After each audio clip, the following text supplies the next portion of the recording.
Before anything else, there was a question. Not a question someone asked, a question that is, and a question that always was. Why is there something rather than nothing? What you are about to watch is not a lecture series. It is not a history of philosophy. It is not educational content. It is a descent and an ascent. Like Odysseus sailing, and sailing not because he wants to, but because he cannot do otherwise. Like Plato's prisoner, turning his neck for the first time and seeing light. Like the seed that cracks open inside the earth, not because it decided to grow, but because that is its nature. We will begin with a law that even the gods cannot violate, Ananke. We will move into the Primordial Opening, Chaos. We will descend to the foundation of the world, Gaia. We will plunge into the darkness that births everything, Nous. We will feel the impulse that leaves nothing motionless, Eros. We will breathe inside the subtle field that holds everything together, Aether. And we will arrive at the end, which is not an end, but a revelation, at day. Before we begin, I want to ask you something, and I want you to take it seriously. You know the world you see every day. You have seen it since childhood. You know it by heart, the faces, the objects, the sounds, the habits. You think you know what is real. But what if what you see is the shadow? What if the world you experience is not the world, but the projection of the world? Behind every thought you think, behind every feeling you feel, there are forces you have never named. The ancient Greeks had named them, they had studied them, they had respected them. And when we say respected, we don't mean they feared them, we mean they understood them. Because this is what true reverence means, not submission, understanding. What you will find in this video, you will find etymology that changes the way you see words and the world. You will find physics, quantum, cosmological, speaking the same language as Hesiod and Plato. You will find myths that are not fairy tales, but maps of the soul. You will find Odysseus becoming nobody in order to be saved. You will find Socrates saying that philosophy is a practice of death. You will find Gurdjieff, Heraclitian in thought, speaking about the sleep we call life. You will find Empedocles saying that only two forces move everything, philia and nikos, attraction and repulsion. But above all, you will find yourself, because these forces are not outside you, they are within you, they always were. There is a force in Greek thought that even the gods cannot violate. The Greeks called it Ananke. At the end of the Republic, Plato depicts one of the most enigmatic images in ancient philosophy: souls standing before the mechanism of the universe. At the very center, there is an axis, a spindle, the spindle of necessity. Around it, the celestial spheres revolve in eternal motion. The fates sing the rhythm of the cosmic order, and the souls, before returning to Earth, choose their next life. But here, a deeper question emerges. What is this force that lives at the heart of the universe? For the Greeks, Ananke was not merely a deity, she was something far more primordial. The force that compels reality to be as it is. The inescapable power that even the gods cannot escape. She is the very law of reality itself. The chapters. Chapter 1, Ananke, the law that cannot be broken. Chapter 2, Chaos, the opening of existence. Chapter 3, Gaia, the first body. Chapter 4, Nous, the womb of all forces. Chapter 5, Eros, the engine of becoming. Chapter 6, Ether, the fifth element. Chapter 7, Day, the revelation. What follows lasts over 6 hours. It is not for those who seek quick answers. It is for those who are ready to sit and listen, to let something break inside them, and to see what emerges from that crack.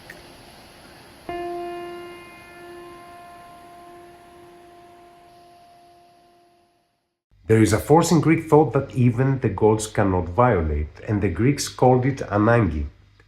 At the end of the Republic, Plato depicts one of the most enigmatic and profound images in ancient philosophy, the soul standing before the mechanism of the universe, and at the very center there is an axis, a spindle, the spindle of necessity. Around it, all celestial spheres revolve in an eternal motion, and the cosmos is represented as a vast, revolving harmony. The Fates, the Moirai, sing the rhythm of the cosmic order, while the celestial spheres move like notes of a cosmic melody, which is the music of the spheres. And the souls, before returning to Earth, choose their next life. And here, a deeper question emerges. What is this force? What is this force that lives at the very heart of the universe? Who is this deity that even the fates themselves appear to serve? For the Greeks, Ananke was something far more primordial than everything else. Ananke is the force that compels reality to be as it is, the inescapable power that even the gods cannot escape. She is the very law of reality itself. The concept of Ananke, necessity. The word Ananke, which means necessity, indicates the inevitable, that which cannot be otherwise. And from the same root comes the verb anangazo, derived from ana plus ancho, which means to press, to restrain, to bind. But in Greek philosophy, Ananke is not a force of tyranny. It is the necessity of order. It is not oppression, and it is not blind fate. And it is not a mere ought something or must something. It is the way in which the world cannot help but be what it is. And reality has laws. Ananke is the force that causes things to unfold according to a law. Not because someone desires to, but because they cannot happen in any other way. Ananke is that which binds the possibilities of reality. Not through violent imposition, but because the very nature of things does not permit any other outcome. In Greek thought, this is of course not social pressure or human coercion, it is cosmic law. And these laws, the Greeks named under this one name, Ananke. The spindle of necessity. In the myth of Eros, as we said, Plato describes the universe as a vast rotatory structure of harmony, and at the very heart we have the spindle of necessity. It is a symbol that is inseparable to fate and cosmic order, and around this axis the spheres and the celestial bodies revolve. The spindle is the primordial tool used to spin the thread of life, the thread of destiny, and seated beside necessity are her three daughters, the Moirai, the Fates, Clotho, Lachesis, and Atropos. Clotho is the spinner that revolves the present, spinning the thread of life, Lachesis, she is the allocator. She casts the lots, assigning each soul its destiny, and Atropos, she is the inflexible, determines the end, severing the thread that cannot be turned back. Yet, even they are the daughters of Ananke, and this signifies that even fate itself obeys a more profound underlying law. Necessity stands above destiny. The world between Nous and Ananke. Plato revisits the law of necessity in another dialogue, the Timaeus. There he describes the creation of the cosmos as the convergence between two fundamental principles, Nous, which is reason, mind, higher mind, and Ananke, which is necessity. Nous is the principle of order, and Ananke is the raw force of nature, so to speak. The matter, the inherent resistance of reality. It's like the world is born through the tension between these two primordial forces. It is sculpted through the persuasion of necessity by reason. Nous strives to organize the chaos, and Ananke sets the boundaries. And it is through this tension between order and the necessity of nature, of physis, that form is manifest. In the thought of Plato, of Parmenides, and the Orphics, Ananke is the very scaffolding, if you will, upon which law, time, and motion operate. It does not mean what someone wills to happen. It means, given these conditions, this shall be the inevitable result. Ananke does not decide. She is the principle that dictates that if you bind together these elements in this manner, this is what will be produced. She is the engine of causality, not a metaphysical hand pushing you forward. In modern terms, this engine is what we could call the universal laws of physics.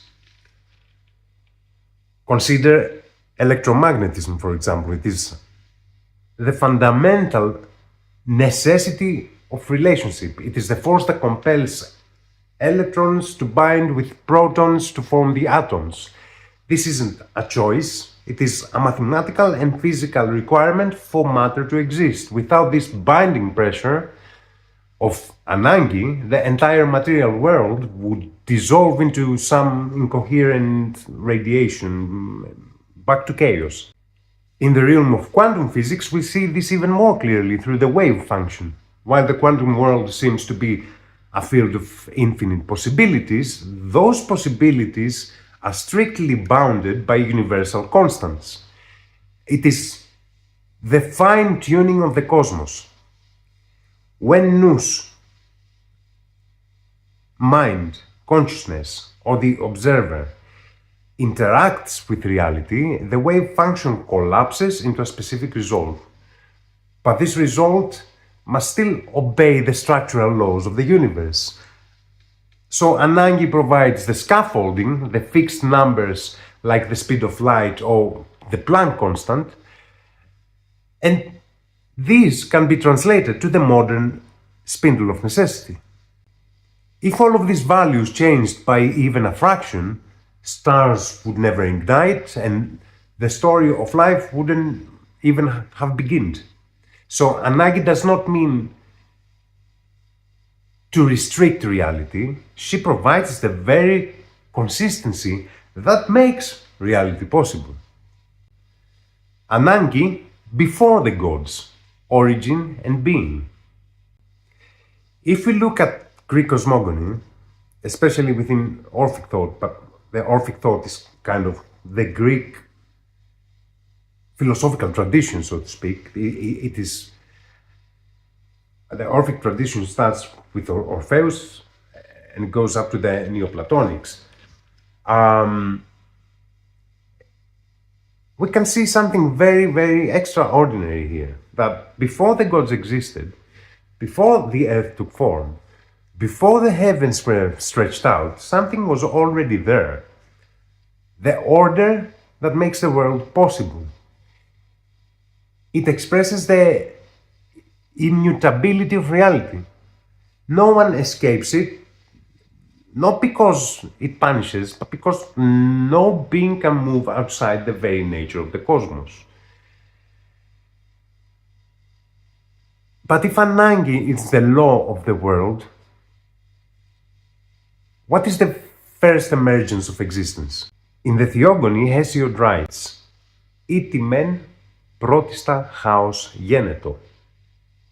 First of all, chaos came to be.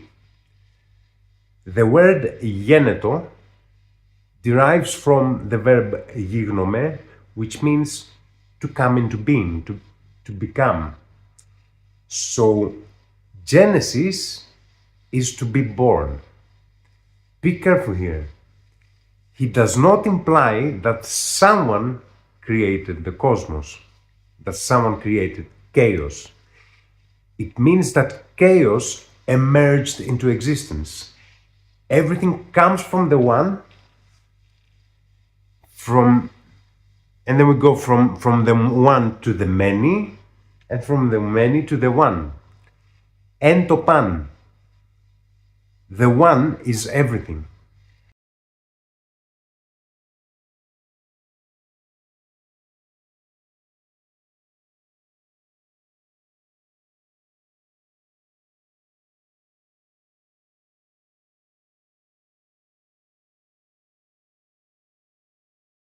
Everything is connected, everything emerges, and all of this is what? All of this is mental, and all of this is experience. And within it, we find the conscious, the unconscious, the good and the bad, the day and the night, and through this whole thing we understand what justice is, and how could it be otherwise. For the Greeks, the whole cosmos, it is a massive divine mind. Now let's visit some of Heraclitus's fragments. First one, the ever-living fire. Κόσμον τόνde, των αυτών απάντων, ούτε της Θεών ούτε ανθρώπων επίησεν, αλλά ειν αΐ και έστιν και έστε πυρ αΐζων. This world order, this cosmos, the same for all, no god nor man did create, but it ever was and is and shall be an ever-living fire, kindling in measures and being quenched in measures. Now the term cosmos signifies an ornament and order, highlighting that the universe is a structured beauty, not a chaotic void. Second, the limits, the metron of the sun. Ήλιος ουκ αν υπερβήσεται μέτρα.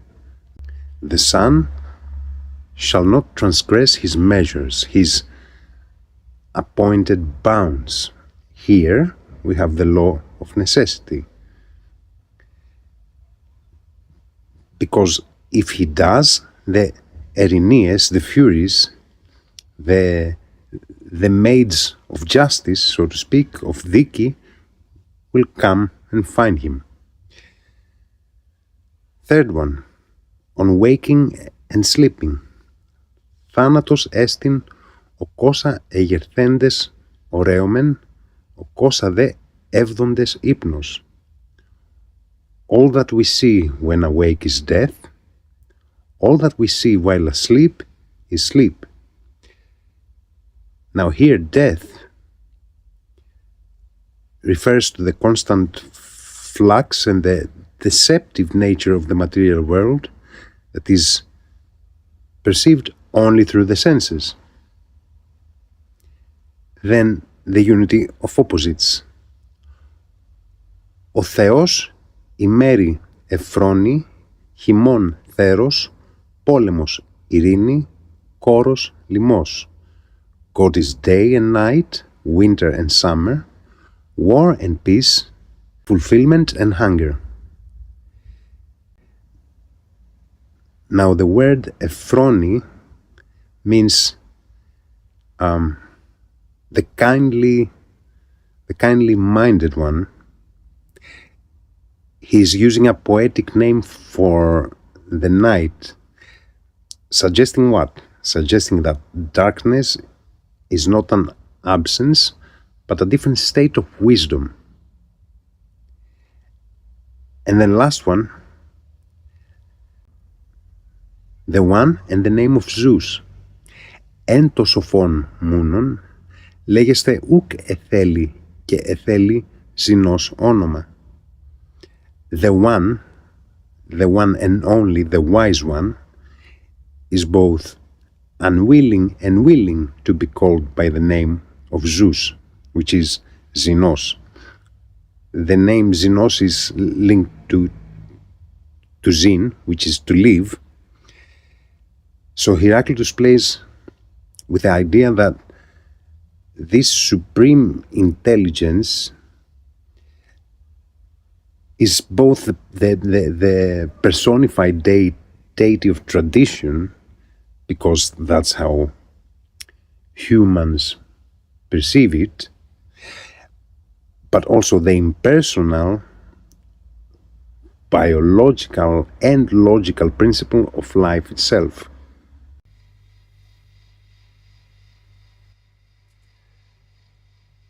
The roots of existence and wisdom, Gen, Gno, and Gn. We have the root Gen, and this implies birth and existence. From this we have Gignome, to become, Genesis, origin, Geno, to give birth, Genos, which means a race, a nation, some kind of something, Gnesios, which is authentic and genuine. It is the root of becoming and creation.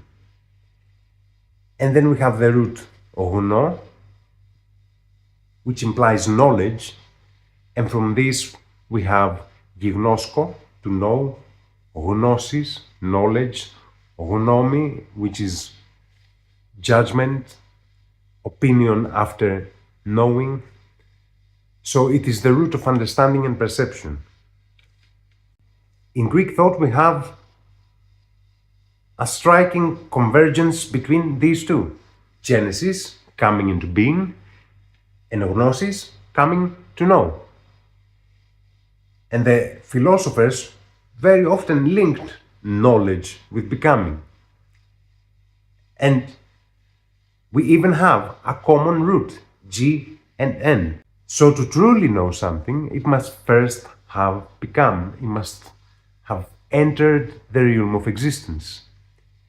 It is as if language itself tells us that understanding the world begins with understanding its genesis, understanding the first principles.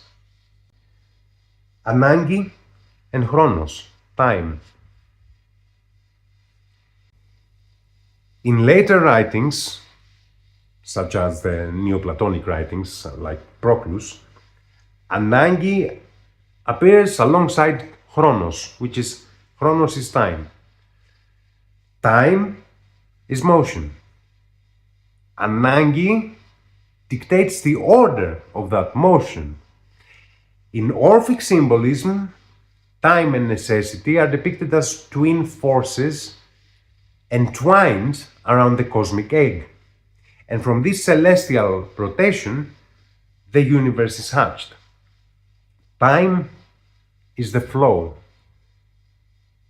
and Ananke is the law of that flow. And the gods are the logical, musical, and mathematical sequences of this order. And here we need to revisit the ancient etymologies of the word Theos. Theos God, derives from Theo, and Theo means to run with incredible speed, and Tithemi meaning to set in order or to arrange. So from the first principle, the primary creative causes of the all-creating Nous, of the all-creating mind, we descend into necessity and the multiplicity that reaches all the way down to this mud planet here. As George Gurdjieff famously said, things are as they are and they could not be otherwise. If man were different, then everything on this planet would be different. What is he speaking of here? Precisely the state of human unconsciousness and the failure to understand the law of necessity, the laws that govern motion and reality itself. The philosophical significance of Ananke. For the modern individual, the word Ananke, necessity, has nothing cosmological. It often carries the weight of restriction or lacking something or something of this kind of category. For the ancient Greeks, Ananke is the conscious realization of the cosmic order. To know Ananke is to know the very boundaries of reality, that wisdom is not found in a pointless struggle against necessity, and that it is found in understanding it. And ultimately in discovering your freedom within its framework. This is why Ananke is not fatalism, myrolatria in Greek. Fatalism renders you passive, like a mere spectator of your own life. Ananke awakens you. It reveals the laws that govern existence, so that you no longer collide with them in ignorance. It is the map of the possible, and knowing the map, it is the only way to truly navigate the impossible. If one does not hope for the unhoped for, one shall not find it. Heraclitus. Ananke, necessity, is the map of the possible. Heraclitus supplements this by suggesting that to find what lies beyond this map, the unhoped for, one must first possess the intellectual and spiritual predisposition to seek it. Freedom within necessity. At this point, there's a question here. If everything obeys Ananke, then does freedom exist? And we return to the myth of fear here. The souls choose their own lives. Plato writes that the responsibility of the choice belongs to the soul. Gurdjieff spoke of the law of accident versus the law of fate or destiny. He argued that most humans live as machines, reacting blindly to external shocks, governed by a mechanical necessity that they do not understand. Although many believe Gurdjieff to have been Armenian, he was of Greek descent, born in Armenia. And to anyone who has deeply studied both Greek philosophy and Gurdjieff's system, Gurdjieff's teaching, the connection is impossible to ignore. It is a shared spiritual DNA. For me, there is a lot in common between the teaching of Heraclitus and the teaching of Gurdjieff. They both taught through paradox, and they both demanded intense personal effort and the recognition of an immutable cosmic law. And Heraclitus famously spoke of the Logos and all the sleepers of this world who live in a private world of illusion, totally oblivious to the universal order. Gurdjieff brought the same Heraclitean fire into the modern era. He understood very clearly Ananke, and he understood that Ananke is the mechanical axis of the world. If you do not wake up, you are just a part of this rotation, a cog in the spindle of necessity. His Greek roots are not just a matter of heritage. This is not why I am mentioning this. They are the foundation of his worldview. The Greeks did not seek belief, but knowledge, Gnosis, and the order, the taxis, the order of the soul. Gurdjieff's fourth way is, in many ways, the return of the ancient Greek training ground of the soul, a rigorous training to align the human nous with the laws of the universe. I am straying away from our main topic now, but I just want to say that in the future I plan to create a dedicated series on the teachings of Gurdjieff, and my plan is to weave his system together with the teachings of Heraclitus, of Plato and Pythagoras, while connecting everything through Greek etymology. I think it will be a very interesting bridge between ancient philosophy and a practical method of modern awakening. And I believe this synthesis will offer a very unique perspective on the work of being human. Anyways, back to the subject. Necessity does not impose fate. Necessity defines the framework within which choices can become possible. For the Greeks, Ananke was not an oppression, it was the order of the world. And the realization of necessity was in fact a form of wisdom. To see things as they truly are, to understand the laws of physis, the laws of physis, of logos. Physis is translated as nature, but it's not nature.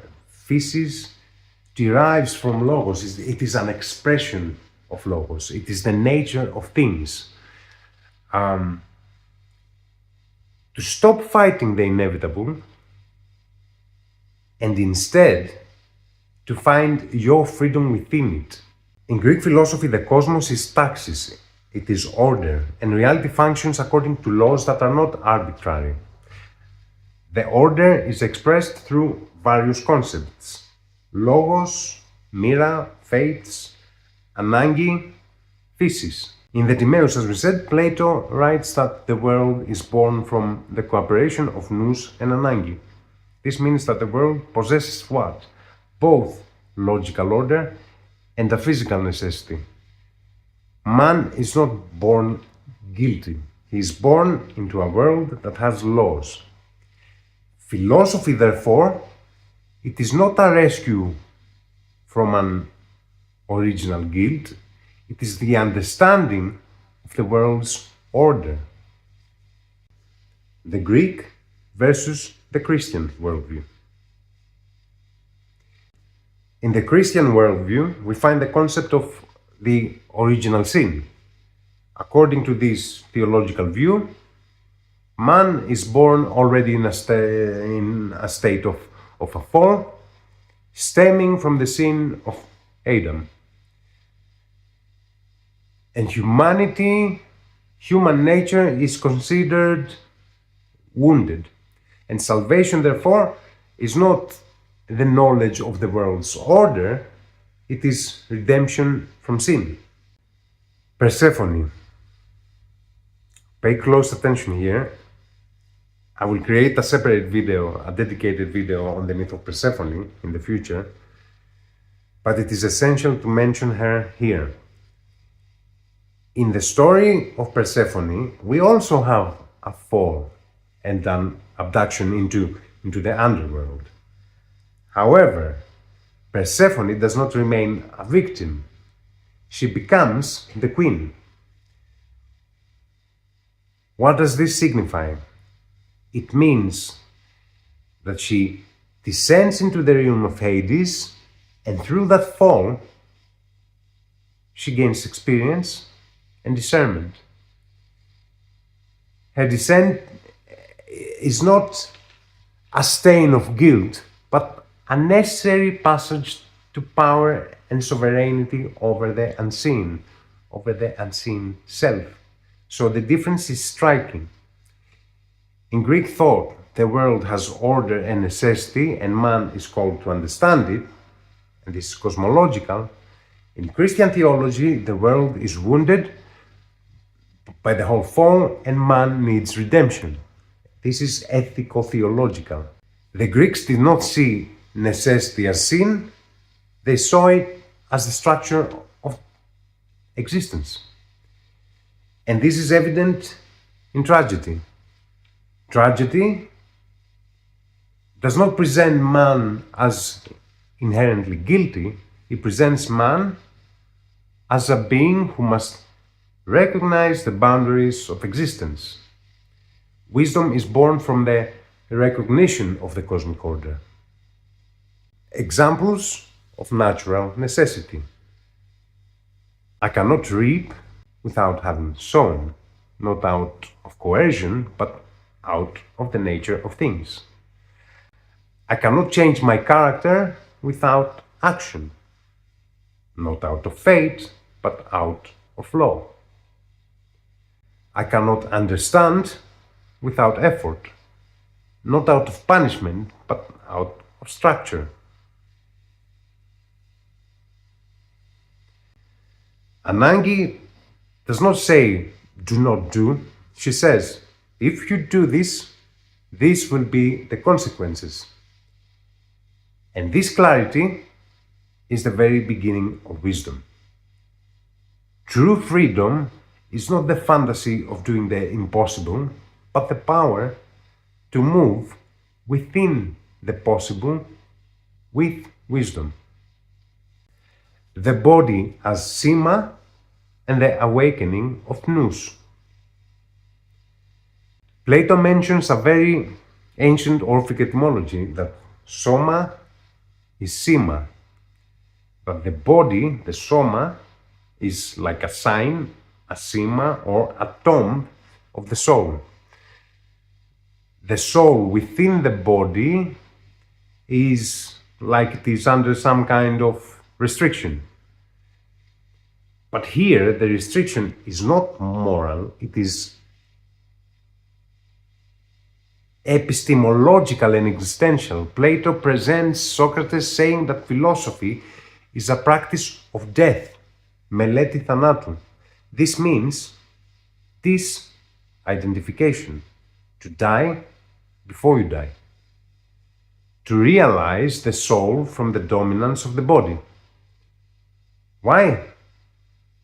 Because the body brings sensations, desires, passions, confusions, and all of these cloud pure knowledge. In Plato, the body is not evil by nature, it is part of the cosmic order. In the Timaeus, the world is described as Callistos and Aristos, the most beautiful and best possible world. Matter is not the result of a fall, it is part of a cosmic creation. When Plato calls the body a prison, he refers to how it limits the soul through sensory illusions and passions. So philosophy is the exercise of liberating the soul from the tyranny of passions, not from matter itself, and not through whipping yourself, through measure, through understanding yourself.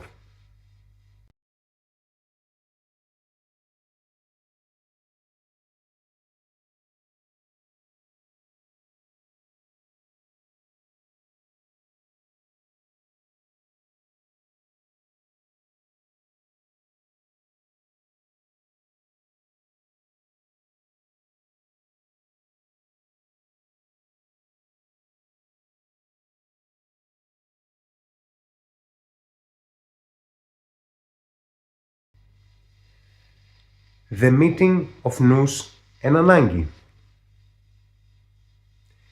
To understand Ananke, is to cooperate with the very foundations of the world. Necessity is the pressure that creates motion. It is the force that impels things toward one another to create a relationship. Because without relationship, there is no cosmos, no order, no harmony, no disharmony, no nothing. But to start perceiving this order, one needs another power, Nous. And in ancient Greek philosophy, Nous is the highest faculty of the soul, the ability to directly perceive truth and order. It is not just logic or reasoning. It is the power of immediate understanding. The Stoics linked the human Nous to the logos of the universe. It is our own little spark of cosmic reason. How does one find their Nous? The Nous is already there, but it is covered by the noise of impressions and identifications. Nous begins to be perceived when the inner noise subsides, when one begins to observe their thoughts, their reactions, their desires, without identifying them. And this attention is the beginning of the awakening of the Nous. Nous functions when one begins to distinguish between the essential from the trivial, the true from the apparent, and the necessary from the superfluous. And then one starts to gradually see the order of the world and the necessity of things. On the sovereignty of Nous. Τάχιστον Nous δια παντός γαρ τρέχει. Mind, Nous, the higher mind, is the swiftest of all things, for it runs through everything. Thalis of Miletos. Πάντα χρήματα ειν ομού.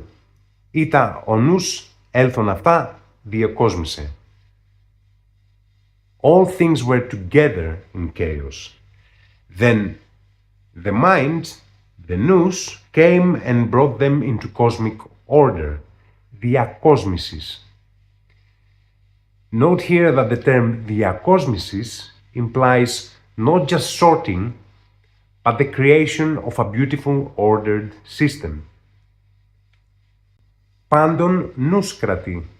Mind, Nous, holds dominion over all, αναξαγόρας. Καθαρόν αν το νουν έχεις, άπαν το σώμα καθαρώσει. If you keep your mind, your Nous, pure, you are pure throughout your whole body, επίχαρμους.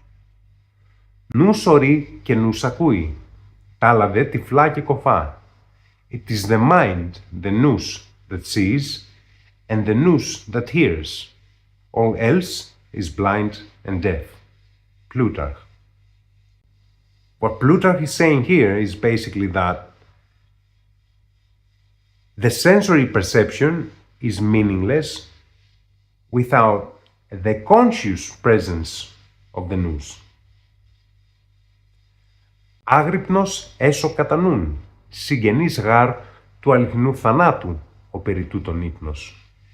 Be ever watchful in your mind, be alerted, for the sleep of the mind is keen to true death. Δημόκριτος. Ο νους σου δε παρών αποδημεί. You are present here, yet your higher mind, your Nous, your higher consciousness, is somewhere else. Αριστοφάνης. Ο Nous γάρ ημών εστίν εν εκάστο Θεός. For our mind, our Nous, is the God within each of us. Menander. Incarnation as a cosmic cycle of learning. In the myth of fear, before the soul is incarnated, as we said, it chooses its own life. This signifies that incarnation is not merely a form of punishment, it is an integral part of cosmic cycle of experience and learning. The soul enters the body, it lives, it gains experience, and it returns. When Plato states that the body is the prison of the soul, he does not imply that the world itself it is evil, and this is a common misunderstanding about Plato's demiurge. He means that the soul, while within the body, exists under the laws of physis, of nature, and under the dominion of Ananke, of necessity. Philosophy, therefore, is the profound effort of the soul to remember its true nature while navigating this world. Ananke is perhaps the most enigmatic deity in Greek thought. If we look Greek cosmogony, Ananke is almost the very point where existence itself starts. She's not a form, she's not a persona, she's the very law of reality itself. The force that impels the universe to move according to an order.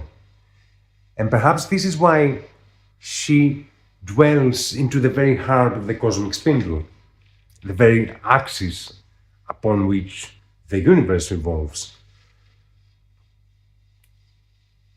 Because before the gods existed, before the earth took form, before the heavens were stretched out, there was already the order that makes the world possible. And from that point, the story of creation begins.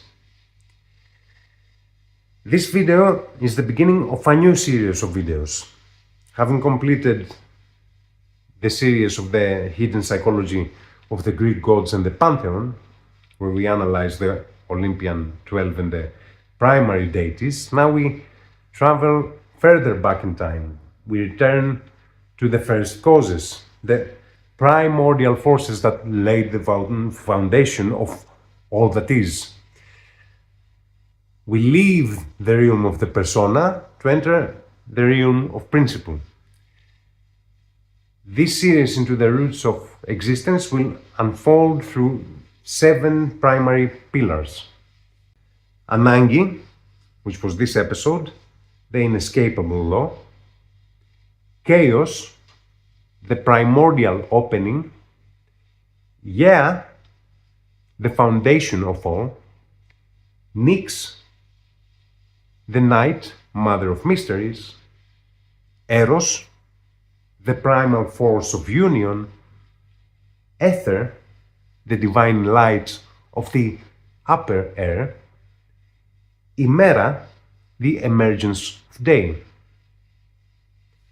So we began with Ananke, the spindle around which everything turns. But if Ananke is the law, then what is the first emergence of existence? Chaos is the space where the law begins to operate.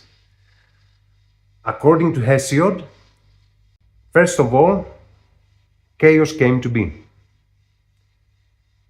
So this is going to be the next video of our series. Chaos, not as disorder, but as the primordial opening, the first true breath of existence, the chasm from which the whole world was born.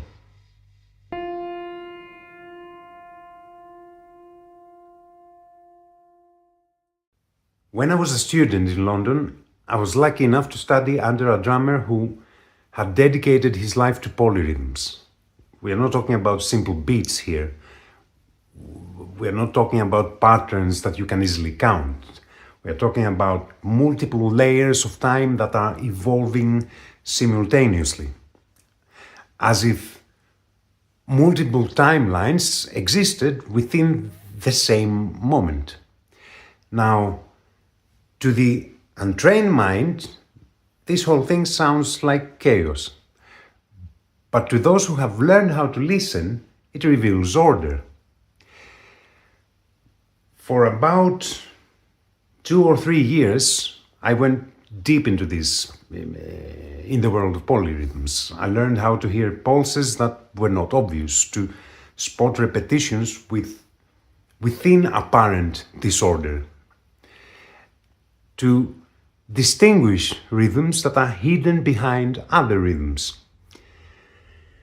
And then one day, after being exhausted by rehearsals, by practicing, I was waiting at a tube station and it was rush hour. Imagine, noise everywhere, footsteps on the concrete, voices, people shouting in dozens of languages, announcements over the speakers, trains that were passing through the tunnels.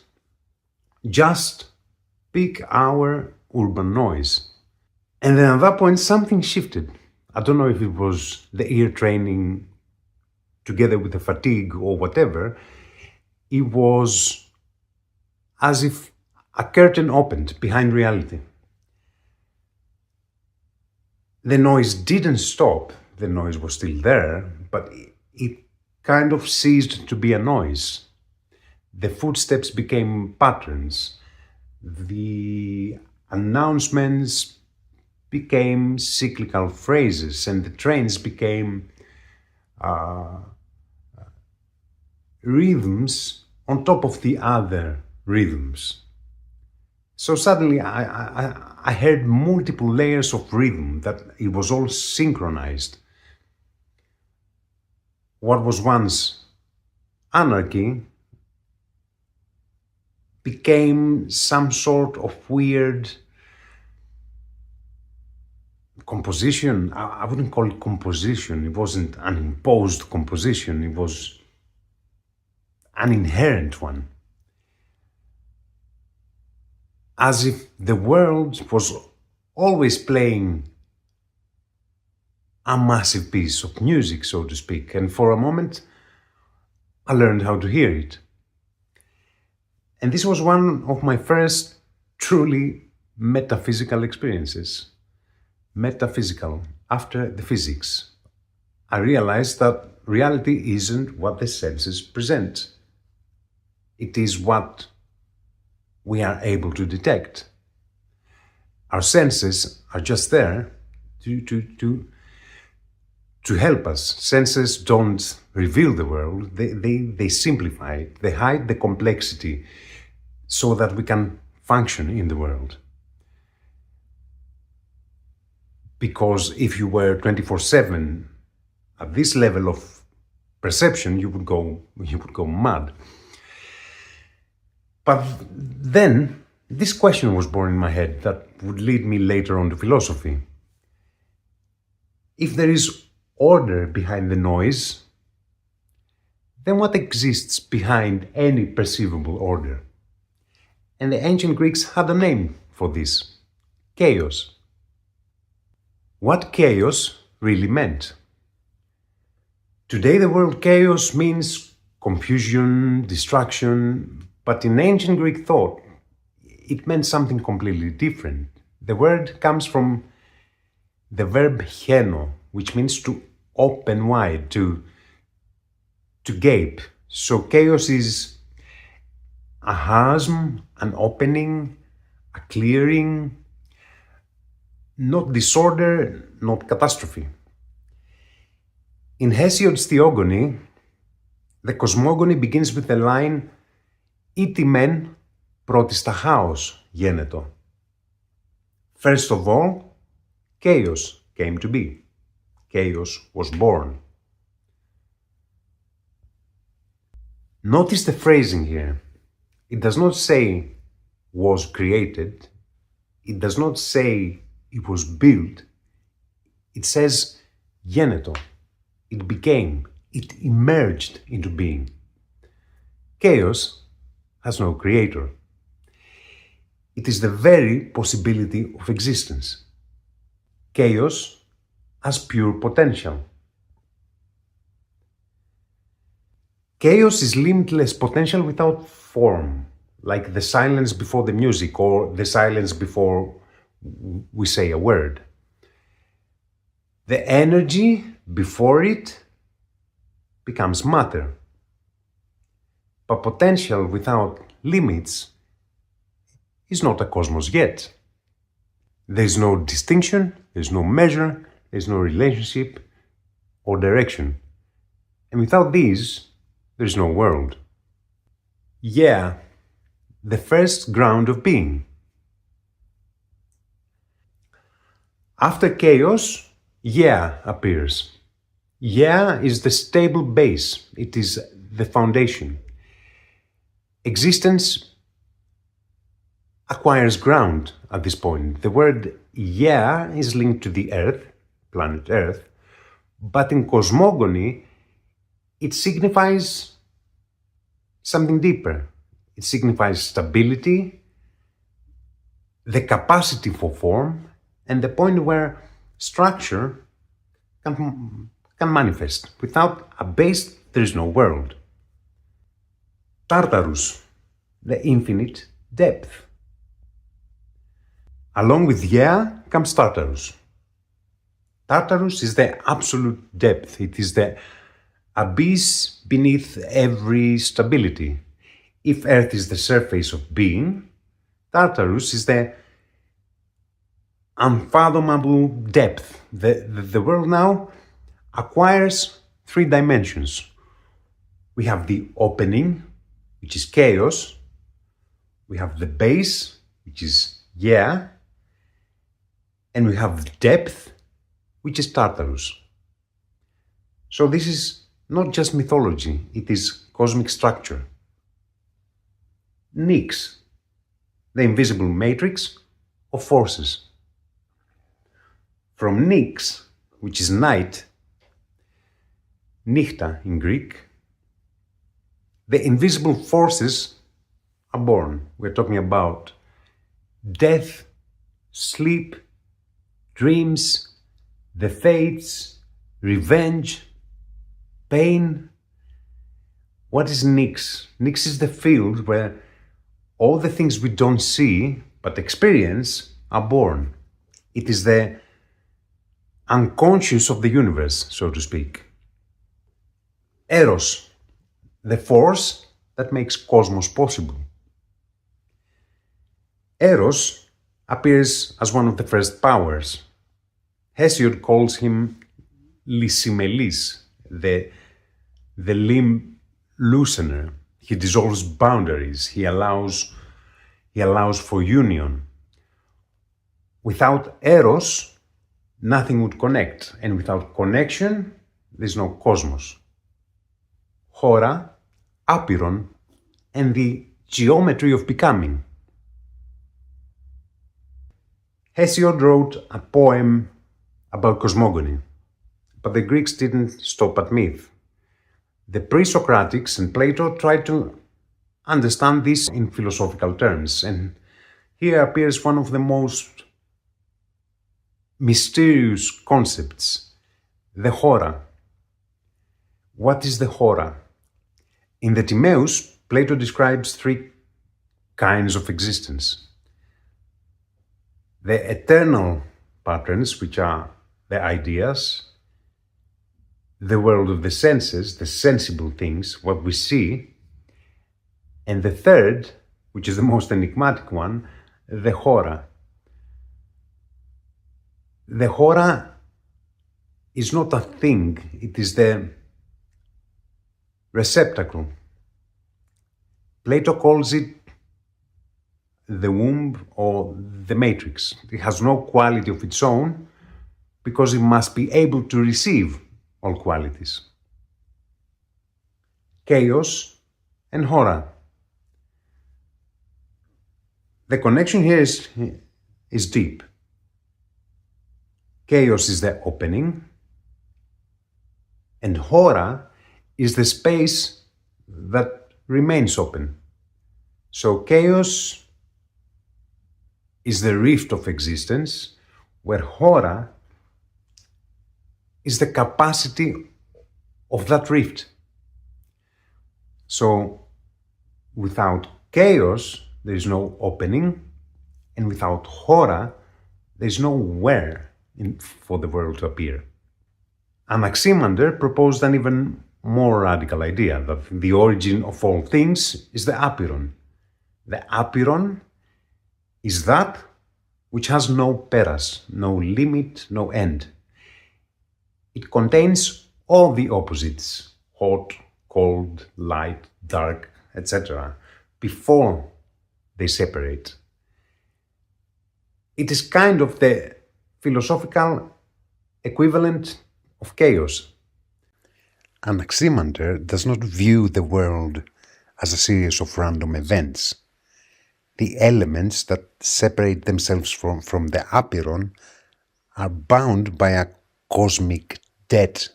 They are destined to return to it. Διδώνε δίκην και τίσιν αλλήλης κατά την του χρόνου τάξην. They give justice and retribution to one another according to the order of time. So, existence is a cycle.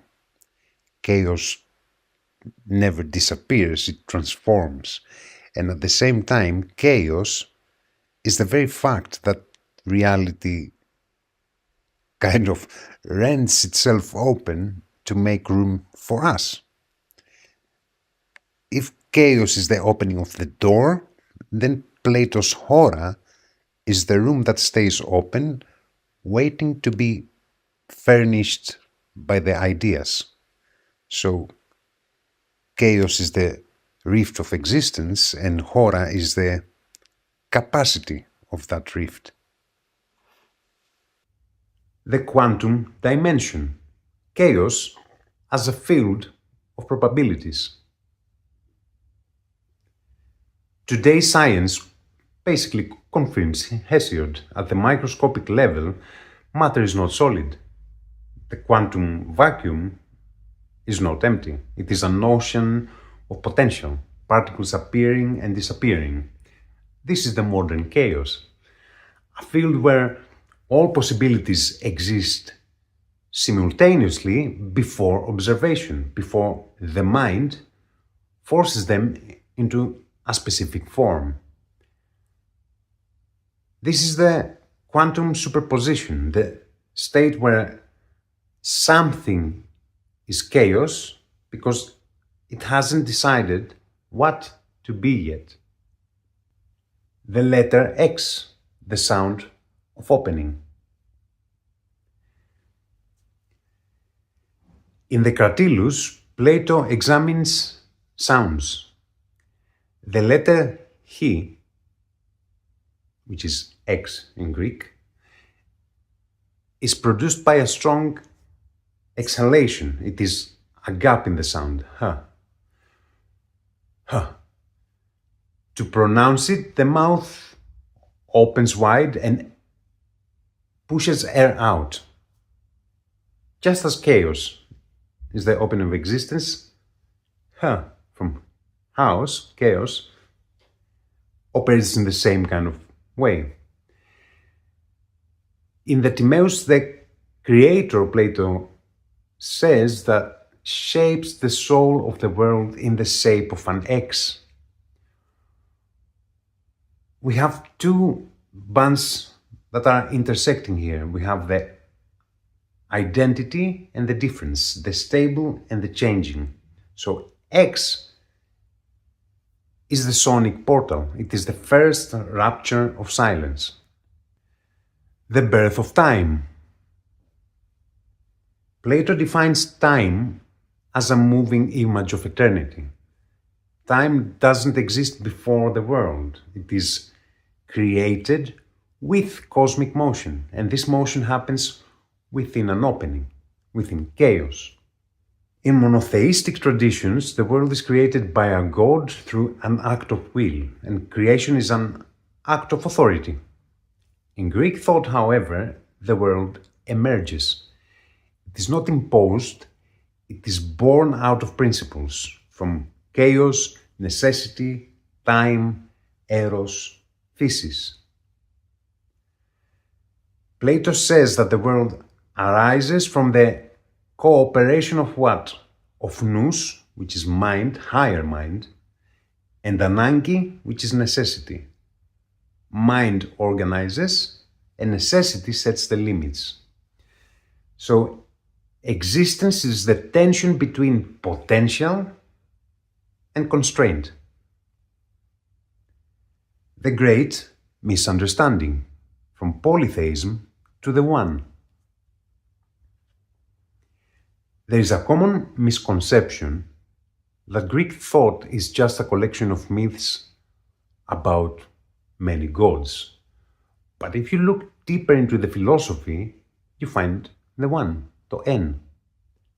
To en is the unspeakable monad. It is the source of all that is. It is called pangenitor nous, the all-generating mind. The Greeks realized something. The primal cause, the first principle, is so transcendent that it is beyond human reach. It is unreachable from our current state of being. So what did they do? They didn't try to define God. They began to observe how the divine unfolds. The method of negation.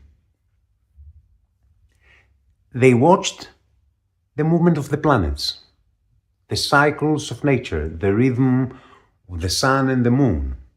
They saw that everything is moving according to a cosmic rhythm. And so they started from the bottom and moved upwards, using the method of apaliphi, which is basically stripping away what the divine is not in order to understand what it is. This is how philosophy was born, moving from the many, the infinite multiplicity, to the common thread that binds chaos to order and order to the one.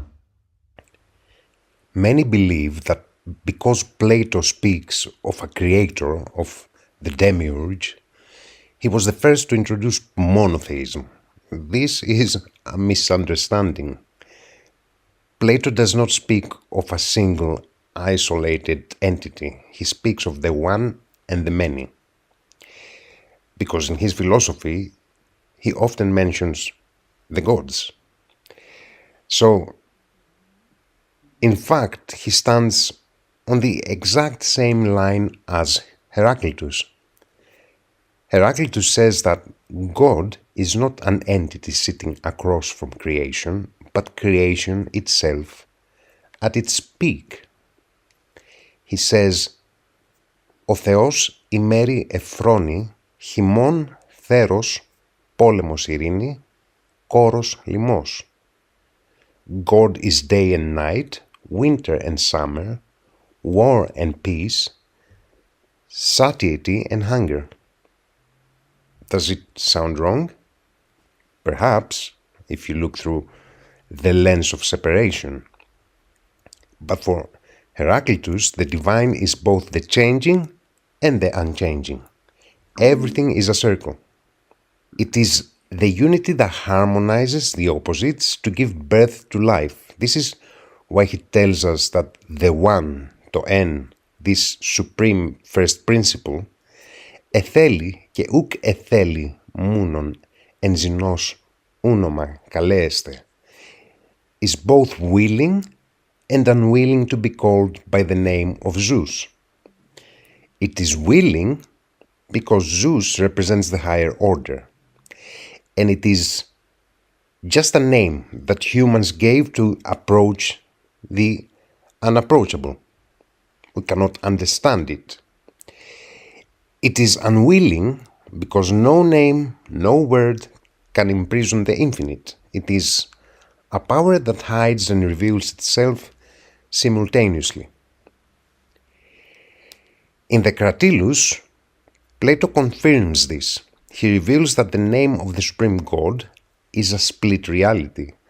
Some call him Zina, Zeus, and others call him Dia, from Deus, Deus.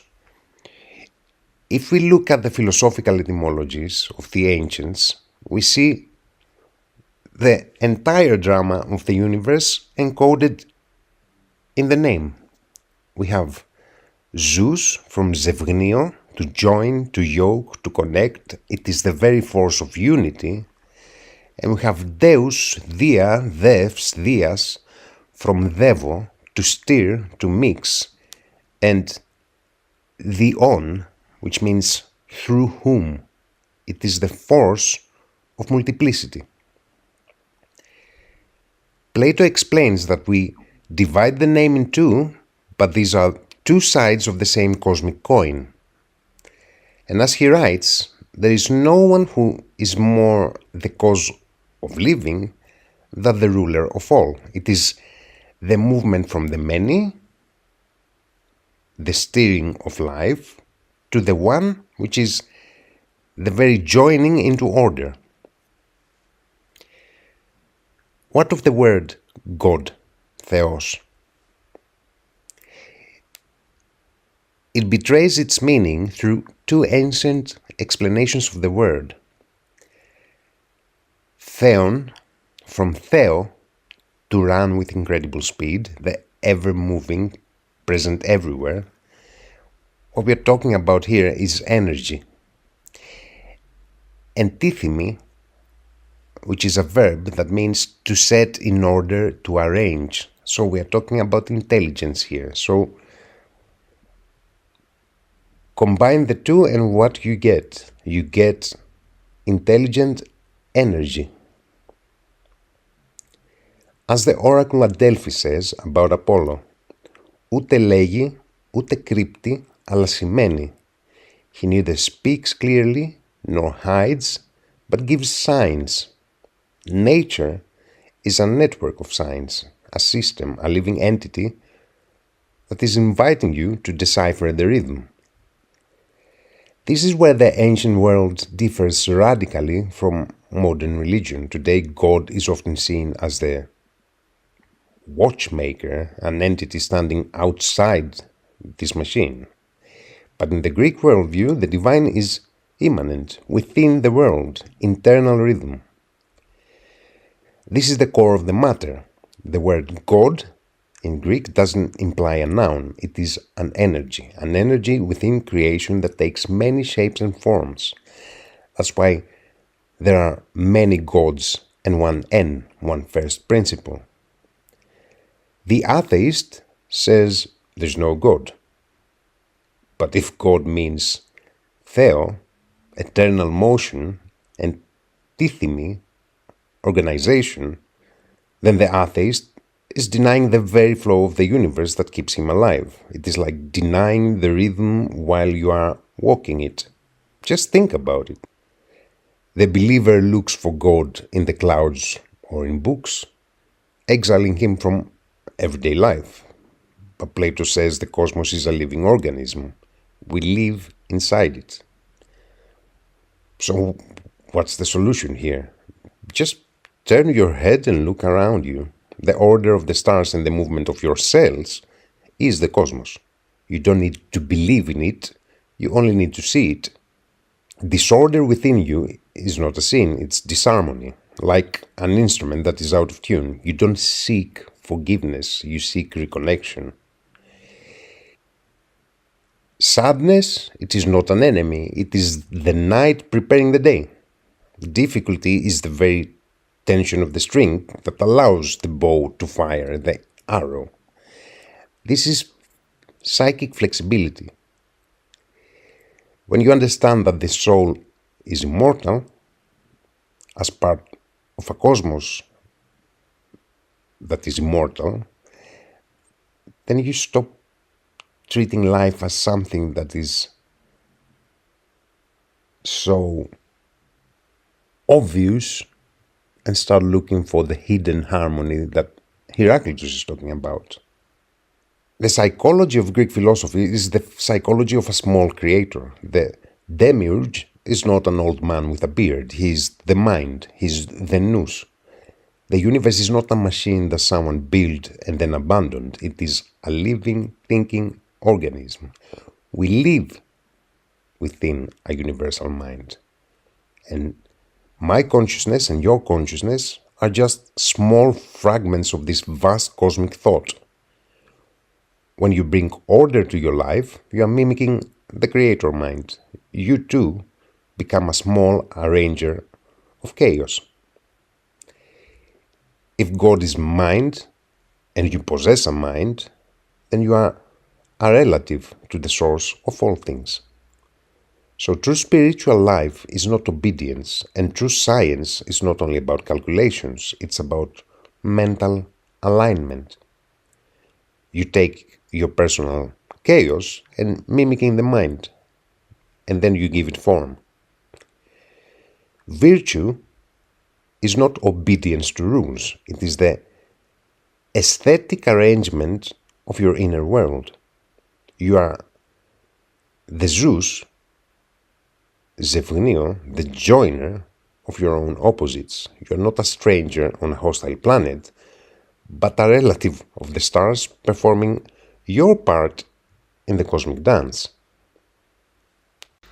Epictetus, the Stoic philosopher who, from slave he became a teacher of emperors, told people that they seek happiness and the divine outside of themselves, while they already carry it within.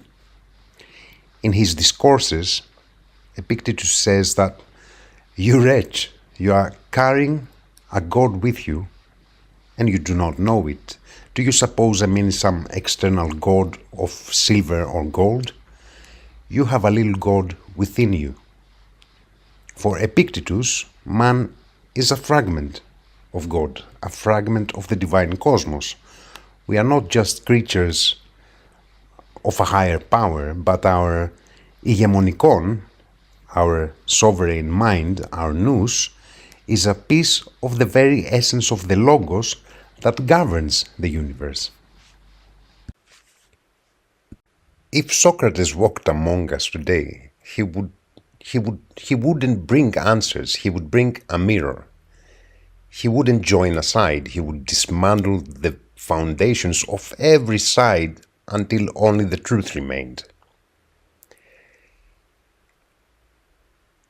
What would he probably say to us, to our modern world? In his spirit, the spirit of Elenchos, the Socratic method of examination. To the believers, Christians, Muslims, and all religions, he would probably say that you claim to love the divine, but do you love the divine, or just the image of the divine you have created to soothe your fears? You speak of God, of God's will, as if you have sat in his council. If the divine is good, then it is the good you should seek and not the approval of a label. Are you following a living truth, or are you just repeating the words of dead men? To the atheists, he would probably say that you say there is no God because you cannot measure him. But can you measure justice? Can you weigh courage? Can you find the physical location of the logic you use to deny the divine? You have escaped one superstition only to fall into another. The superstition that the visible world is the only world. You have basically just cleaned the surface, but you have forgotten how to look through it. To the political tribes, communists, capitalists, progressives, and so on, you fight over how to divide the bread, but you have forgotten why we eat. You capitalist, you chase shadows of wealth that do not actually feed you. They don't feed your soul. You communist, you seek a justice of the hive while ignoring the virtue of the individual. And you progressive seek to change the world's laws before you have mastered the laws of your own character. You are all aboard a sinking ship. To the identity groups, LGBT, straights, racists. You define yourselves by the accidents of your birth, your skin, your desires, your lineage. But tell me, is the soul male or female? Does the mind have a color? By clinging to these labels, you build prisons and just call them identities. You seek rights for your group, but have you understood the right for your soul?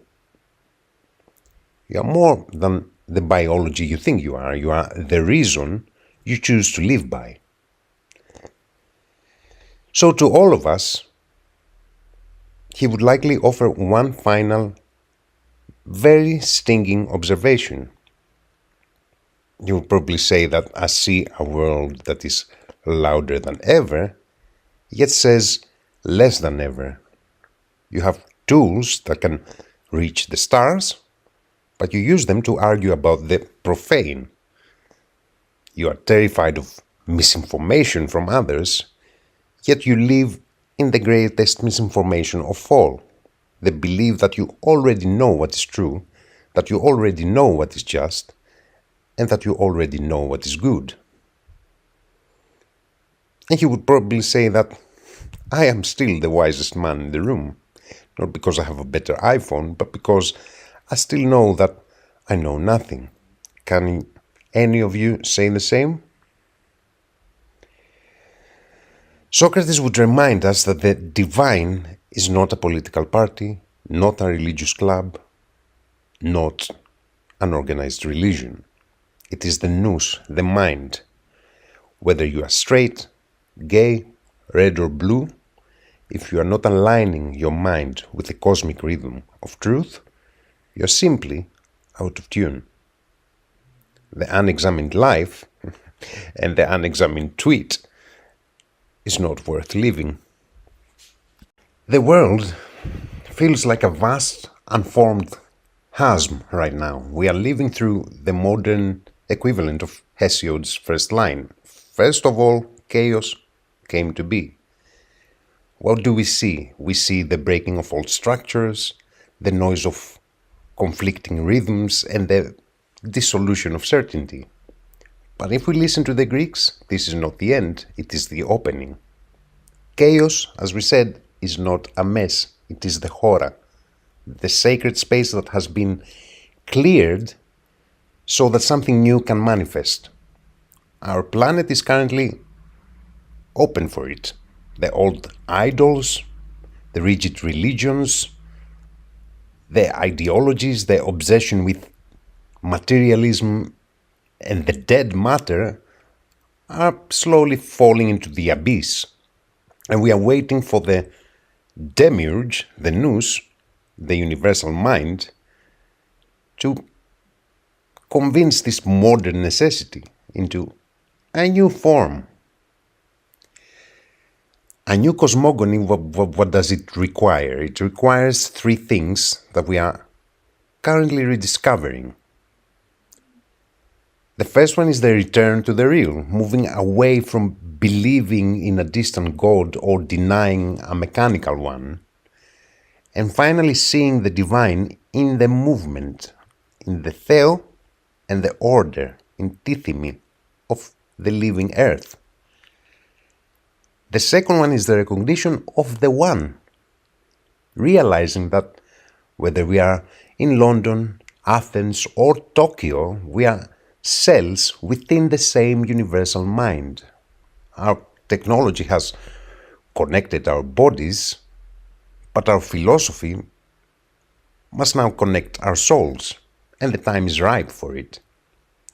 And the last one is the recovery of the rhythm, to understand that the current war, the conflict of opposites, is, as Heraclitus said, the father of all things.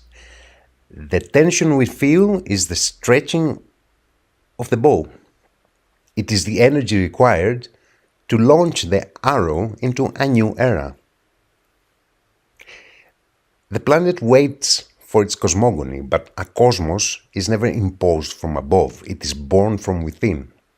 So as the world outside struggles to find its shape, each one of us is invited to start a small cosmogony inside himself. Take your personal chaos, apply the Nous, and find the alignment. When enough individual small worlds find the rhythm, the planet stops being a collection of noise and becomes a composition. We are not witnessing the destruction of the world. We are witnessing the world, the yoking, the Zeus, the opposites that are broken apart, and they are coming together for the next great cycle. If we look at the divided line of Plato, the levels of consciousness, so to speak, not as a dry academic diagram, but as a ladder of evolution, it is becoming the internal process of turning chaos into cosmos. It is the small cosmogony of the human soul. The first level we have Ikasia. Ikasia is the chaos of shadows. This is the state of primal chaos. In Ikasia, we don't see things. We see reflections of reflections. It is the world of the unexamined tweet. It is the digital noise, the shadows on the cave wall. Psychologically, it is a state of fragmentation. There's no yoke in there. There's no Zeus. We are reactive, we are fearful, and lost in the abyss of appearances.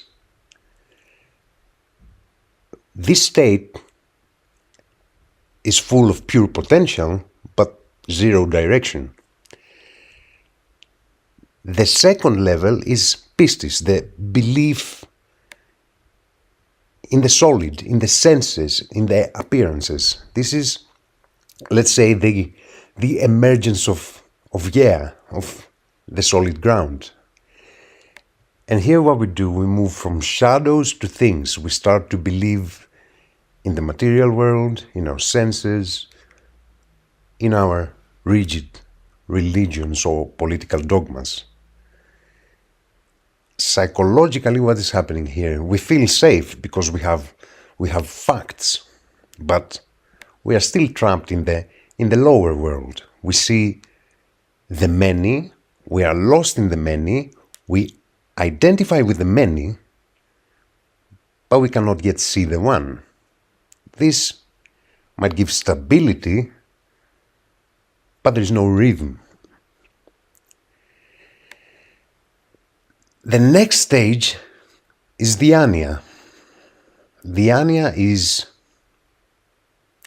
the geometric bridge, so to speak. This is the rift. This is chaos taking some shape where we begin to think, what do we do here? We use mathematics, logic, the arranging of tithemy, the organization of the power of the mind. We stop look at the thing and start looking at the laws that governs the thing. So this is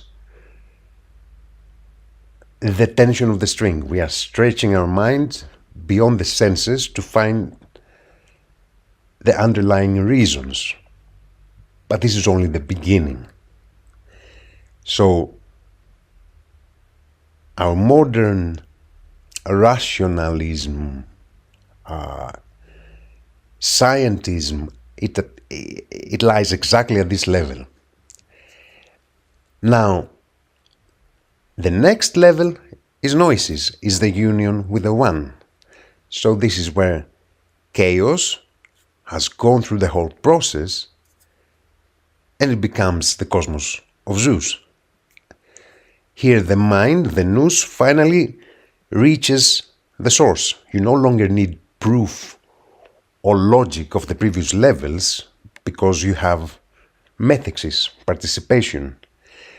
We don't cancel the previous levels, they come back fully aligned. And you see the world as it truly is, a single, vibrating, living thought. And here we have the mental alignment, the chaos of our internal urges, the chaos of our thoughts, our beliefs, our ideologies, have been perfectly yoked. We have Zeus here, we have the universal rhythm. This is the completion of the inner cosmogony. So, imagine the divided line as a vertical pulse. We have Cassia, the static noise of the London Underground. We have Pistis, identifying the trains and the people as separate objects. We have Diania, where we start hearing the polyrhythms and the mathematical cycles of the noise. And we have Gnosis, the moment the curtain opens and you realize the entire city is playing a symphony of the one. The divided line is the manual for how to exit the chaos of the modern world. You don't fix the world outside. You ascend the line inside you. And when you reach Gnosis, you realize the chaos you saw at the bottom was never a mess. It was just the opening you hadn't learned to look through yet. This is from the shadow to the light, from the noise to the music, from the many to the one. The virtues, from inner chaos to union. This is exactly what the virtues are. The virtues are not moral rules. They are the tools, the medium, to transform your internal chaos into order, and that order into unity, the one. It is the process of methexis, methexis means participation. We don't just believe in God or in the universe, in whatever. We align our internal rhythm with the cosmic rhythm until we achieve union with the whole. The quantum return to the one.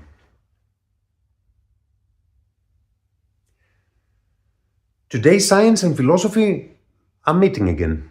What the Greeks called the one, modern physics calls it the unified field, a state where everything is interconnected, where there is no observer and observed, but only one single vibrating reality. The Greeks were thousands of years ahead of their time. They didn't just have theories, they had a map for the soul. Maybe today is finally the time to understand them again, to move from the chaos of separation to the order of participation. The world is not a machine to be fixed, it is a divine rhythm to be joined. And as we transform our inner chaos into virtue, we don't just find ourselves, we find our place within the whole. Chaos as an inner experience. Chaos is also a psychic experience. Democritus says that the world, the human, is a microcosm. We all go through phases where our certainties collapse and our identity dissolves. This is personal chaos, and it is necessary because no new order can ever exist without the deconstruction of the old. Freedom is not the absence of laws, it is the understanding of laws. You cannot cancel gravity, but you can learn how to fly within its laws. The same applies to existence. Chaos is not the enemy of order, it is the womb, it is the matrix. It is not the end, it is the very beginning, it is the very beginning of possibility. So the deeper message of ancient Greek cosmogony is that existence did not start from perfection, it started from possibility. And order is simply the form that possibility takes when it becomes understood. The universe is not a machine that was built, it is a process that continues. And every time a form dissolves within us, every time uncertainty appears, we are never approaching the end. We are returning to the point where everything begins. Where? Back in chaos. So now that we explored the chasm, the next step in this series of videos is the emergence of Gaia. After the opening of chaos, then Gaia appears as the very solid foundation of existence. In Greek thought, the Earth is not just a planet, as we said. It is the very matrix. It is the womb where life is nurtured. It is stability. It is the collapse of possibilities into one single reality. And the foundation that it is the foundation of the whole stage where the whole drama of existence unfolds. And from Gaia, other structures are born. We have the Ori, which it means mountains, but it doesn't literally means mountains. The endless sea, which is Pontos, and the Uranos, which is heaven. Matter finally finds its form. So in the next episode, we will discover how the formless becomes solid and how Gaia provides the sacred vessel for life to flourish.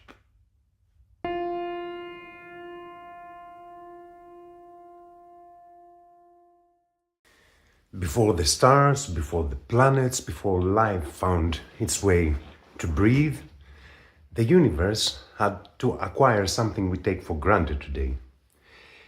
In the previous episodes, we witnessed chaos, the primordial chasm, the silence before the music, the quantum vacuum waiting to give birth. And we saw Ananke, the unstoppable law, the spindle spinning the destiny of even the gods, setting boundaries to the infinite potential. But neither the opening nor the law are enough for a cosmos to exist. Something even more fundamental is required: foundation. Without foundation, existence is an equation without even a paper to write it on. An idea without a mind to execute it. So the ancient Greeks did not see the world as a random explosion, but as a gradual acquisition of mind, consciousness, and body. And they called the foundation Gaia. When we talk about Gaia, we're talking about the material side of the world. But don't think of the planet we walk upon. Those came much later. In the beginning, Gaia was materiality itself. If chaos is the opening, the void that waits, and then Eros is the urge that pushes everything to unite, then Gaia is the place where this union takes hold. It is the moment where the nothing gains weight. As we saw in Hesiod, the chaos episode, he says that first chaos came to be. First the opening, and immediately after, Gaia, the Evristernos. She with a white chest. Why white chest? Because Gaia is the vessel who receives all the forms upon her. the primordial triad, the geometry of existence. Imagine three pillars. In the Orphic tradition, they say that everything began from the cosmic egg, an egg that shattered. And of course, it's symbolic. What emerged? Not birds, not gods in human form. What emerged was a structure. In the Orphic tradition, as well as in Hesiod, creation is not a straight line. It is a framework. Chaos gives us space and the field of possibilities. Gaia gives us form, and Eros gives us the force, the energy that makes things relate. So we have space, form, and force. This is the holy trinity of physics, thousands of years before physics existed, like the science physics. Without Gaia, Eros would have been a nothing. Eros would have nowhere to rest. He would be an energy that is totally lost in the infinite. So Gaia is the vessel. She is the guarantee that the world will not dissolve back into chaos. She is the stability that allows the universe to have a memory. Because matter, in its essence, it is memory. It is energy that decided to slow down, stop running, to become something. Now, we must see something else here. In ancient thought, Gaia symbolizes the potentiality of the form. She is the dense. Just as chaos is not merely a vacuum, but an opening full of possibilities, Gaia is not merely soil. She is the principle of realization, of embodiment. It is the very moment when energy condenses. If we translate this into the language of modern physics, chaos is the quantum vacuum, Ananke represents the physical constants, and Gaia is the emergence of the first particles, the emergence of mass. But together with all of this, we have the emergence of consciousness as well. The parthenogenesis of matter, the miracle of self-organization. Hesiod tells us something shocking, something very, very modern if you truly contemplate it. There's a secret here within the Theogony. Gaia gives birth alone, without mating, without external intervention. She gives birth to Uranos, the sky, the mountains, and Pontus, the sea. What is the poet telling us here? This is immense symbolically. It means that matter is not dead. It is not waiting for a craftsman to mold it. It doesn't need an external creator to acquire existence and structure. The very nature of matter leads to form, and this is connected to consciousness too. In modern physics, we would say that Gaia is the very emergence of mass. She carries within her a private internal intelligence. Today, we call it self-organization. Particles unite into atoms, atoms into molecules, molecules into galaxies. Before we speak of the solid earth, we must speak of the flow. For Heraclitus, Gaia is not a static end, but a phase in the eternal journey of fire. It is worth including this fragment by Heraclitus. Fire turns first into sea, and half of the sea becomes earth, and the other half a whirlwind. Heraclitus means that by its power, fire, under the influence of the divine logos that governs all things, is transformed through the air into moisture, the core of the entire arrangement of the universe, which he calls sea. From this, the earth, the heavens, and all they contain are reborn. As for how the world is led back and consumed by fire, he explains it clearly. The earth dissolves into sea and reaches the same measure of proportion that existed before it became earth. Under the influence of the divine logos, fire does not vanish, it transforms, it becomes moisture, then sea, and finally crystallizes into yeah. This is a self-organization that occurs in measures. There is a mathematical precision, a cosmic ratio that maintains balance as matter dissolves and is reborn from its fiery core. And here we have the answer to every materialistic dogma.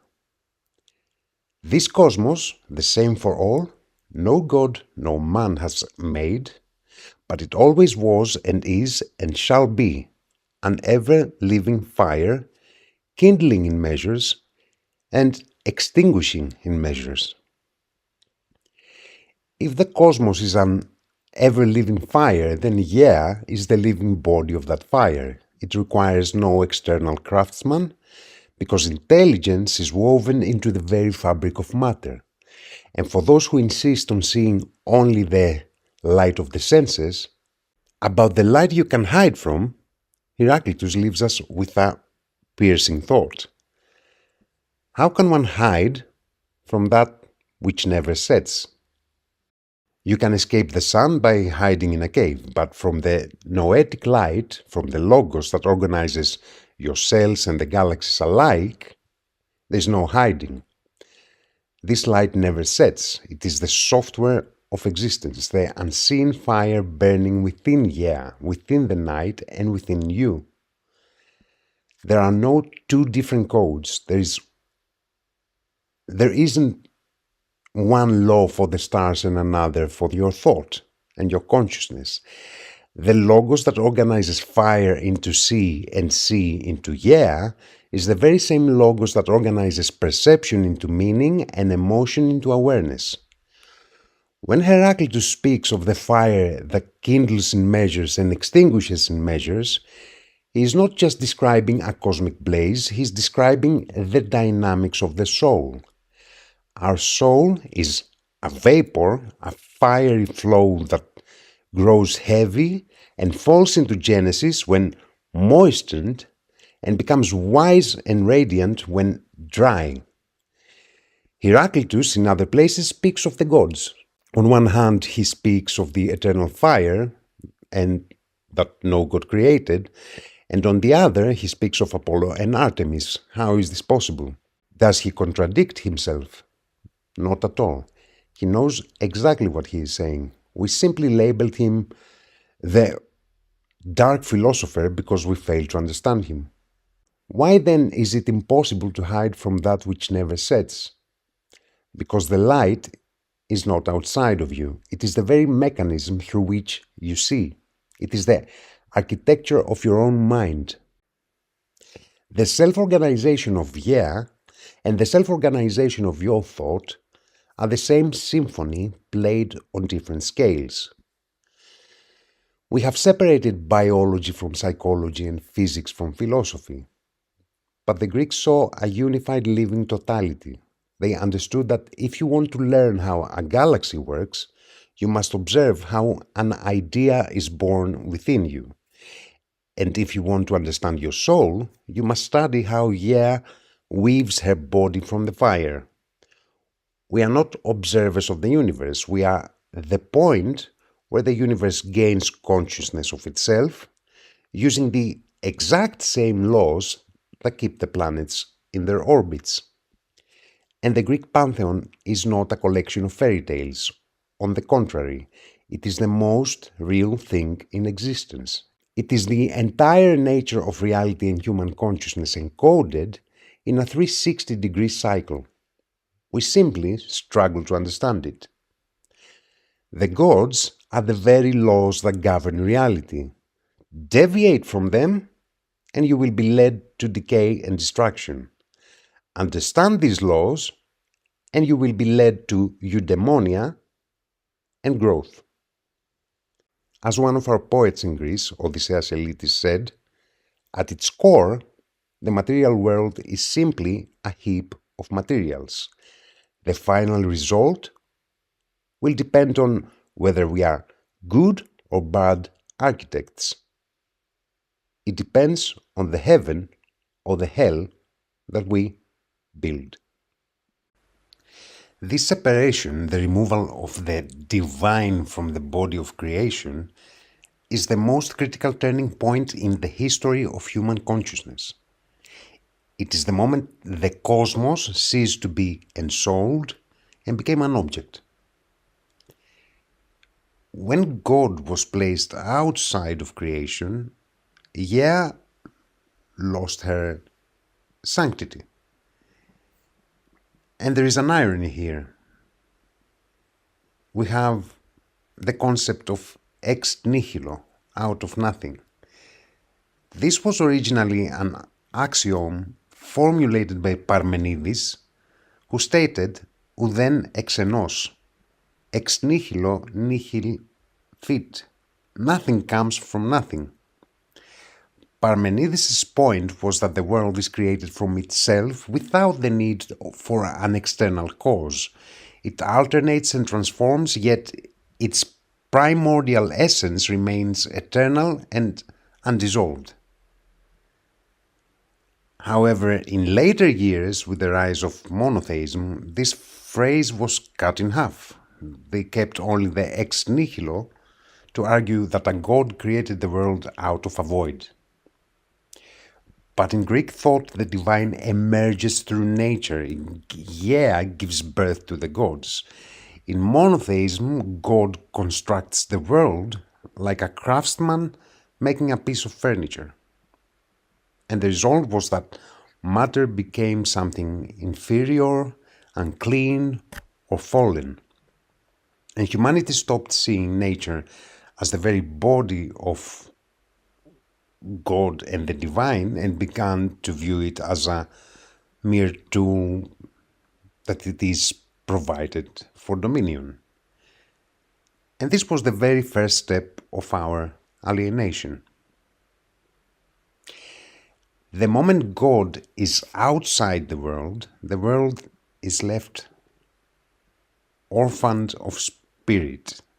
And this led us to the Enlightenment and to Newton, where the universe was described as a vast clock. If God is the watchmaker who simply turns the clock around and then is gone, then nature is nothing but gears and mechanisms. Matter became dead without Eros, without Nous, without Aether, without all of the necessary ingredients to vitalize it from within. And so Gaia was transformed into a mere pile of raw materials.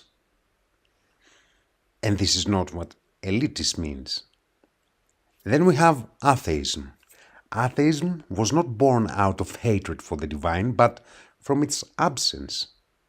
If God is so distant, so external, and so abstract, he eventually becomes redundant. Because science claimed that, hold on a second, I can explain how the gears of the clock work without needing the watchmaker. So humanity discarded God, but kept the dead nature. And we ended up in a world without meaning, where existence is seen as a random biological accident. So this separation was the greatest wound of humanity. We kicked out the sacred out of the world, we became sinners, and we ended up living on a dead planet. Atheism and materialism are the children of a God who became external. So to bridge this gap, we must return to the deep understanding of Logos. The word Logos was abducted by Christianity to be rendered simply as the word of God. But Logos signifies much more. It is emanation, emergence, proportion, it is mathematics, physics, motion, and music. It is the symphony and the discord, the movement from the one to the many and from the many back to the one. Logos as speech or word does not belong to a god. It belongs to the human being. It is through Logos that the human being strives to understand both themselves and the world, seeking to live in harmony within a divine creation. We must realize that the divine is not a craftsman standing over the world, but the very self-organization of the world itself. The sacred is not elsewhere. It is the very invisible harmony that Heraclitus is talking about. So Gaia contains within her the necessity of Ananke and the urge of Eros. She does not wait for orders. She's living materiality. Gaia is the very principle of complexity. She is the proof that the very nature of reality, what we call physis, is to create structures from nothing. I will share a passage from Nikos Koundurakis' work, Reality, the Structure of Thought. This book is nearly 1,000 pages, is unfortunately available only in Greek, but its insights into the Hellenic perception of existence are absolutely fantastic. I will translate and read a significant excerpt for you. It is important to note that, as I have mentioned before, that when Plato refers to the all-begetting mind, the pangenitor nous, he is not speaking of the monotheistic God. Physis, definition, genesis with the admixture of the liquid element. Etymology, derived from the verb theo, to give birth, to develop, to sprout, to come into light. Essence, interpretation. The word theo is divided into the letter phi, which is the symbol of the golden ratio of beauty, 1.618, of balance and virtue, and io, which means to moisten, to rain, which indicates the descent of the liquid element. From theo also derive the words physas, be careful here, which means father, and phys, which means son, and by extension, gender, philo, and tribe, phili. The music of the world of ideas is transmuted into nature with a small percentage of deduction or decline. This decline provides the parameter of decay, which leads to the closing of the cycle of a life. Koundurakis continues, analyzing how this decay is connected with our intellectual journey and the true death of the soul, but let's not go there for now. Let's remain with this image. Gaia is not a random object. She is the music of ideas that took form through the liquid element and the golden mathematical imprint of phi. She is a living geometry that, despite her decay, remains the only objectively real thing we can touch. She functions exactly like Ariadne's thread, the sacred cord that leads you out of the labyrinth of irrationality and back to the source of light. The universe cools down, then we have energy that condenses, particles that gain substance. What the ancients would probably call firm foundation, we call it the Higgs field or material manifestation. It is the body of reality. Just as our body is the place where our soul and our mind experiences the world, so Gaia is the body where the all-generating mind, the Pangenitor Nous, manifests its creation.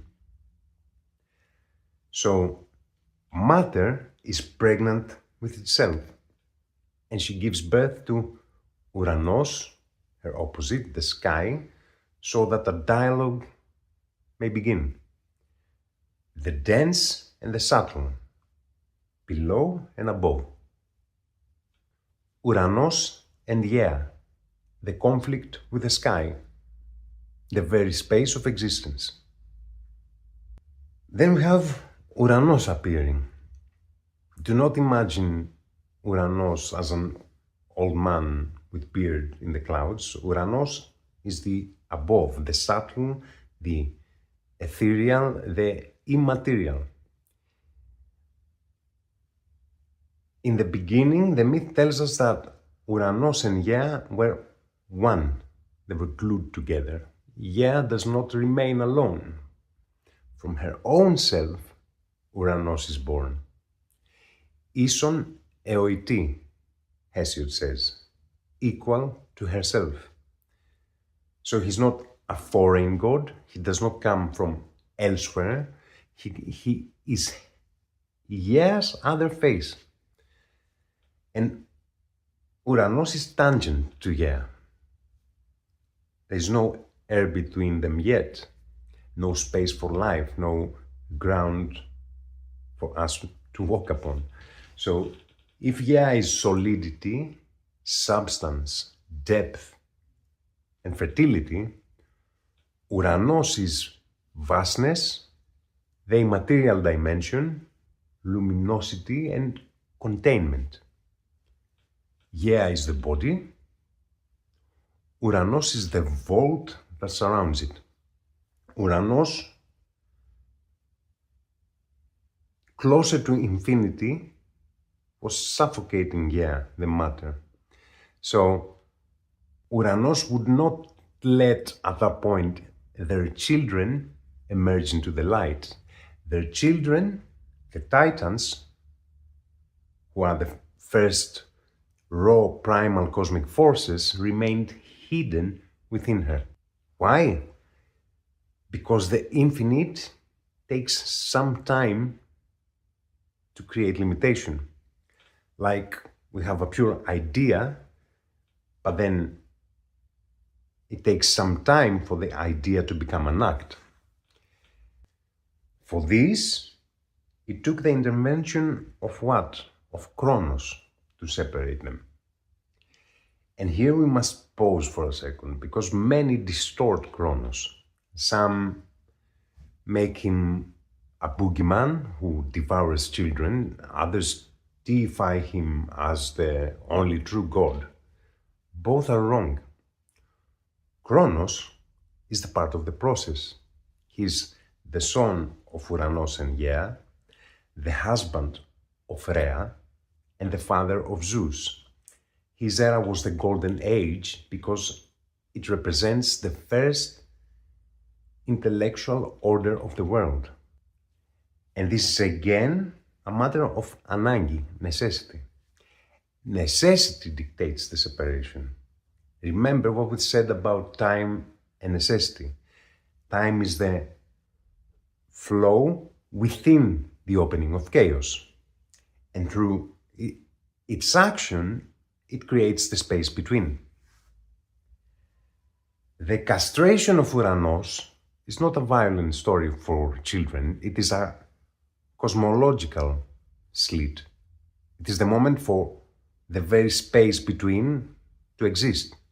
It is the point where it is created. And this is the symbolic separation of heaven and earth. And this creates the place we live. We live exactly between the dense and the sparse. And only when Uranos moves away from Gaia does the world as we know it appear. And then what do we have? We have the space between the above and the below. It is the stage where the whole human story will be played, or shall I say drama. Without this separation, Gaia would be a pregnant woman never allowed to give any birth between body and spirit. And without this separation, the universe would just be a shapeless soup. Uranos is not merely the father of the gods. Uranos is the rhythm of the stars, the cycle of time, the cosmic order, what gives measure, and the field of intelligible reality. In Greek thought, the sky is not empty, it is full, it is alive. Chthonic wisdom, the depth of being. So we have forgotten Gaia. We turned Gaia into a resource when modern man sees Earth as a commodity to be exploited. We turned her into a real estate and we also pay taxes for it. But the ancients knew. Before Apollo took Delphi, the oracle belonged to Gaia. What does that signify? That wisdom is not found in the stars. It is found in the depths, into the very chthonic experience. Wisdom is something that requires experience. We're talking about embodied wisdom. Gaia is the Pamitor, the mother of all, she who gives everything, Pandotira, and she who brings everything to its fulfillment and end. Telesphoros is the word. And this word has to do with Aristotle's entelechi that we will talk about in the next episode about Nous. Gaia is a dual force. She gives birth to the gods, but she also gives birth to the typhoons. So she generates beauty, but also the erinias, the remorses that rise from violence in earth. So what happens here? Nature is not good in a moral sense. It possesses no human ethics. It possesses cosmic creativity. And creation demands destruction too. A musician needs to keep destroying to be able to start creating. Same as an architect, same as with anything creative. So Gaia nourishes her children and in the end receives them back into her embrace. It is the cycle that never breaks. Man as a terrestrial and celestial being.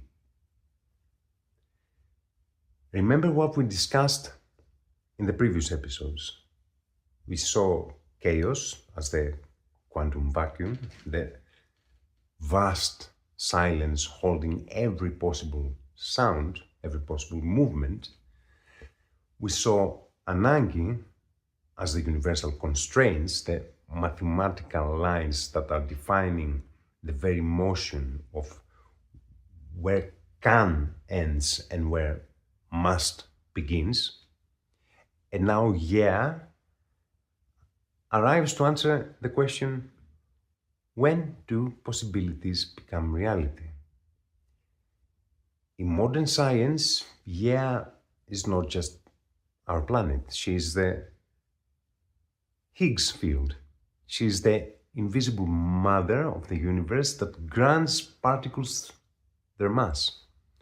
Without this density, the world would be an eternal radiation that could never be caught into a shape. So yeah, in a way, is the collapse of the wave function. It is the moment when the engine of necessity comes and catches the energy of chaos and forces it to become body. So if chaos is the infinite and the Ananke is the measure, yeah is the crystallization, is the crystal formatting between them. She's the proof that the universe did not only want to think or to legislate, but wanted to exist. And every cell of our body is a piece of yeah.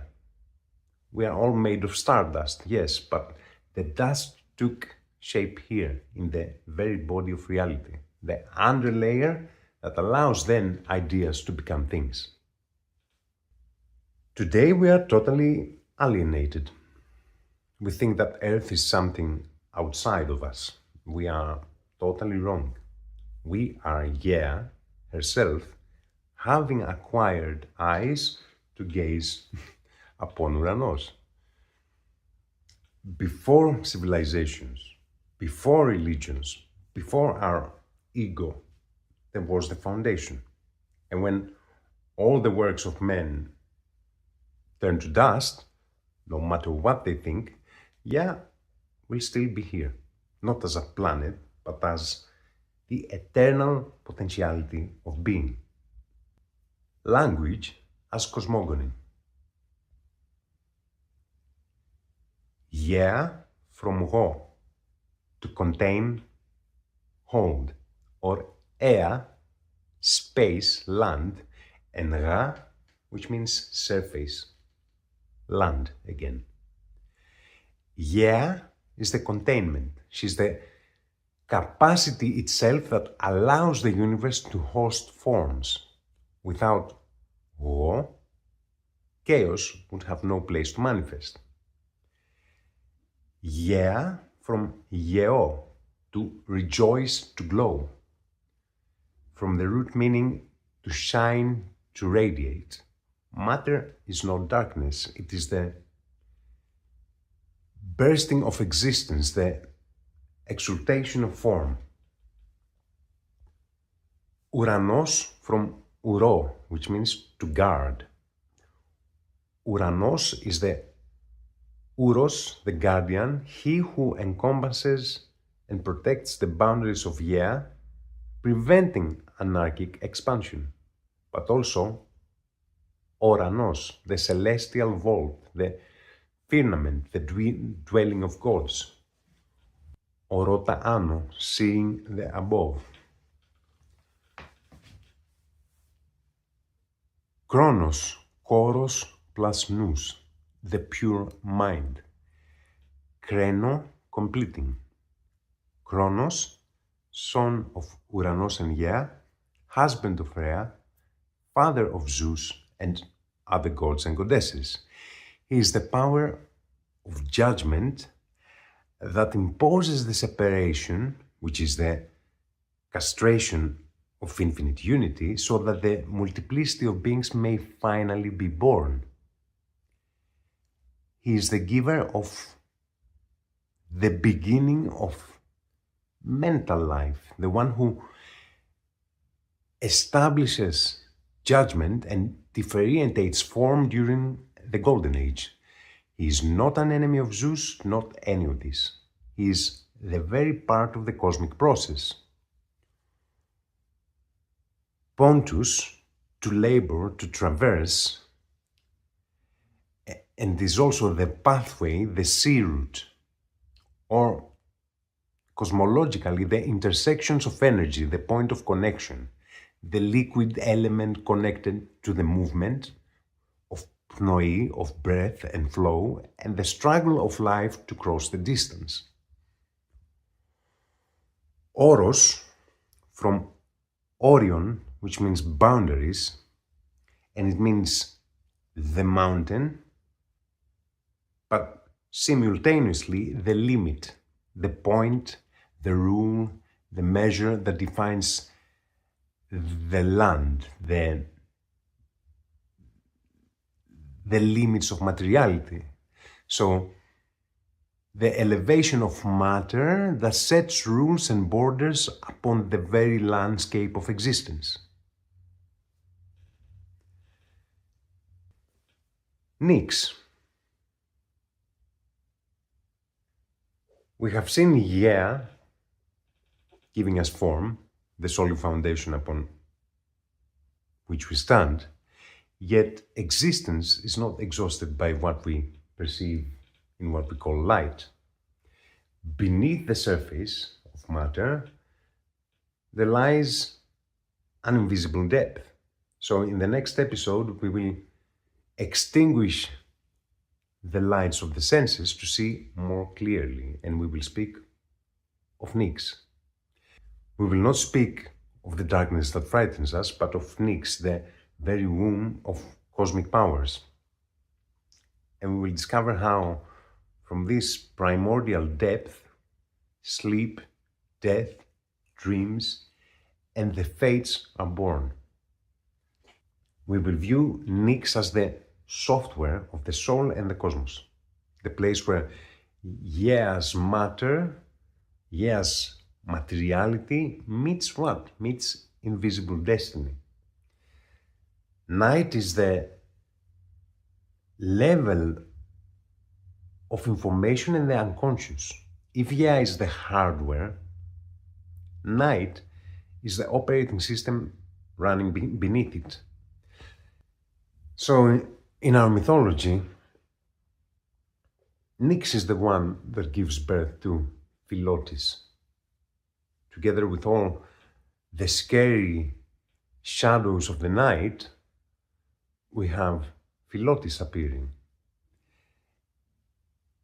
And Philotis is basically preparing the ground for the universal power of Eros that will follow and start connecting everything together. Because to understand the light that will follow, we must first learn to read the shadows of the night.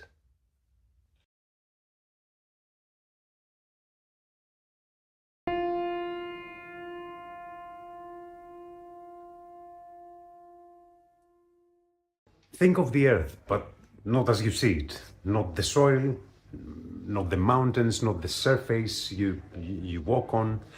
Think deeper.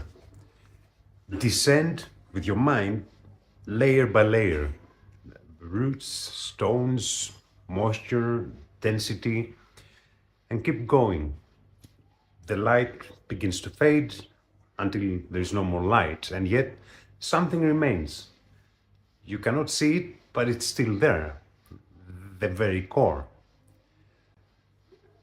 Science tells us that the very core is iron, nickel, and it's a heat almost like the heat of the sun. It is an invisible motion that births what? It births fields and forces.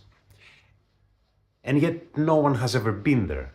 No one has ever seen it. We only understand its existence through vibration, through traces, through its shadows, its traces. It is as if we are listening to something that exists there without being able to touch it. Now think of a plant. You see it from above, you see it in the light, you see the flowers, the leaves, but it did not begin there. It was once a seed that was hidden in the darkness and cracked there, deep within the earth, merged with it, and began its ascent. But its roots don't stop where you think they stop. They actually go deeper. They connect beneath to layers that we don't even understand. Now let's leave the earth and let's go to the universe. Think of the universe. Everything we see, stars, lights, movements, is surface. It is a manifestation of something. But beneath, what lies beneath that? Heraclitus says, "The limits of the soul you shall not find, no matter how far you travel, no matter which path you take. It has a deep structure. It has a deep logos.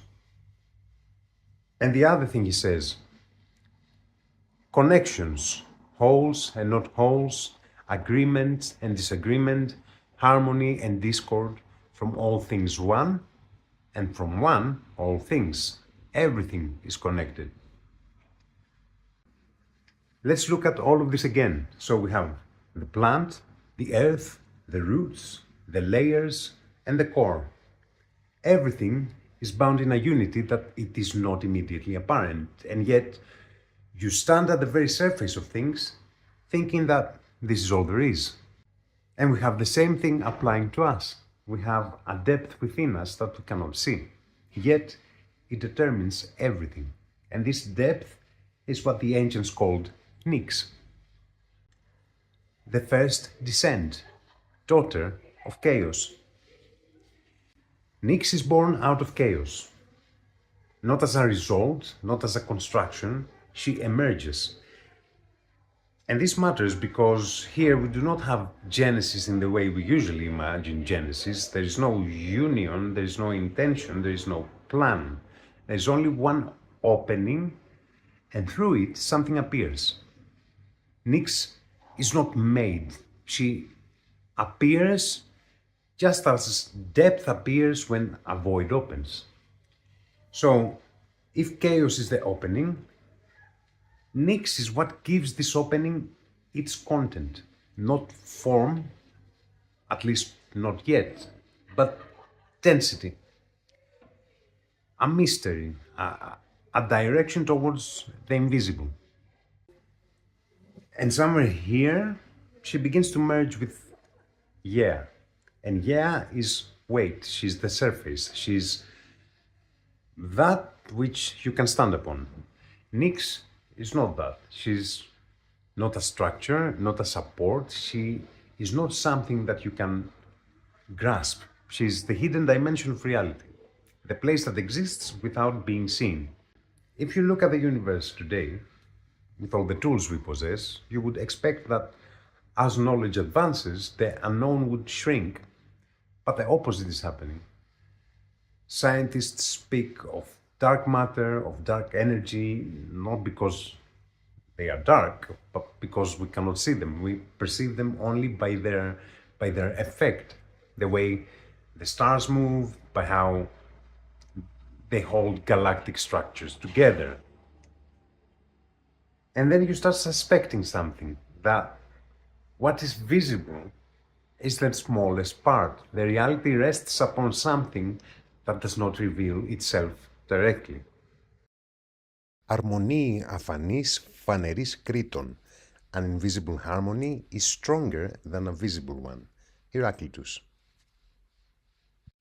Hence, Heraclitus also claimed that for the souls it is either a delight or death to become wet. For them, delight is the fall into Genesis, the world of becoming, and yet elsewhere he states, we live their death and they live our death. This is a commentary on Heraclitus from Porphyry. What does it truly mean? For Heraclitus, the soul in its pure state is fire, energy. When a soul becomes wet, it grows heavy. The moisture signifies the fall into Genesis, the incarnation into the body, into Gaia. It is a delight because the soul wants this experience of matter.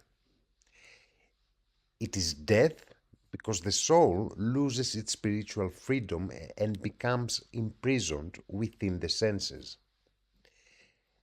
And here we have the great paradox. When we are born here into Gaia, the light of the day, so to speak, our soul dies in relation to the spiritual realm. When we die, when we return to Nyx, the soul is resurrected and lives its own true life.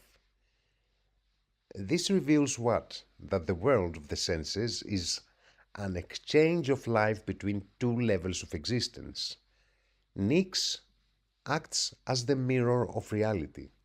When the body sleeps in the night, the soul awakens. When the body is awake during the day, the soul sleeps. Night is the space where this change of guard takes place. It is the point where the soul recovers its strength, comes into contact with dreams, the children of Nyx, and prepares either for a new day in Gaia or for the final return to the invisible. Nothing is ever lost. Night is, if you will, the warehouse, the repository where life and all the information of our soul are kept while we are occupied with the business of being human. It is the aphanis harmonia, the invisible harmony we spoke of before. The soul lives exactly where we perceive only darkness. Consider the following excerpt by physicist Mikio Kaku from his book Parallel Worlds. In this specific chapter, Kaku explains in a great way the string theory and the concept of multiple dimensions. It is almost magical how Kaku, in his attempt to popularize advanced physics, essentially returns to Plato's allegory of the cave and to Heraclitus. Just as Plato said that we see only the shadows of ideas upon the cave walls, so Kaku tells us that our three-dimensional world, our Gaia, is the shadow of a higher 11-dimensional reality. String theory maintains that all particles in the universe are nothing but notes produced by the vibration of tiny infinite strings. This is the ultimate scientific validation of Heraclitus's invisible harmony. The music, the harmony, is invisible, but the notes, the matter, the reality they create are visible.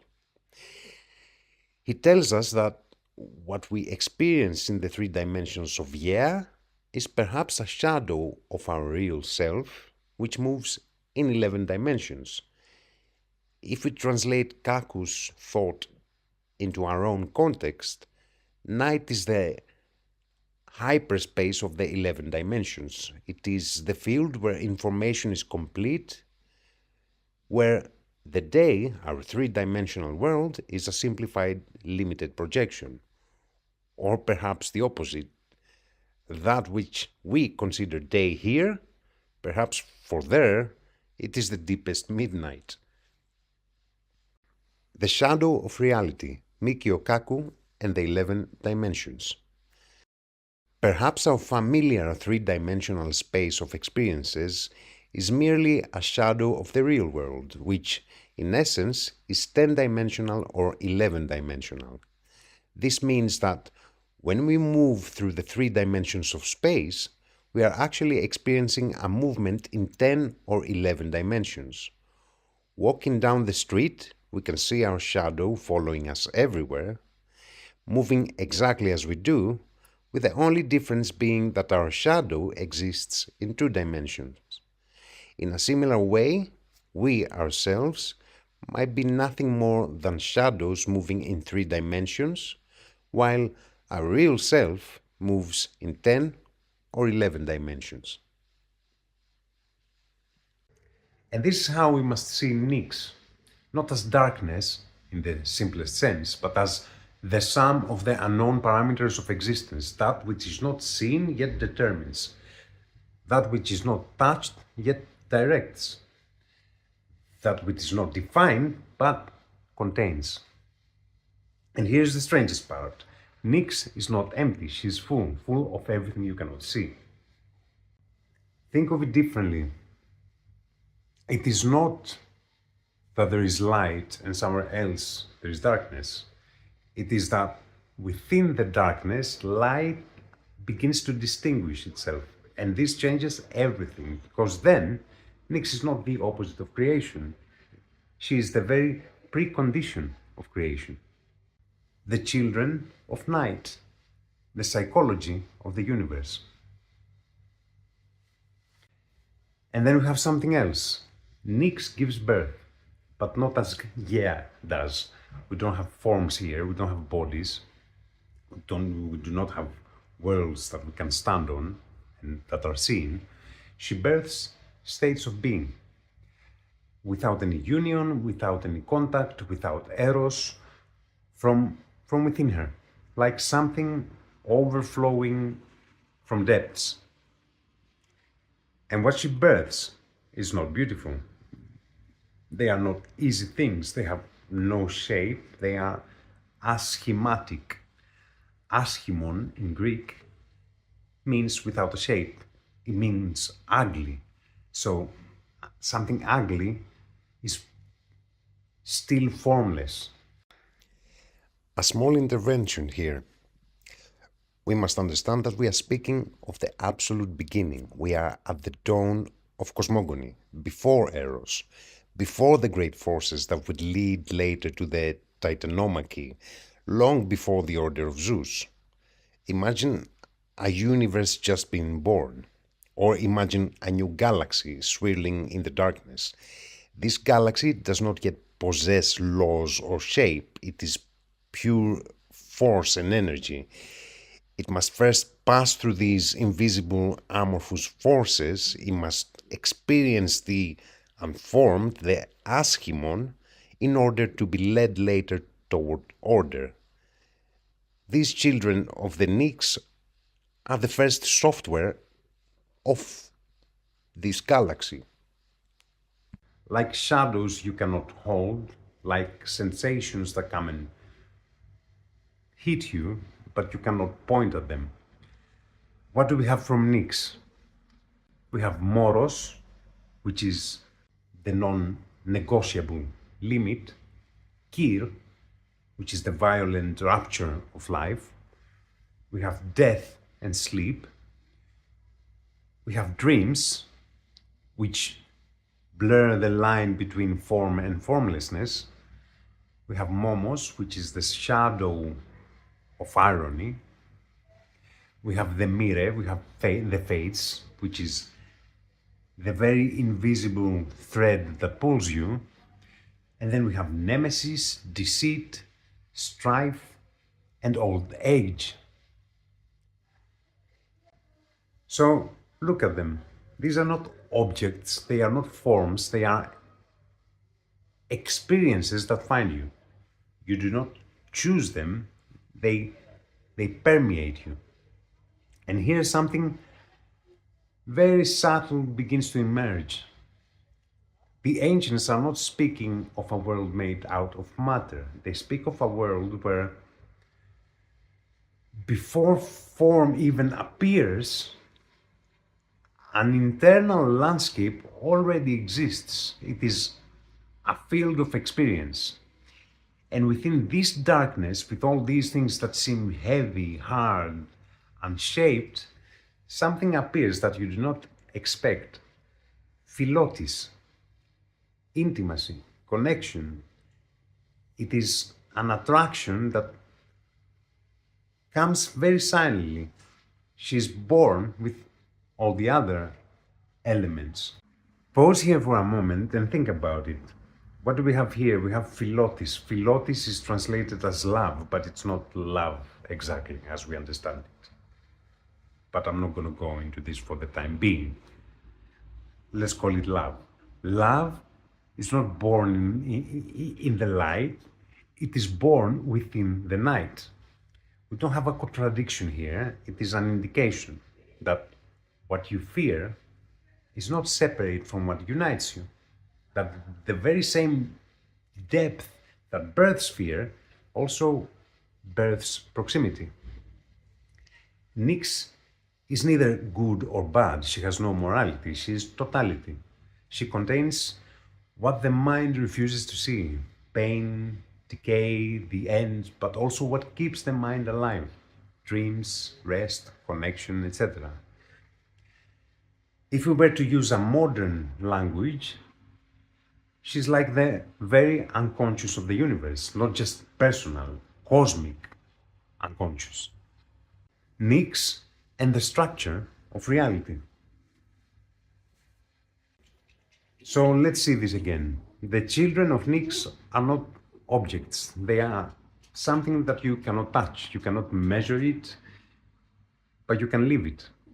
We have death, sleep, strife, deceit, fate.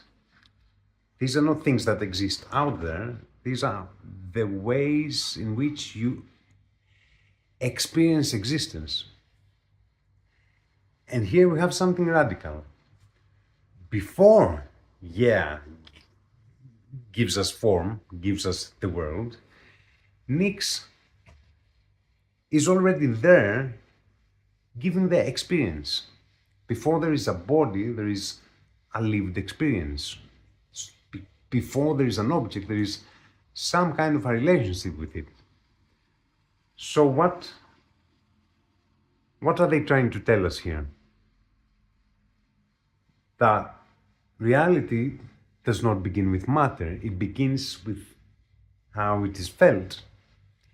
If is the very body of the world, Nyx is its soul. And if you bring this to the present day, Nyx resembles the field where experience emerges, the point where something becomes a lived moment, not just a fact. And maybe this is the hardest thing to accept, that the most real part of reality is not what you see. It is what permeates you without being seen. If you stand with what Nyx births, you begin to see a common thread. They have no form. They do not stand before you like an object. You cannot point your finger at them. They are like shadows. Not shadows cast by something bright, but shadows without a source. What is fear? You do not see it, yet it moves you. What is agony? It has no shape, but it grips you tighter than anything else. And what is death before it happens? It is something that you know it exists, but it has no form. Here, Nyx is something else. Not just a cosmic principle, she is experience itself. And maybe it is the very first point where humans come face to face with something they cannot control. Because whatever has a form, you can grasp, you can understand, you can define it, you can categorize it, but this cannot be defined.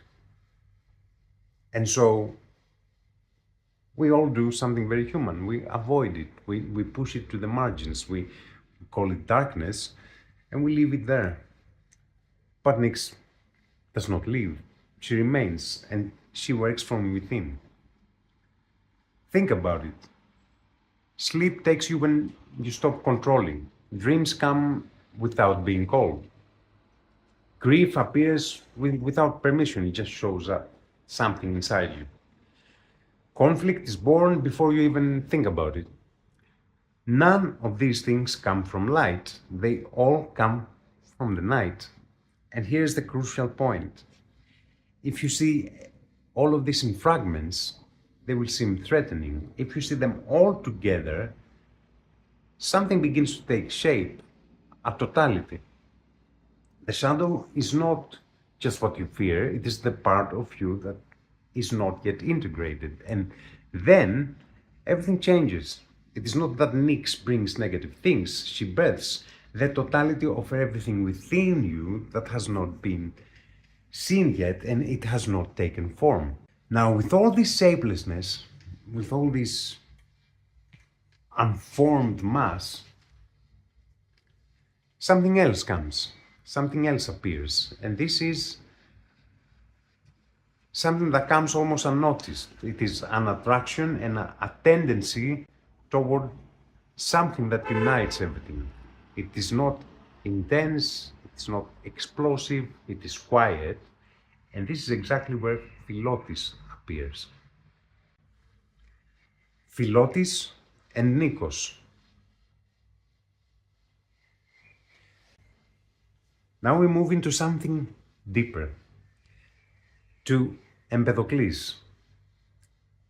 Empedocles no longer talks about Genesis. He looks at the cycle, he looks at the already formed universe.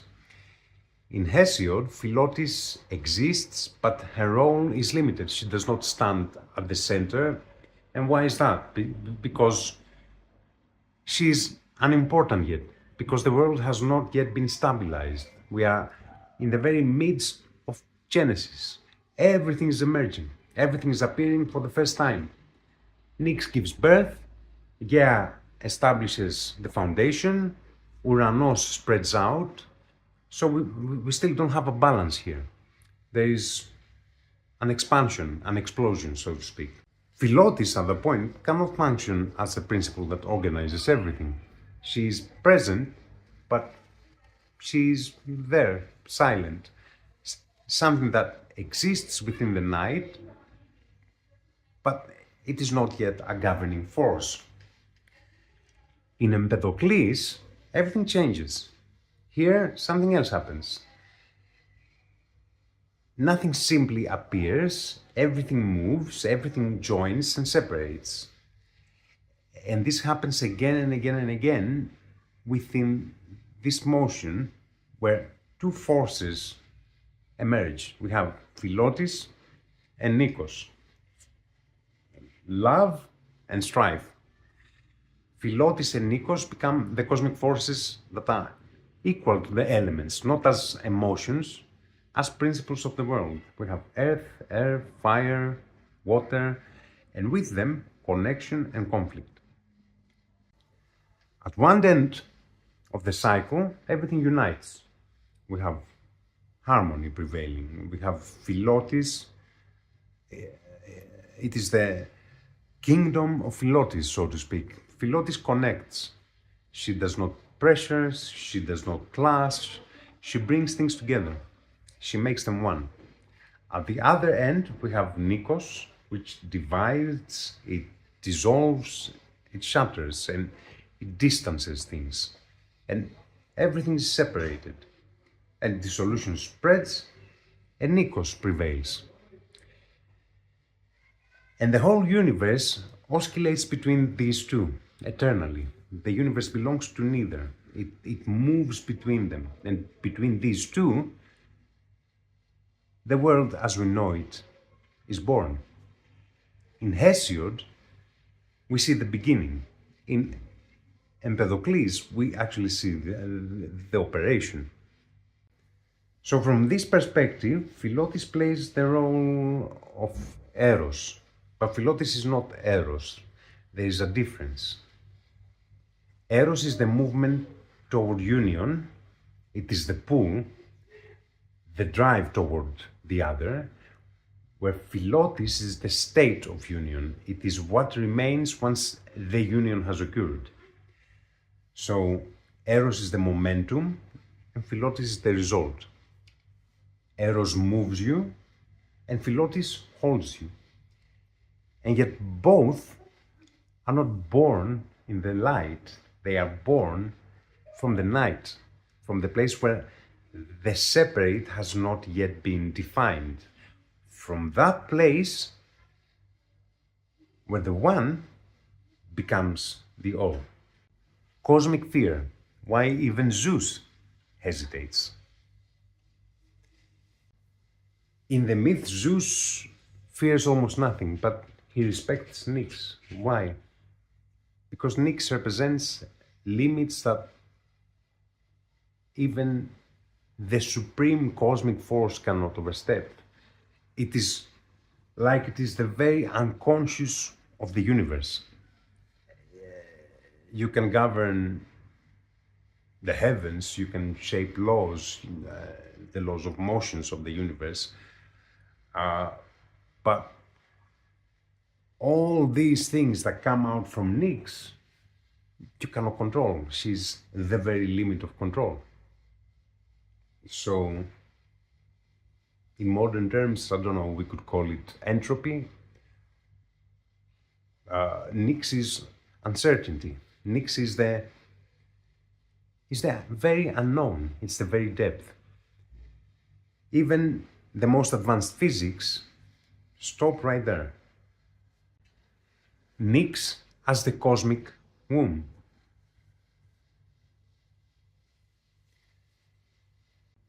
So this modern misunderstanding that darkness is the enemy of light, it is not. Darkness is what allows light to exist. Without Nix, light would have no contrast. It would have no meaning. It could not appear. Nix is the womb of Genesis. In the word Nix, the ancient lexicographer of Etymologicum Magnum gives us a map that connects the physical state of the world to the movement of the soul. Everything is born in the dark. The embryo in the womb, the seed in the soil, the idea in the unconscious, and creation does not begin in the light, it begins in the night. The etymology of the sting. The word nix isn't just darkness, it is linked to a state, nigma, the sting. Derived from the verb niso, to prick, to pierce. Night is that which pricks us towards sleep. It nudges us gently, reminding the body to close its eyes. It is a covering, a veiling, not an absence, but a shroud. It is also called so because one pricks or stumbles while walking in the dark, where sight is no longer a guide. And right here in the lexicon, immediately following, we find what? We find Dionysus Nyktelios. There's no accident here. Darkness is no longer fear, it becomes a process. Dionysus is not a god of light, he does not reveal with clarity, he dissolves. And his mysteries take place in the night. Not because you cannot see, but because you have to let go. And he's called Nyktelios because the whole worship is performed en nykti, at night. The existential bridge. Nyx is not just the unknown, it is the very field of boundaries that can be loosened. Think about it. By day you can define, you distinguish, you say, this is who I am. By night you begin to lose yourself. And that's where Dionysus enters. Not to show you something, but to pull you out of your form. Nyx covers and Dionysus releases. Nyx hides and Dionysus dissolves. So suddenly the shadow takes on a new dimension. It is not just fear, it becomes passage. Because within the shadow, if you are in the shadow, you cannot see clearly, but you can also, there is a potential there to become something else. Noogony, the birth of the cosmic mind. Hesiod isn't telling fairy tales to put children to sleep.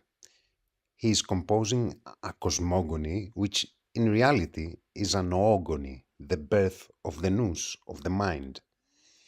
If the universe begins with chaos, the opening, and Nyx, the unconscious potentiality, and Eros is the very impulse, then what he is describing is the birth of consciousness.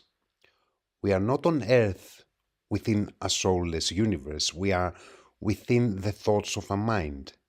If the world is a mind, then we are its thoughts. We are the point where this mind acquires self-awareness. Just as within your own dream that there are characters who think they are autonomous but are in fact you, so it is in the cosmic mind. We are its sensors. Every time a human is born, the universal mind opens a new terminal. It begins again from the night, the darkness of the womb, carrying all the primordial information, the children of Nyx, and waits for Eros to begin philosophizing. Shall we dare to transfer this entire cosmogony, this noogony, into an infant? Why not? Think about it. A sleeping baby is the absolute night, Nyx. Within it exist all the possibilities of the world, like the Orphic egg. Everything is there. The future man or woman, the logos, the action, the fear, the anxiety, distraction, creation. But at this moment, nothing has been manifested. It is potential before it becomes act. Just as Nyx contains the before of the gods, the infant contains the before of the personality. It has no ego yet, no noise, no face, it just breathes. And then slowly Eros arrives. What is Eros for the infant? It is the first hunger, the first need to touch something, to smell, to see. It is the first moment it opens his eyes and beholds the world. This is the first miracle. It is, in other words, an existence that has no shape yet, and Eros is that first impulse that forces the infant universe to open its eyes. The infant is not a blank state. It is a dense seed carrying with it all the archetypes, the entire heritage of the Nyx before it even utters its first word. Sleep and dreams are its permanent state. Its dreams are the raw material trying to take form.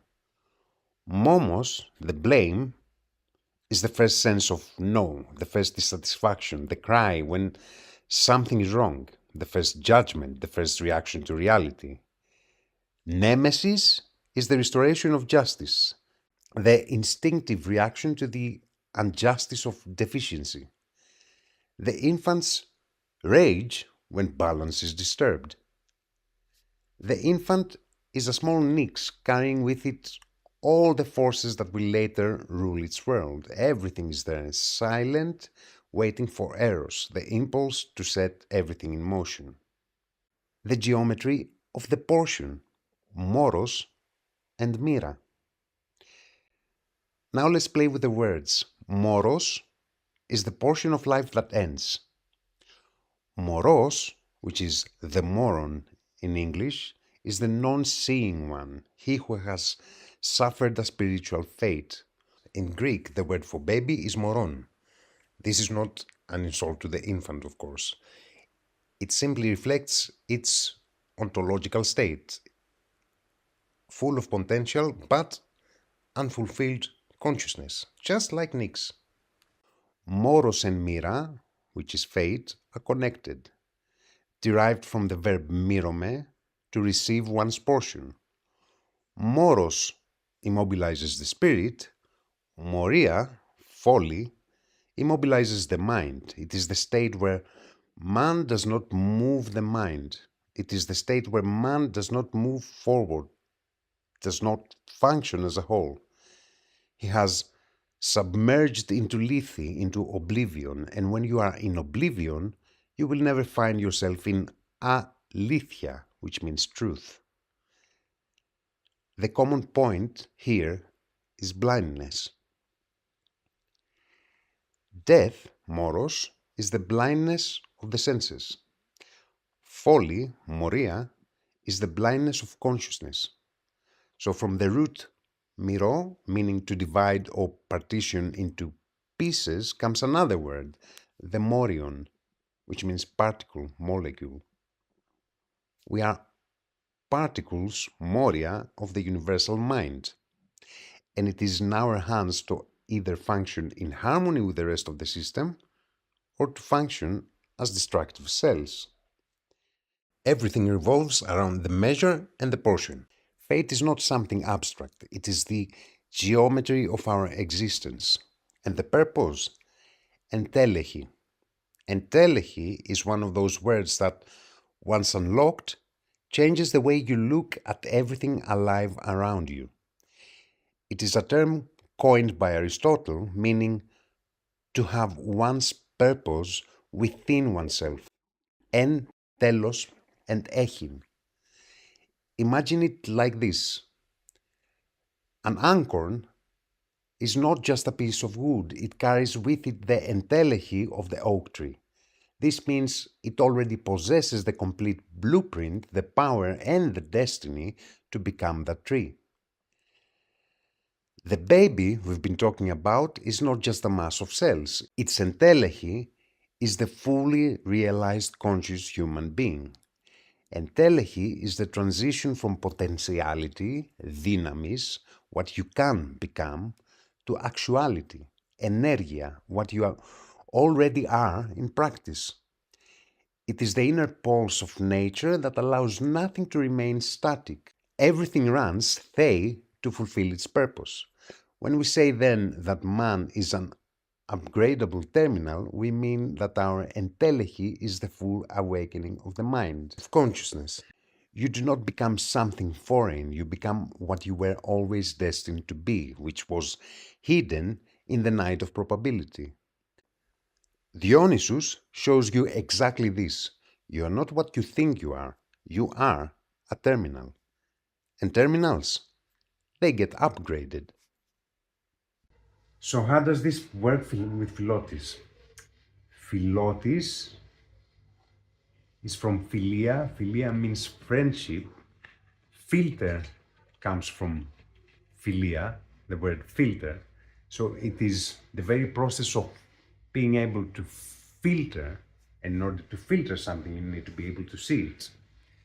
So you need to go in the dark and see what is there so that you can filter it. Only when the boundary of the ego goes, loosens, relaxes, only then there can be true union. So that's why Nyx is the precondition of Philotis. And that's why Dionysus is the way. Dionysus Nyktelios does not save you from your sins. He delivers you from the very prison of being something specific, something that you think you are. We have the impression that, we are all children of light or whatever. If you don't see your darkness, if you do not see this depth inside you, if you do not explore it, how can you find the light? Modern religions tend to see the darkness as something that you shouldn't go there. Darkness is a prison. But in the night, darkness, it is just freedom from the schematic. It is a return to the indivisible unity. It returns you to the womb, where you have to deal with yourself. You have to see everything you are. How can you go towards the light if you don't see your darkness? And this is basically hidden in the psychology of Carl Jung. So, to put it in Carl Jung's terms, what we do not make conscious emerges as our fate. Religion is a defense against the experience of God. That is, if you use it as an excuse. Depression is like a woman in black. If she turns up, don't send her away, invite her in, give her a seat, and listen to what she has to say. Enlightenment is not imagining figures of light, but making the darkness conscious. So this final phrase is the etymological analysis of Nyktelios. Dionysus does not bring you an external sun. He forces you to become the light that recognizes its own darkness. Modern society tends to see darkness as something that you should avoid. Why? Because it is a defense. Because you avoid to look within you properly. If you start looking within you properly, with clear eyes, then you start dissolving this fake persona, this fake ego that you have manufactured for yourself. It shatters it. It shatters the form, it shatters the guilt, and then you can reorganize yourself in a much more healthier way. We are all children of the Nous. Every time you sleep, you return to Nous. Every dream you see is her language. Every fear you feel is Nix's shadow, and every moment of intimacy is again her gift. You are not only a being of of matter and form, you are also a being of Nix, of the depth, of the mystery, of the unseen. And before you were even born, you existed in the darkness. And when your story ends, you will return to it. But this is not an end. It is a return to the source to complete this whole circle again. Nix is not the absence of life. She's the place where life waits to begin again. Eros, the force that breaks the night. So we have seen chaos, the opening, we have seen the foundation, we have seen Nix, which is the depth, but nothing moves yet, nothing is connected, nothing is. So in the next video, we will discuss Eros. Eros is the force that dares to move through darkness. It is the force that becomes Dionysus Nyctelios, the drive that unites everything that Nyx gives birth to. So the night is not the end of the road, it is the road that leads to Eros. Without the depth of the night, Eros would be some superficial attraction only. Through the night, Eros becomes the very force that resurrects the whole world. Because without Eros, the night would be eternal.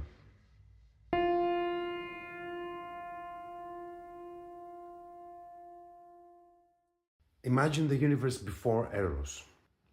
There is chaos, the opening. There is which is matter, the material world. And Nyx, the depth. They are all there, but they are motionless. It is like an orchestra that is holding its instruments, yet no one gives the signal for the first note. And then Eros appears.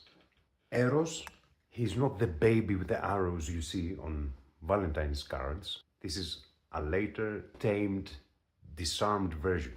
It is totally harmless. In the beginning, Eros is primordial. He's the lysimelis, the one who loosens the limbs, as Hesiod says, who paralyzes logic, who shatters boundaries. He's the force that says to the seed, break the shell, or to the star, explode. And it is the force that asks the human being, what is it that dissolves you? Will you find it? Before humans, before the gods as we later imagine them, there is a darker narrative. Not quiet, not orderly. In the Orphic tradition, Eros is not simply born. He bursts forth like a rift within the darkness itself. Night leaves an egg with Erebus, and from there something opens that is not yet form, it is force. In Hesiod's Theogony, Eros has no parents. He emerges alongside chaos and He is not the result of life, he is the very cause of it. The physics of Eros, the cosmic magnet. Eros acts as the law of cohesion. If chaos is the distance and is the mass, Eros is the binding energy. In physics, atoms unite not out of politeness, they unite because there is a hunger for stability. It is an attraction that overcomes the repulsive force of the vacuum. This is primordial Eros. It is the magnetism that forces stardust to collapse and give birth to suns. It is the electrical discharge that connects molecules to form the first helix of the DNA. Without this impulse, the universe would be a frozen static soup. Eros is the reason the one refuses to remain alone. He is the force that extorts matter into taking form. Noogony, Eros as the architect of consciousness. But the mechanics of matter are only the surface, because if we cross into the side of consciousness, Eros changes face. We spoke in the previous episode about Nous and entelechy. If entelechy is the purpose sleeping within the infant universe, then Eros is the machine, the engine that drives its realization. Nous contains everything in potentiality, but to transition into actuality, energia, it needs a challenge. It needs Eros to break the shell of individuality, and Eros is what makes you feel incomplete. He robs you of the quiet of the Nous to give you the adventure of the light. Here we have the question that leads us into the depth of Greek philosophy. Why does a being that is part of the whole suddenly feel alone? Why does our nature, while carrying the entire heritage of the night, of the Nous, feels this irresistible pull towards something else? Is Eros a blind biological need for reproduction only? Or is it also the universe's way of remembering itself? This precise void, this rift between who we are and what we long to become, is the place where philosophy is born. You do not philosophize because you know, you philosophize because you fall in love with the truth that you lack. And this is something very dangerous. Eros and the transition to philosophy. Humans gave him parents, Aphrodite, Ares, and they made him a child of the sky. It is as if everyone was trying to explain something that could not easily be explained. Then comes Euripides, and he makes a clear cut, because he says, Eros is not one, he is two. One who lifts you up and one who dissolves you. And somewhere there, something begins to show that Eros is not just a deity, he's not just a story. He's a force that permeates everything. And he changes form, depending on who is looking at him. And if this is true, then we must take it totally differently, very differently. And it is here that Socrates takes the floor to tell us a story that was told to him by a woman called Diotima. And it is a story about two parents, Penia, which means poverty, and Poros, which means resource. This story will show us that Eros is neither God nor man. The great intermediary, Eros as a server. In the Symposium, Socrates reveals the secret. Eros is a great demon. He is the intermediary, the server. Between what? The server between the world of ideas and the world of nature, of physics. He is the eroi.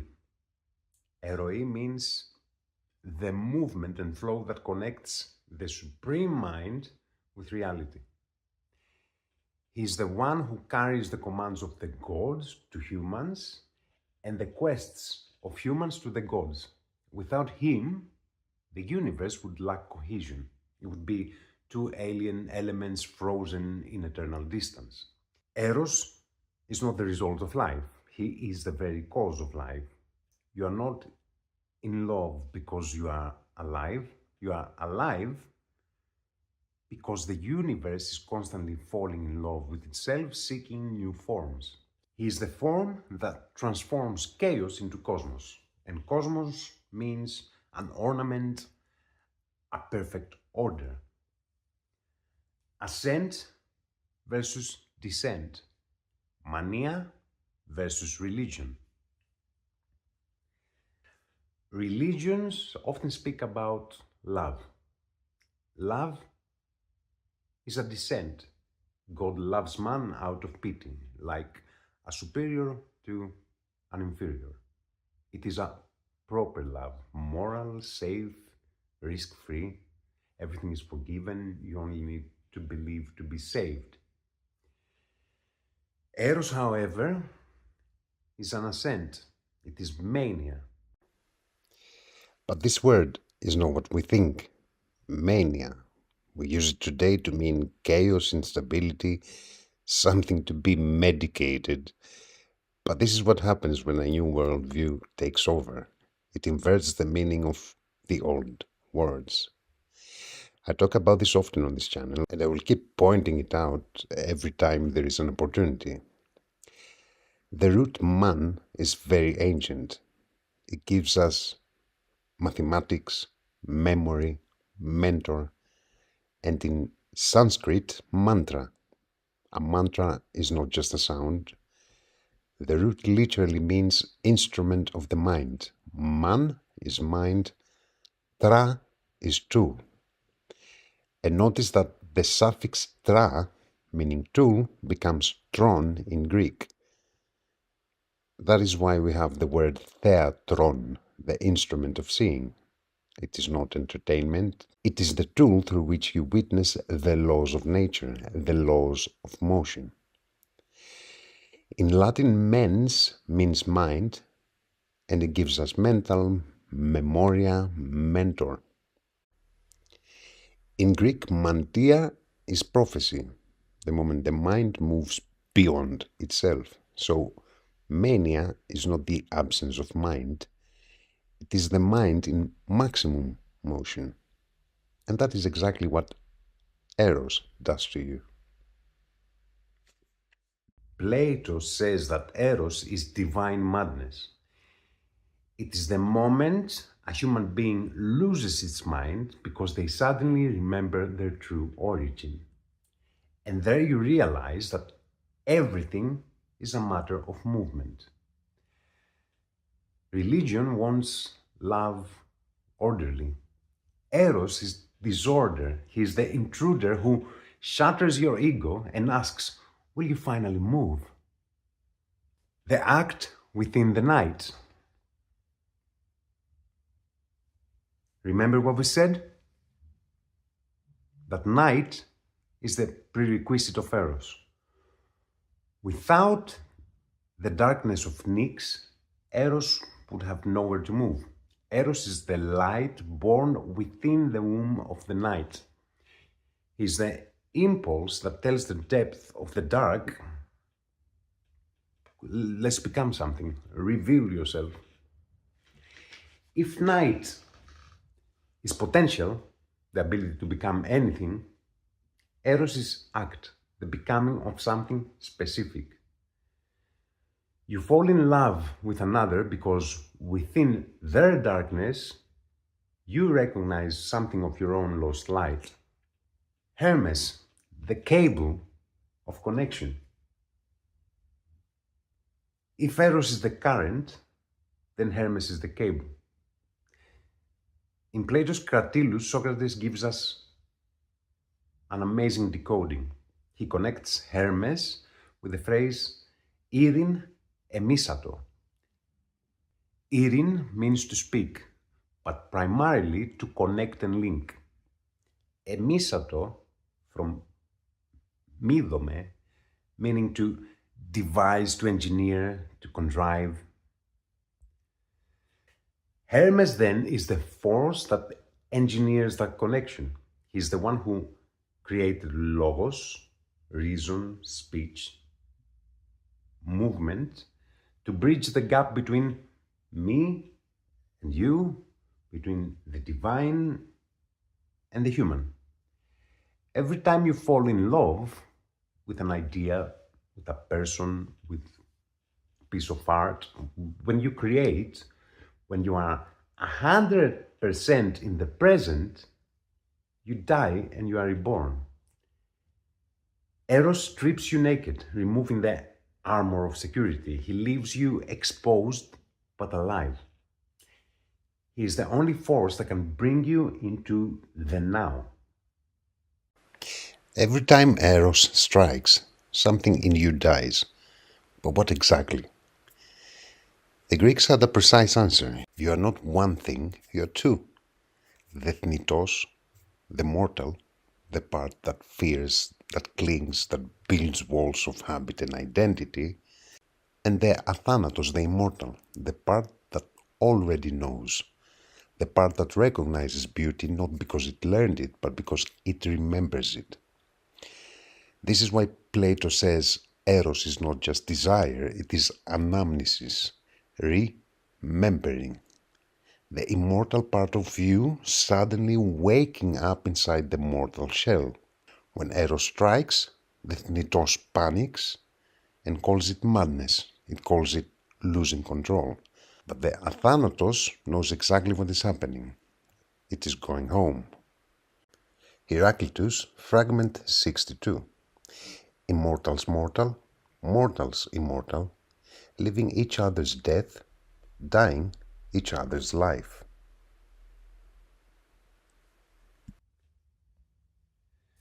The trigger, thavma. So if Eros is the intermediary, how do we activate him? Thavmazin, which means wonder, is the very button that turns him on.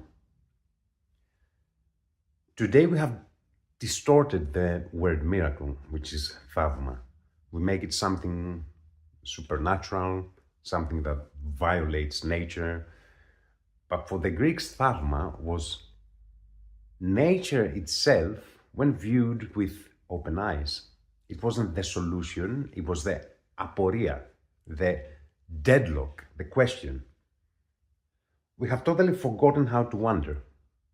And if you forget how to wonder, how can you even reach athavmasia, which is the state of being beyond shock?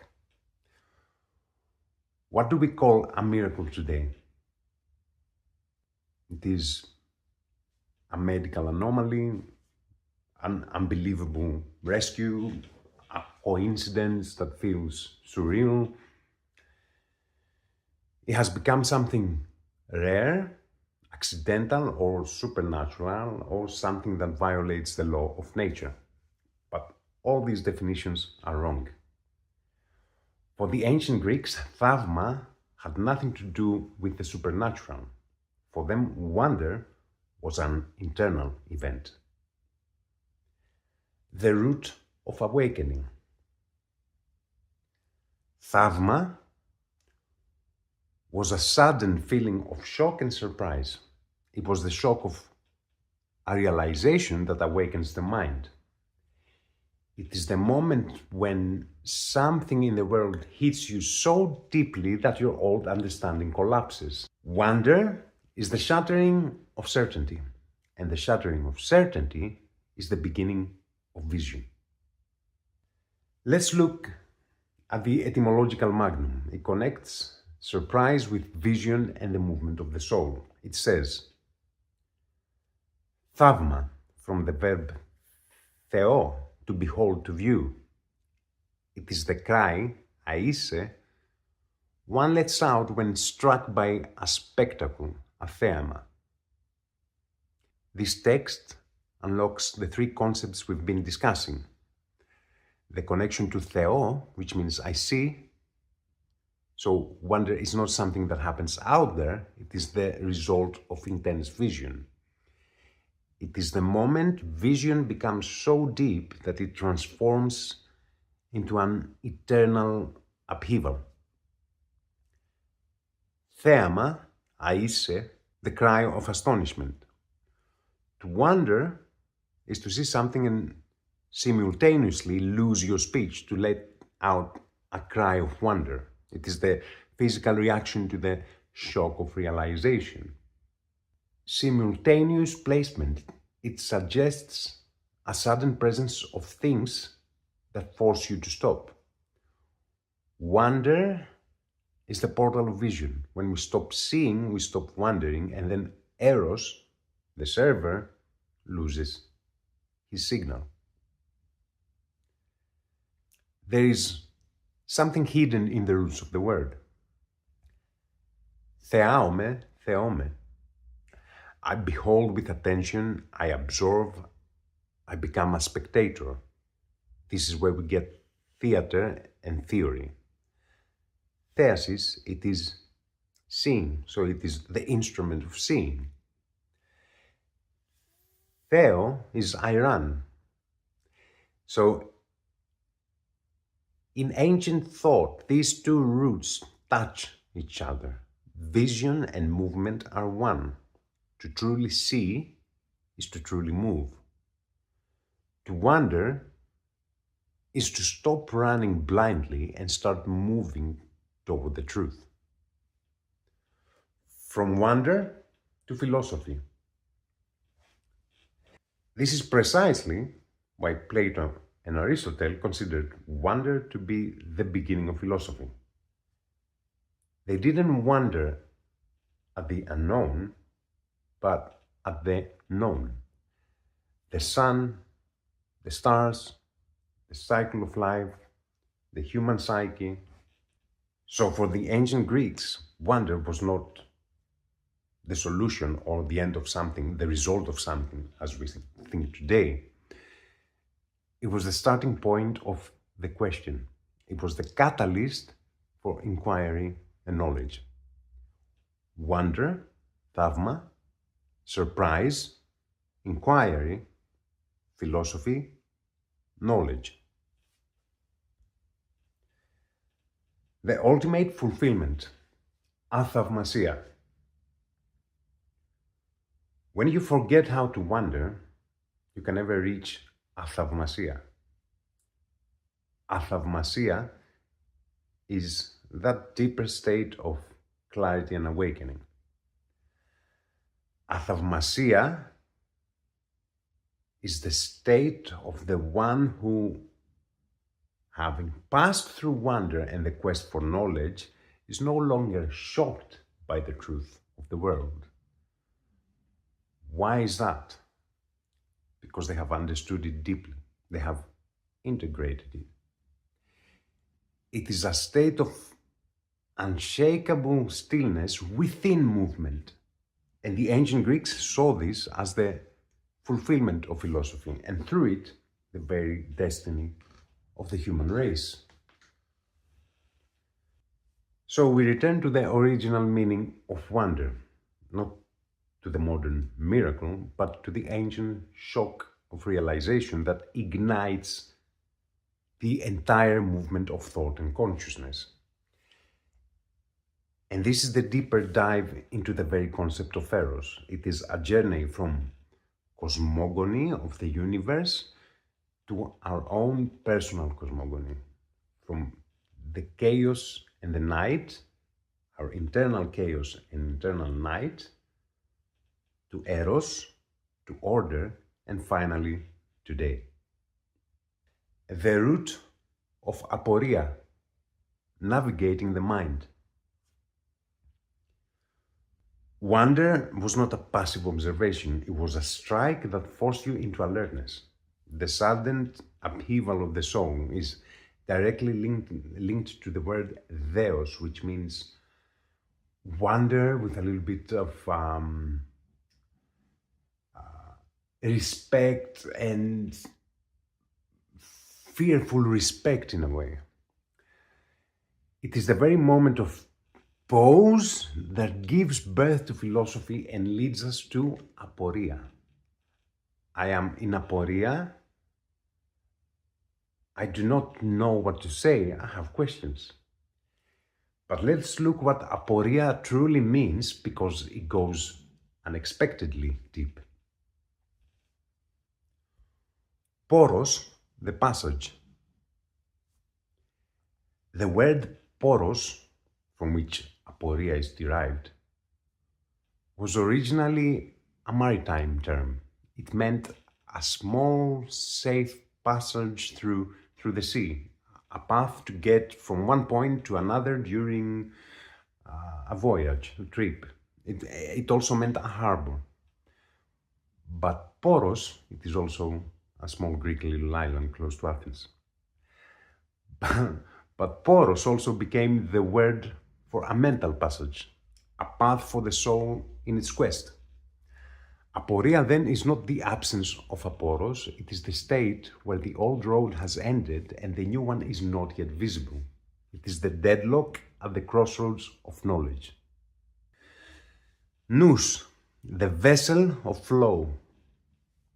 The etymologicum magnum connects the word nous, mind, higher consciousness, with the verb neo, which is to sail, to swim, like a boat at sea. And with porevome, which is the verb of poros. So the nous is that which moves, and it is that which sails. It's the force that navigates from one poros, one passage to another, flowing through the very heart of aporia. So, therefore, in Greek thought, the mind and the soul are flow. The nous is movement and is a path into the infinite. What gives birth to this passage? In Plato's Symposium, Socrates tells us that it was Diotima, the priestess, who taught him the philosophy of Eros. He says, "Tell me, Diotima, who are the parents of Eros?" Diotima smiles as if knowing she is about to reveal something far deeper than a mere myth. "It is a long story, Socrates," she says, "but for your sake, I will tell it. When Aphrodite was born, on the very day of beauty itself was brought into the world, the gods gathered to celebrate, and among them sat Poros. Poros is the son of Metis, which is intelligence, and Poros is the deity of resourcefulness, of ingenuity, the one who finds paths, literally, the way. Drunk on nectar, he lay down among the flowers in the garden of Zeus and fell into deep sleep. And then came Penia. The contrast, Poros versus Penia. Penia means need, poverty. Penia is the one who wanders from door to door, the one who is always deprived, the one who feels a void that the gods never experience. Seeing Poros asleep, she fell in love and desperately desired a child who could lift her out of her misery. A child who would bring the way, the Poros, into her life. So Penia laid down beside him and conceived a child. And that child was Eros. The hybrid nature of Eros, the eternal in between. And this is, Diotima says, this is why Eros is forever the servant and companion of Aphrodite. He was conceived on the day of her birth, and beauty has been his magnet ever since. Because he is the son of Poros, of resourcefulness, and Penia, of desire and poverty, his nature is hybrid, divided forever in between. From his mother, Penia, he inherits emptiness, poverty. He is always barefoot and homeless.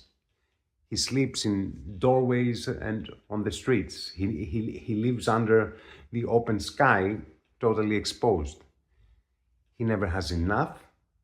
He never rests. He never feels safe. And scarcity is his constant companion. So, this character of lacking gives him the continuous burning need to search. But from his father, Poros, he inherits intelligence and resourcefulness. He desires the noble and the beautiful. He hunts for wisdom. He is bold and fearless. He's an unrivaled hunter and a master of strategies and tricks. This is Metis. A note on Metis, by the way. Metis was the first wife of Zeus, a Titaness whose very name meant deep intelligence, cunning wisdom, and strategic thought. Zeus swallowed her whole, not to destroy her, but because a prophecy warned that her child would surpass him. From inside Zeus, Metis continued to work, and when Athena burst fully armed from his head, she was the externalized Metis. Deep wisdom made active, made visible, made force. Metis is the intelligence that operates beneath the surface. Athena is what happens when it finally erupts. Eros inherits Metis from Poros, which is the capacity to think underneath, to find the path where there seems to be none. This is why he is called an unrivaled hunter. He does not chase blindly. He maneuvers, he calculates, he navigates, he finds his way. And because I recently watched a video where someone argued that Zeus represents patriarchy and violence, I want to say this. Myths have layers. If you read only the surface, that is exactly what you will find. They are built that way. The literal story is the shell. Beneath it is the philosophy. Zeus swallowing Metis is not a story about power and domination. It is a story about consciousness and about how order must internalize wisdom in order to govern at all. Reading a myth literally is like reading the Odyssey and concluding that, hold on a minute, this man travels too much.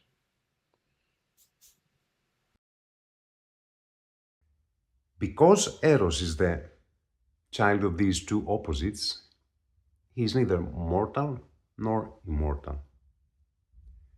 Within a single day, he can flourish, radiant with life when fortune favors him, but just as quickly he can totally collapse, falling back into need, void, and hunger.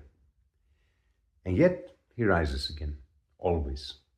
And this happens because his father's nature, the inventive, renewing principle, never lets him stay in the dark for too long. What he gains slips through his fingers, and what he loses, he hunts again. So, Eros is never rich, never poor, never wise, never ignorant. He's always on the threshold. He is the eternal seeker. He is the philosopher. Who philosophizes? Diotima's secret. And then Diotima reveals to Socrates the secret that connects the myth of Eros to the human quest for truth. No god philosophizes, she says, for a god seeks nothing. What could they possibly need? The god possesses full wisdom, therefore they have no need to pursue it. Nor do the utterly ignorant philosophize, because they believe they already have what they need, they know everything. Ignorance, when absolute, does not birth questions, it births false certainty. Only those who dwell in the middle can truly philosophize. those who feel their inadequacy, the penia, but also that they know that there is something worth of attainment, and this is poros. Only they are called to philosophy. The gods do not seek wisdom, the fools do not seek wisdom, only Eros seeks wisdom. And only those who resemble Eros, those who live between lack and potential, can truly philosophize. The myth as cosmic psychology, a map for the mind. The Otimas myth is not just a beautiful story, it is an ancient Greek map of how the mind and consciousness work and how movement occurs in the world. Let's look at what this conception really means. Poros, the mind's ability to navigate. As we said, poros literally means a sea passage. It is the internal passage of the mind, the ingenuity that carves a channel through the ocean of reality. Poros is the mind's ability to navigate existence. Penia is existential hunger. Penia is not just poverty, it is the realization of imperfection, the psychological void that drives growth. It is the feeling of, I am missing something essential. Without penia, there is no movement, there's no philosophy, no longing for beauty. So, penia is the very wound that forces the soul to evolve. Eros is the force that longs and unites. Eros is the movement that is born from need, guided by intelligence. Eros stems from two ancient roots, erao, which means to desire, and irin, which is to bind and unite. Eros moves, is the impulse of desire that sets the soul in motion, and Eros unites, is the power of the bond, the force that bridges the gap between need and beauty, between who we are and what we crave.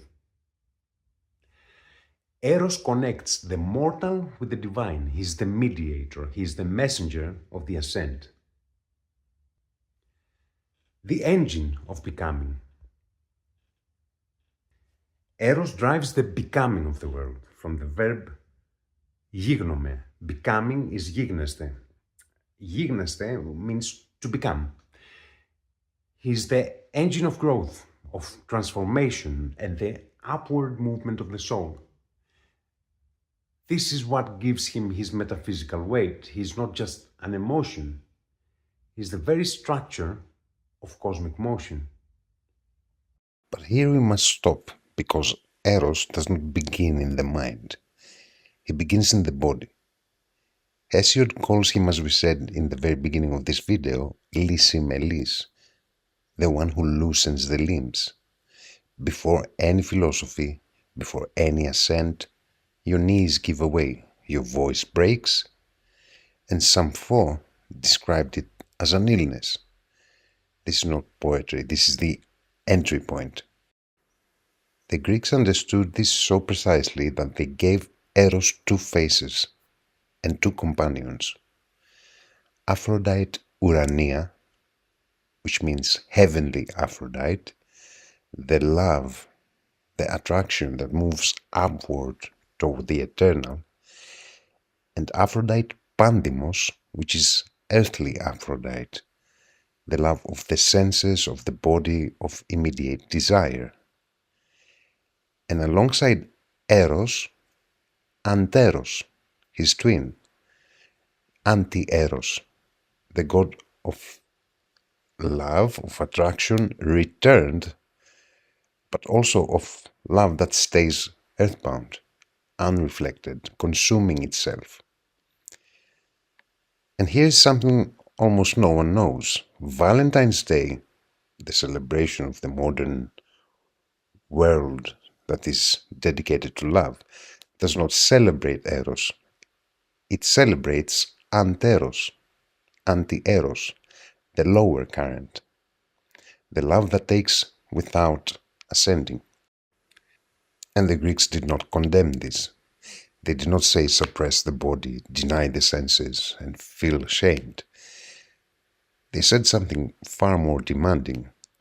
Start there, but do not stay there. The body is the first step of the ladder, not a sin, not a trap. It is the door. You do not crash Eros Pandimos. You let him carry you upward. You do not skip the body. You begin with it, and then you climb.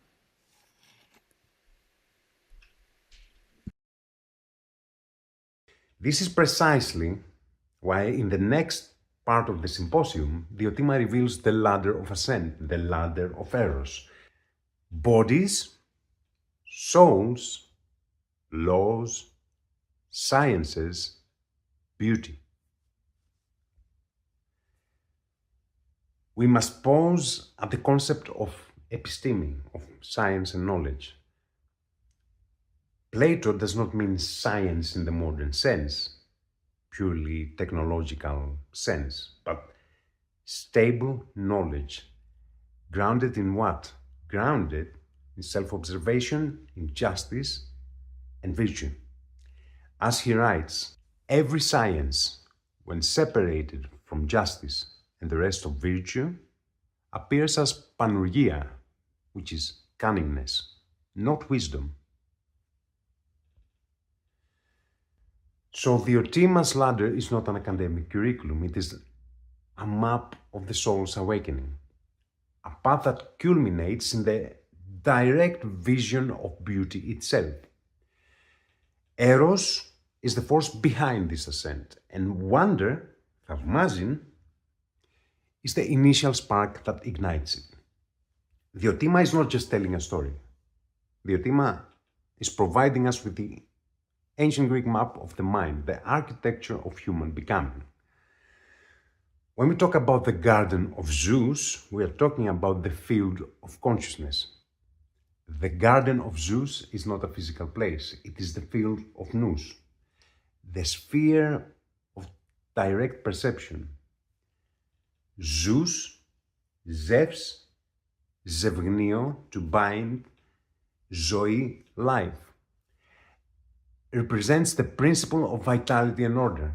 When Poros sleeps within this field, it means that when consciousness relaxes, Penia starts. And when awareness fades, need begins, and need returns. And from this tension, Eros, longing, is born. This is pure psychology. Eros is forever half-starved and half-inventive, because the human soul is half full and half empty.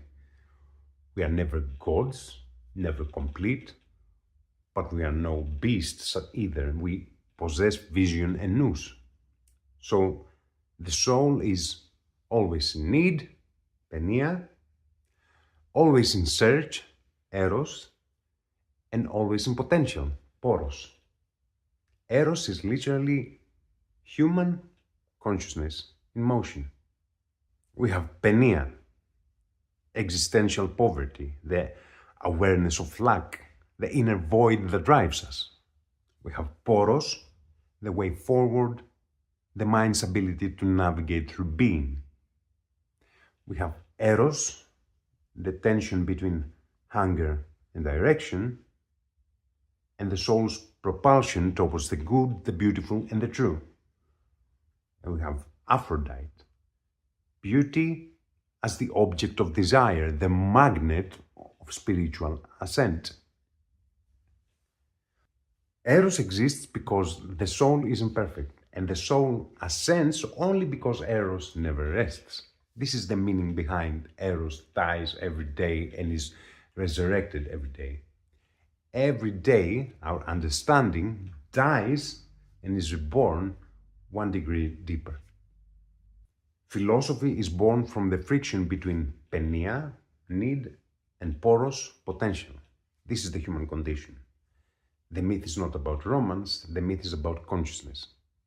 Penia, the unconscious void. Poros, the awakening of intelligence. Eros, the ascent towards the beautiful. Plato is not telling us a story, he is giving us the architecture of human becoming. Only Eros seeks wisdom. And only those who resemble Eros, those who live between imperfection and potential, can truly philosophize. The forgotten woman who taught Socrates.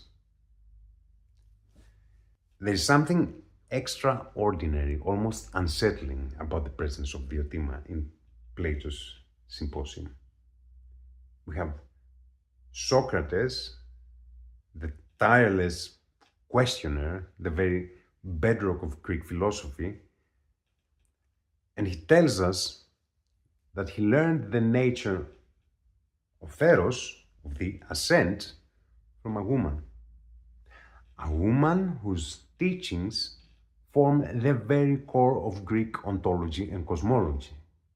As we said, in Plato's dialogues, Socrates teaches and interrogates everyone. Yet there, at the very heart of the symposium, he confesses that his teacher is a woman. Diotima is not a muse or whatever. Diotima is a priestess, and she is teaching the concept that lies at the very foundation of Greek metaphysics. Eros is the movement by which the soul ascends from becoming, from γίγνεσθε, toward being, on. And the entire ascent from the world of the senses to the intelligible begins with her. Diotima, the feminine pole of wisdom.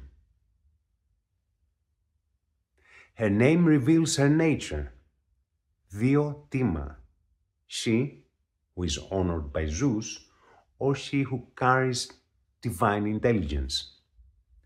In Greek thought, wisdom is not masculine.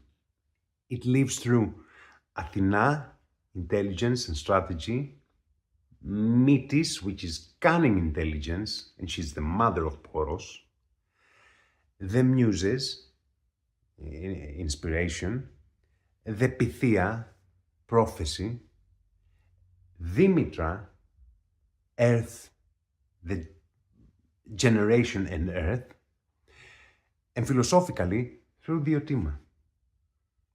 We are talking about a continuous cosmological line of feminine intelligence. Look at the architecture of the myth. We have Metis, the womb of cunning intelligence. We have Penia, we have the need, the foundation, necessity, she is feminine. We have Aphrodite, the presence of beauty, she is feminine. We have Diotima, the voice of wisdom, and she is feminine. So the entire metaphysics of Eros is woven through feminine archetypes. Plato understood something that later ages ignored. The essence of Eros cannot be taught by the masculine element alone, because Eros is the movement toward beauty, and beauty is a feminine principle. The ancient Greek mythology and theogony, seen on the level of the human being, reveals something that modern science is only beginning to rediscover. The 12 Olympian gods within the pantheon are not random, they are a map. 6 and 6. 6 male gods and 6 female goddesses. Full balance. Before we go further, a clarification. The gods do not divide neatly, their qualities bleed into each other. Hermes carries both logic and instinct. Apollo is both reason and ecstasy. Aphrodite is both earthly desire and the longing for the eternal. This is not a rigid system, it is a lens. But when we use it as a lens, here's what we see. The right hemisphere, image, sensation, emotion, the present moment they mediate. The left hemisphere, language, logic, structure, time, abstraction, the named, the understood. The Greeks encoded this same architecture into their gods, millennia before neuroscience had a name for it. Ares, Aphrodite, Hephaestus, Demeter, Poseidon, Hermes, force, desire, creation, earth, depth, movement, Zeus, Hera, Apollo, Athena, Artemis, Hestia, law, harmony, reason, strategy, precision, the sacred center. And between them, not above, not below, stands Eros. He is the force that refuses to belong to either side. He begins in the body, in the right hemisphere, in the gasp, the loosening of the limbs that Hesiod described, lysimelis. He moves through Hermes, through logos, through connection, through the cable that links sensation to meaning. He ascends through Apollo, through form, through light, through the discipline that transforms raw desire into vision, and at the very top of the Otima's ladder, when you finally behold beauty itself, the two hemispheres are no longer two, they are one. This is what the Greeks called the fulfilled human. What the 12 reveal, when read this way, is not a division, it is a golden ratio. 6 and 6, not one side dominating the other, not reason crushing desire, not sensation drowning structure, but the one who lets Eros carry them all the way up.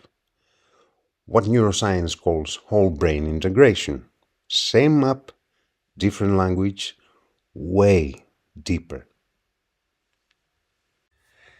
The disappearance of feminine wisdom. And here we come to the deeper truth. The Western world didn't just lose its women writers. We lost all their texts. We have no texts of female philosophers. We also lost the feminine principle of wisdom.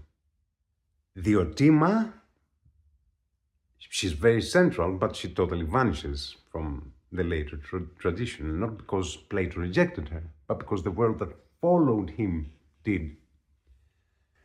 The rise of the later worldview demonized the energy of Eros and exiled the feminine principle, the feminine archetype, and replaced what? Replaced initiation with dogma and reshaped Greek cosmology into a structure of submission.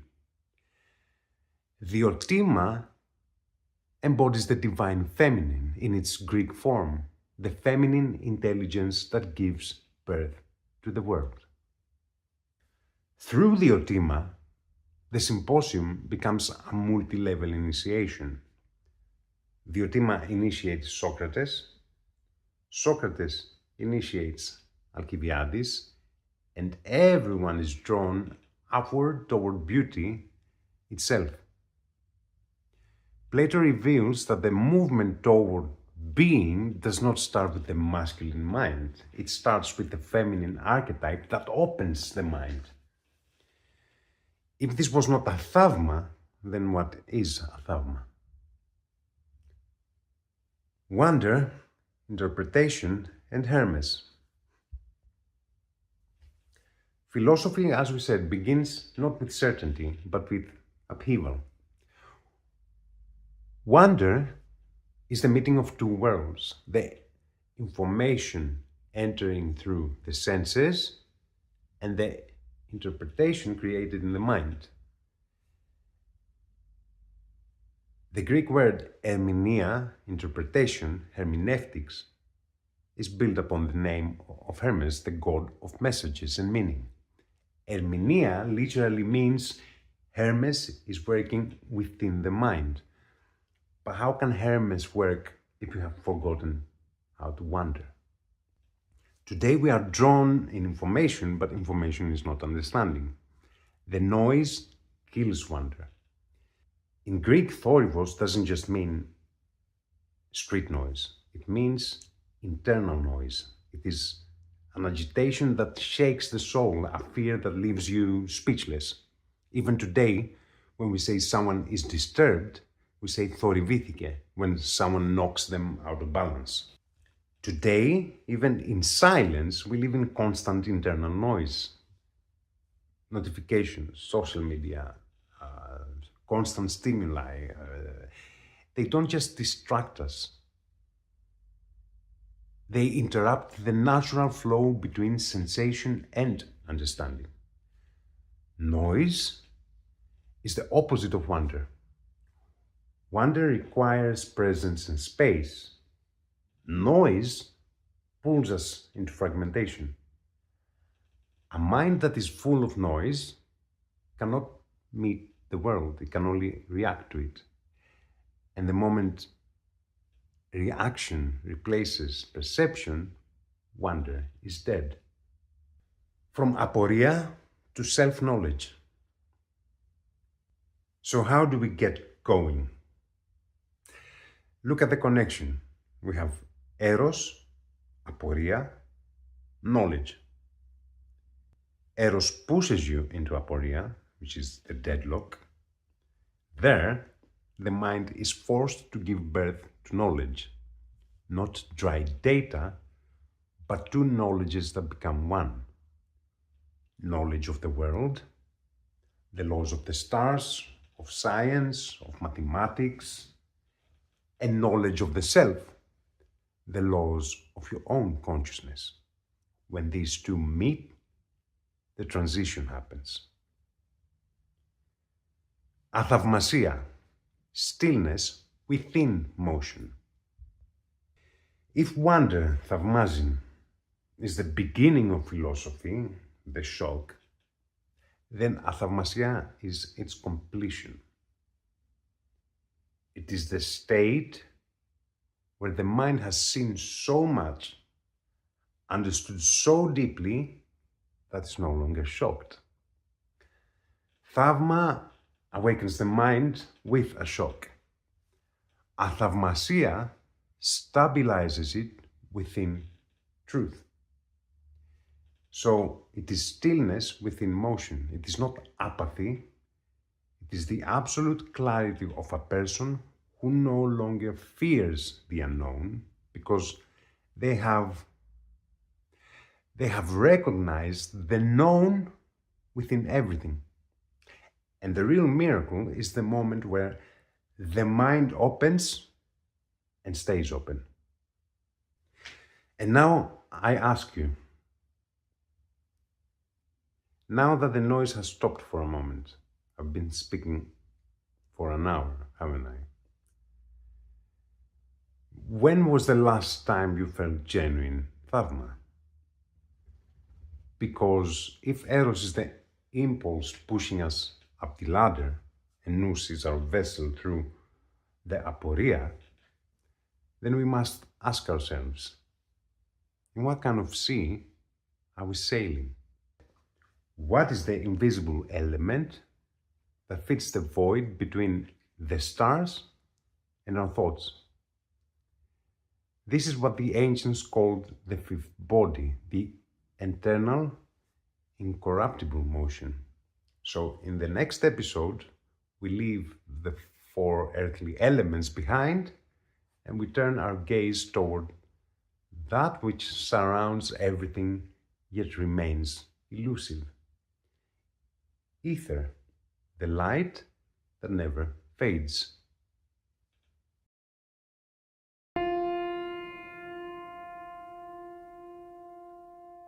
What if the universe isn't mostly made of things? In the Theogony, Hesiod tells us how the world is born. Not from light, not from order, from darkness. First we have chaos, the abyss, the absence of all form. And from chaos we have Erebus, which is the darkness of the deep, and Nyx, the night. And then from Nyx and Erebus, from this union of the darkest forces, two children are born simultaneously. The first one is Hemera, the day, the light that will come, the revelation. And the second is Aether, the invisible field that holds everything together. Siblings, born together from darkness, and yet entirely different. One is visible and one is not. One is the light and one is the medium through which light travels. This series ends with the sister, but this episode is about the brother. And here's what is strange. Most people have never heard of the brother. We know earth, water, fire, air, but the fifth element, the one that the Greeks considered the highest, the most perfect, the most fundamental, has been totally forgotten, which raises a question worth sitting with before we go further. How do you lose the most important thing? What if, beneath all matter, all the particles, all the solid and visible, there is something else? Something that does not burn, that does not flow, that does not scatter or decay. Something that has no weight but holds everything together. Modern physics has been quietly rediscovering this problem for over a century now. We call it dark energy, quantum fields, the vacuum that isn't empty, the space between things that turns out to be doing most of the work, the invisible that holds everything together. Imagine you have mapped the whole world. You have Earth, the solidity, the foundation, the material weight. You have water, you have flow, adaptation, diffusion. You have air, movement, breath, and transmission. You have fire, which is energy and transformation. It is the flame that changes forms. And yet, however complete this four-part system seems to be, something remains unsatisfied here. As if you have described everything that decays, but not the medium in which decay happens. As if you have accounted for everything that moves, but not the field that allows movement to be movement. There is something that doesn't burn like fire, that does not flow like water, that does not scatter like air, that does not weight as earth, as material, something that does not corrode, does not rot, and does not decompose. It is something that surrounds the stars and also the finest synapses of our own thoughts. We're not talking about simply the sky, not simply air, but the fifth body, the quinta essentia, the most subtle, the most pure, and the most incorruptible form of element. Ether is not one thing among the others. Ether is the thinnest, the most subtle dimension of the cosmos. It is what the Greeks needed to explain why the heavens don't obey in the same way as earthly things. Why the stars are not born and do not die the way bodies on earth do. Why the circular motion of the celestial bodies seem to belong to a higher order of being. Ether is not simply the fifth element of the world. It is the element that invites you to rethink what matter is, what consciousness is, what motion is, and ultimately what presence means. What the word actually means. In Greek, words are not labels, they are deposits of thought, deposits of memory, fossils of meaning. Ethir, παρά το αήθην κυκλοφορικός. Ether, from what is always running unstoppably in a full circle. Ae means always, continuously, without pause, not simply for a long time, uninterruptedly, eternally. Theo means I run, I move with force, I flow at speed. We are not talking about stillness, we are talking about constant active motion. Etho, I burn, I flame, I illuminate. Not a sudden explosion, it is a state of luminous, sustained manifestation. So ether etymologically is eternal circular motion combined with luminous finesse, so to speak. It is not the fire that consumes, it is the fire that persists. It is not the motion of distraction, it is the motion of cosmic stability. It is not the explosion that destroys form, it is the unceasing circulation that holds form in order. This is why ether was associated with the highest, the purest layer of the cosmos, with whatever doesn't get contaminated by the randomness and decay of the terrestrial sphere, with whatever rotates always in circle without any deviation.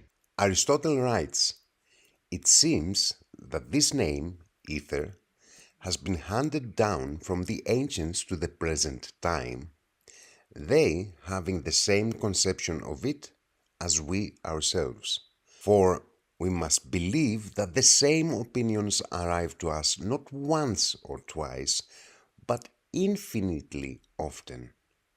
Therefore, as the first body is something different from earth, fire, air, and water, they gave the name ether to the highest place, deriving its names from the fact that it always runs, thin ai, throughout eternal time."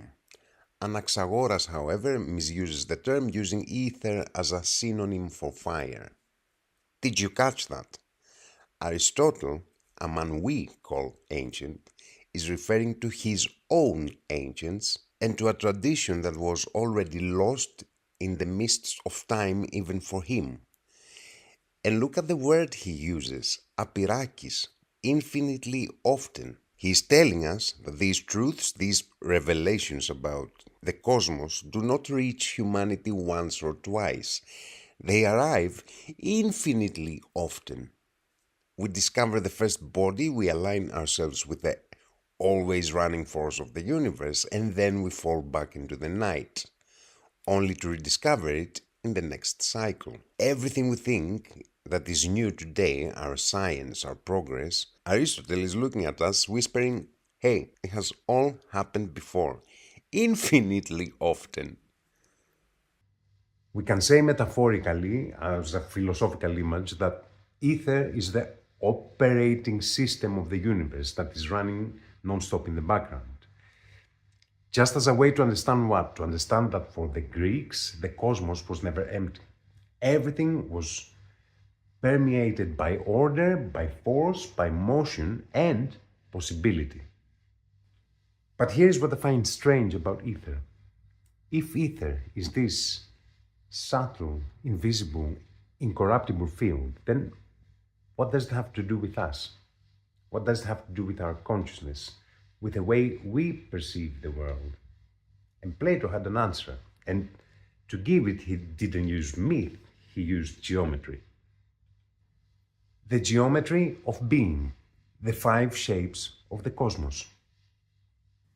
In the Timaeus, Plato is giving us the geometry of existence. Plato tells us that the world is not just made of matter. It is made of proportion, of measure, of relation, of number, of form. The order of the cosmos is at the same time sensory and mathematical. And before the solid we see around us, we have the point, the line, the plane, and then the solid. And before form, we have the intelligible principle that allows form to be form. Plato builds the elements on regular solids, not to do physics, but to show that reality is not random, that the universe is permeated by logical structure.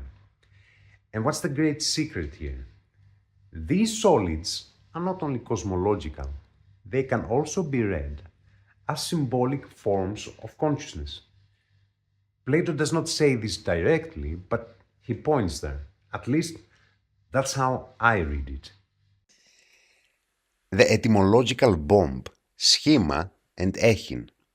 The word schema, which means shape, carries within it the root of the verb echin, which means to have, to hold. And if you follow this thought to its end, a shape is not just an external outline, it is a habit, an exis, an internal state that has gained stability and permanence.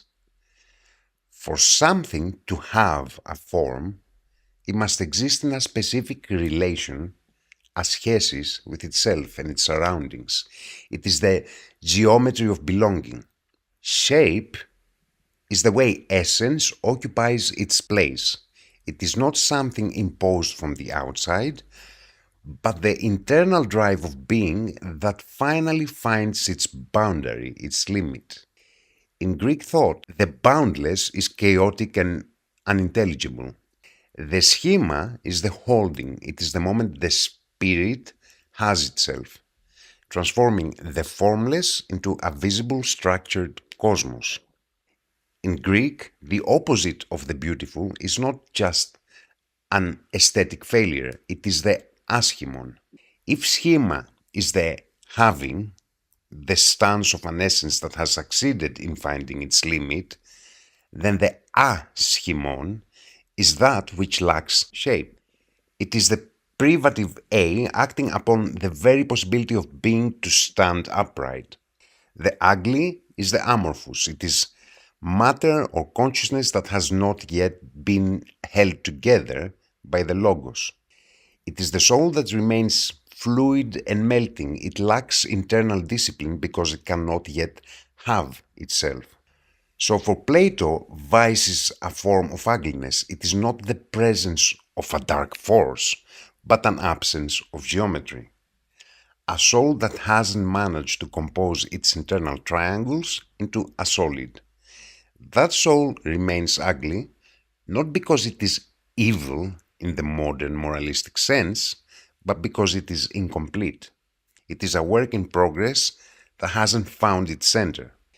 And then we have the word cosmos, which etymologically means both the universe and the ornament.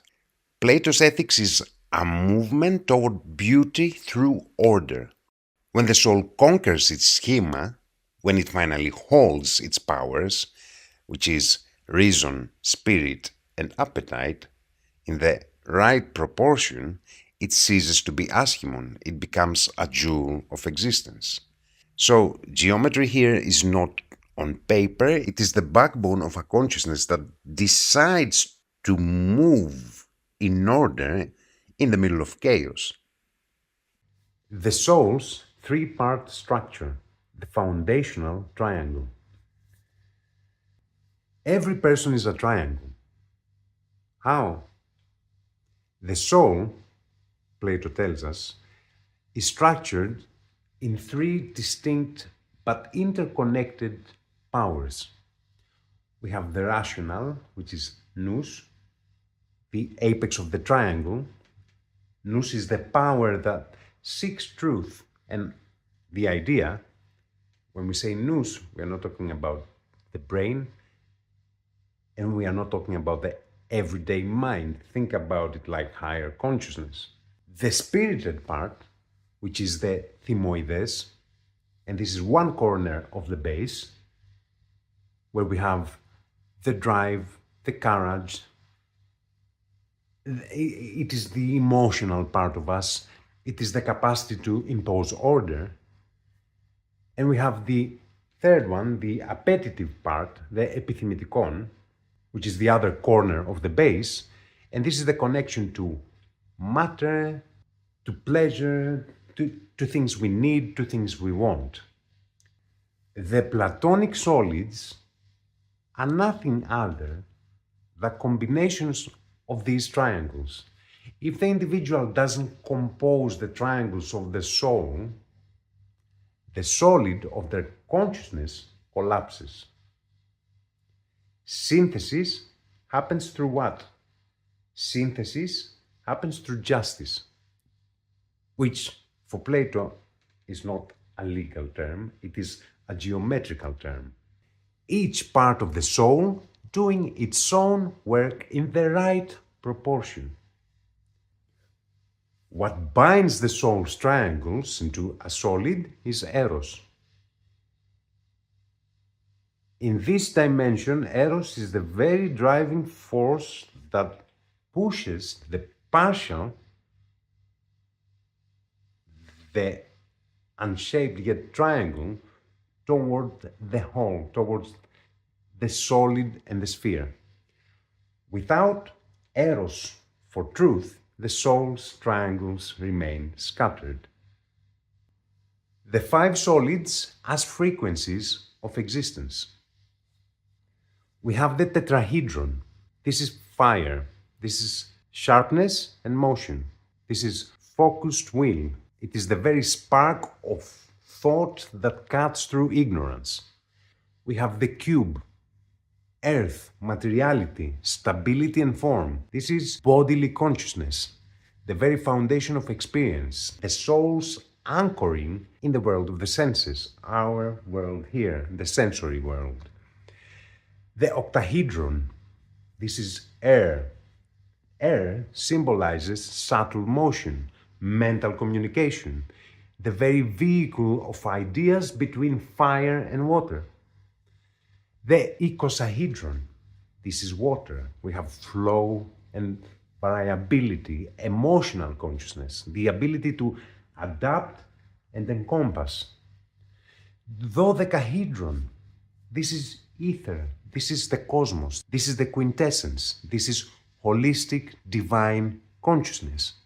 Plato writes that the very universe is a dodecahedron. It is the very shape that contains all the other shapes. The solids don't exist in isolation. The unity comes through proportion. The mathematical relationship that makes unlike things one. All five are perfectly inscribed into a sphere, which is the one, the indivisible unity. The golden ratio, the phi number, is the connective tissue that allows consciousness to move from one level to another without losing its unity. And here's something worth pausing on. Every one of these solids has an elevating dimension and a shadow. It has a way that it liberates and a way it imprisons. And this, of course, is not a minor point, because most of the systems of thought we live inside, be it political, social, intellectual, are people who have confused one solid for the entire cosmos. Let me show you what I mean. The five solids, the geometry of the prison and of liberation. 1. The cube, earth, materiality, foundation and rigidity. The cube is extremely essential. Without the cube, there's no foundation, there's no body, there's no home, no law, no endurance, no gravity, no continuity. The mind of the cube is the mind that can withstand, a mind that can build from nothing, that it can hold its position when everything around it trembles and collapses. But this same stability, when it is cut off from the higher elements, becomes rigidity. This is how we get dogma, petrification. This is how we end up having a mind that does not see and only holds. And then the cube becomes what we call fanaticism, identification with a role, obsession with some interpretation, and a hardness that calls itself the truth. The cube is what creates dogmas. Dogmas has walls, has 6 faces that are absolutely closed and impenetrable. It is a squared truth that admits no questioning and beliefs that are gravity. It is the weight that keeps the soul locked to matter. And what do we have here? Fragmentation. While the dodecahedron unites, the cube is what separates, and it is generating fear and the need for dominance. Funnily enough, kivos is the shape of the dice. Yeah? It is what is falling, and then you have to follow its moves. That's it. So earth, materiality, is a sacred foundation, but it becomes a trap when the foundation pretends to be the very horizon. 2. The icosahedron, water, flow, and diffusion. Water is what? Water is sentiment, Water is empathy. It is the capacity for relationship. It is the living psychic circulation. It is what learns, what adapts, what permeates, and what contains. But when water loses its center, flow becomes diffusion. Emotion becomes manipulable. And this is when sensitivity becomes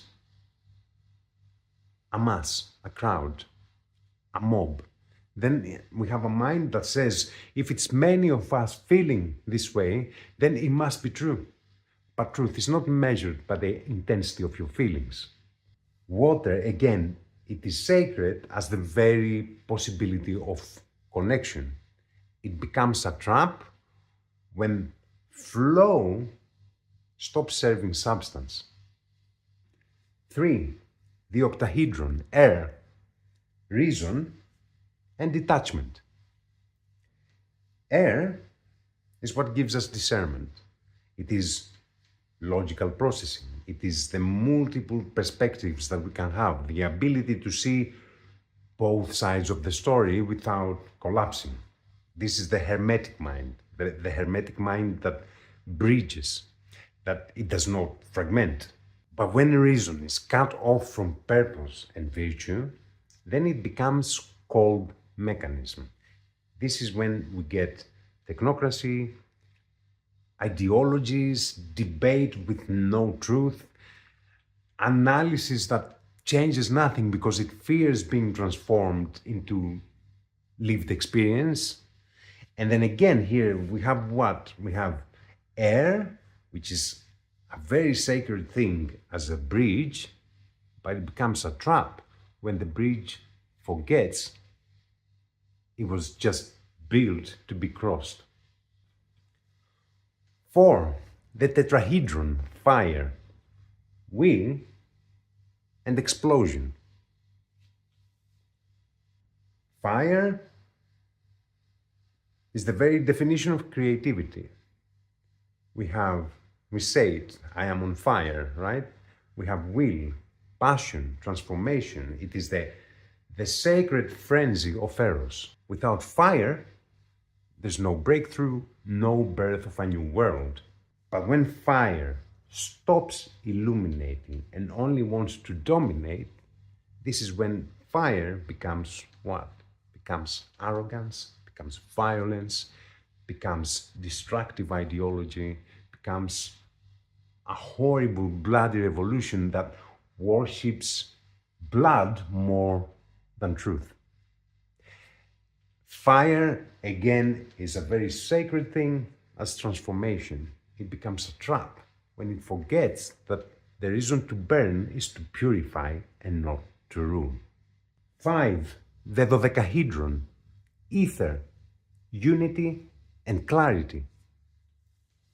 And now we arrive at the very top, the dodecahedron. We have 12 pentagonal faces. This is the most mysterious and the most cosmic form. Here, we don't have simply another element. We have the very coherence of opposites. Ether is not ideology. It is not a political system. It is not an identity, not a party, not yet another system. All of those belong to the solids, belongs to the boxes of the solids. Ether is a state of consciousness. It is the moment when the mind stops being fragmented and begins to grasp the common thread that connects everything. It is the common logos of Heraclitus.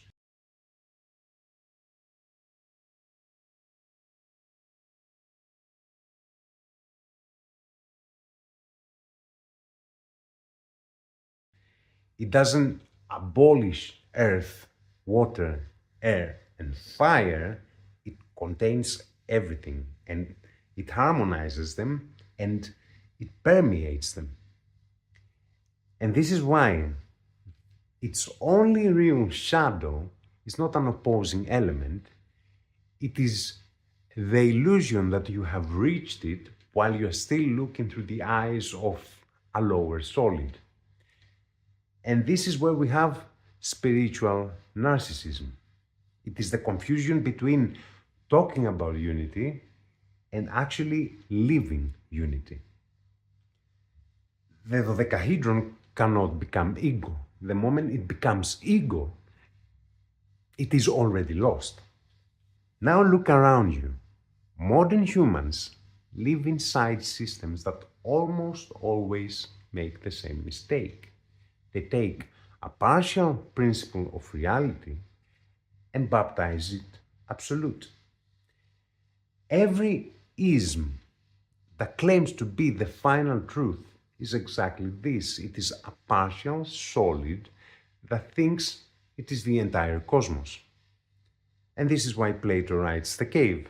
This is why true education is not information, it is the very turning of the soul. Ουδείς αγεωμέτρητος εισίτω. Let no one enter who does not know geometry. This inscription was written above Plato's Academy. And of course it referred not only to mathematics, but to the very capacity for structured consciousness.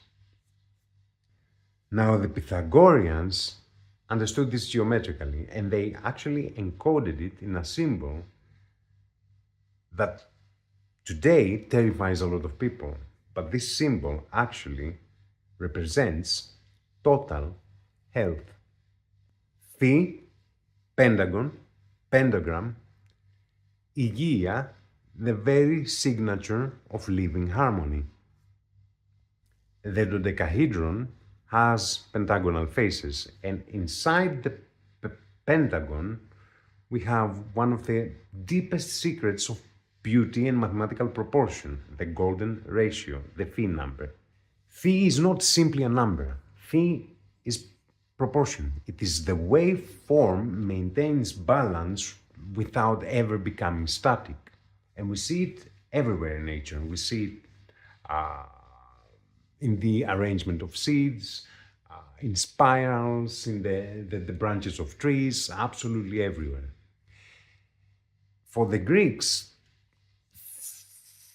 phi had to do with beauty. It was not just a decoration, it was a sign of what? A sign of inner order. The circle of fifths and number 12. In the circle of fifths in music, we have 12 notes that rotate to close a perfect cycle.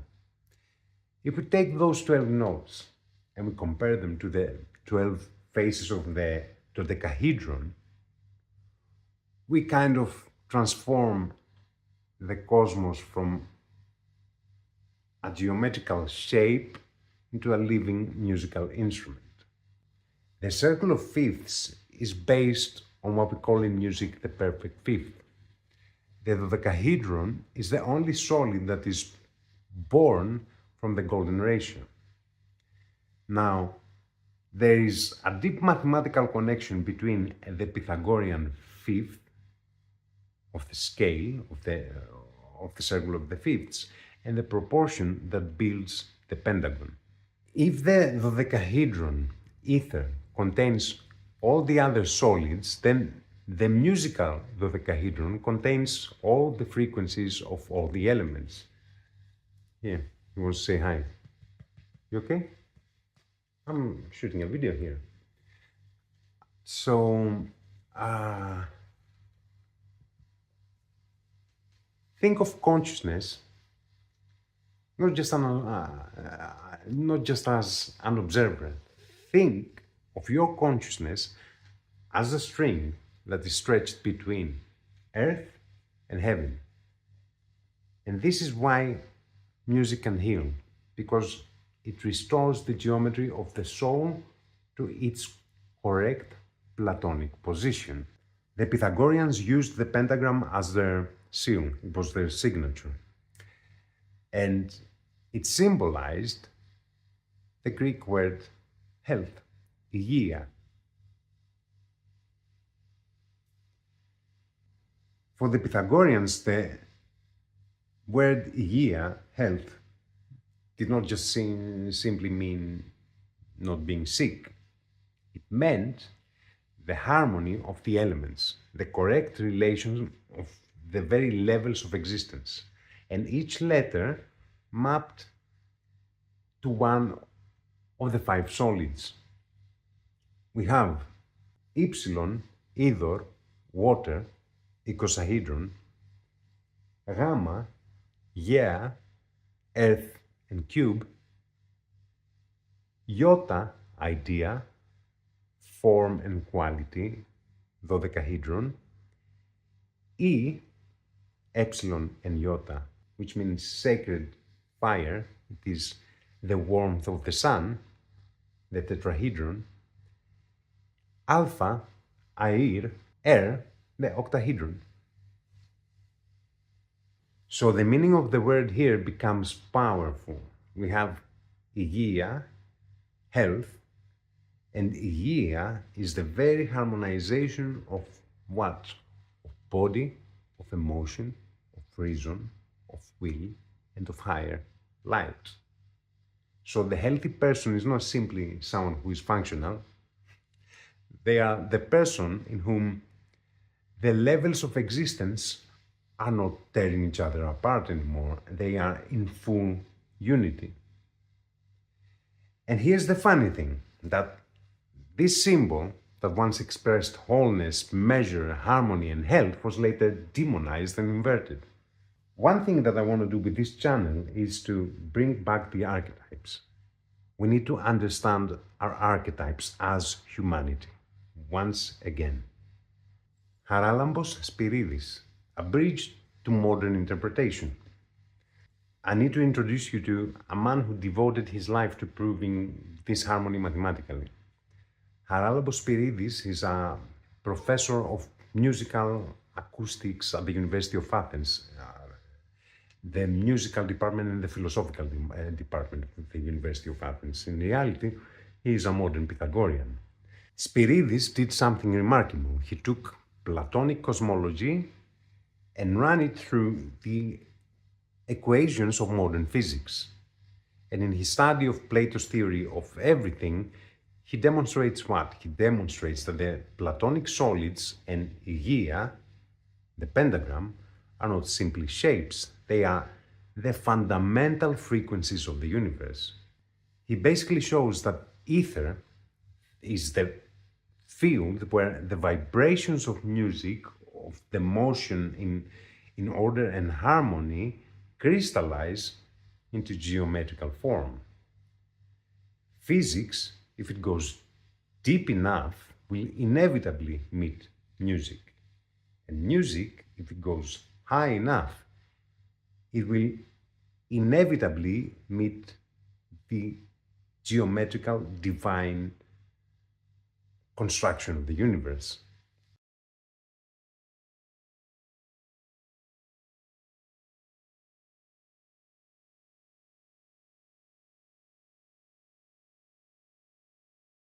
So in his study, the word υγεία is not just a wish, be healthy. It is a mathematical key. It is the pentagram, which is the basis of the dodecahedron. Ether is not a void.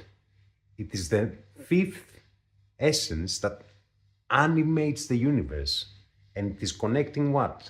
It is connecting our material world to higher states of consciousness.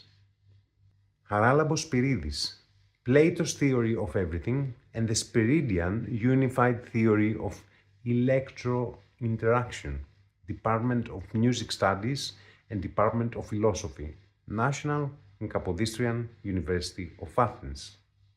I will have the link to his presentation in the description. Of course, it is in Greek, so you will need to throw it in you will need to translate it, but if you are interested, you can have an attempt.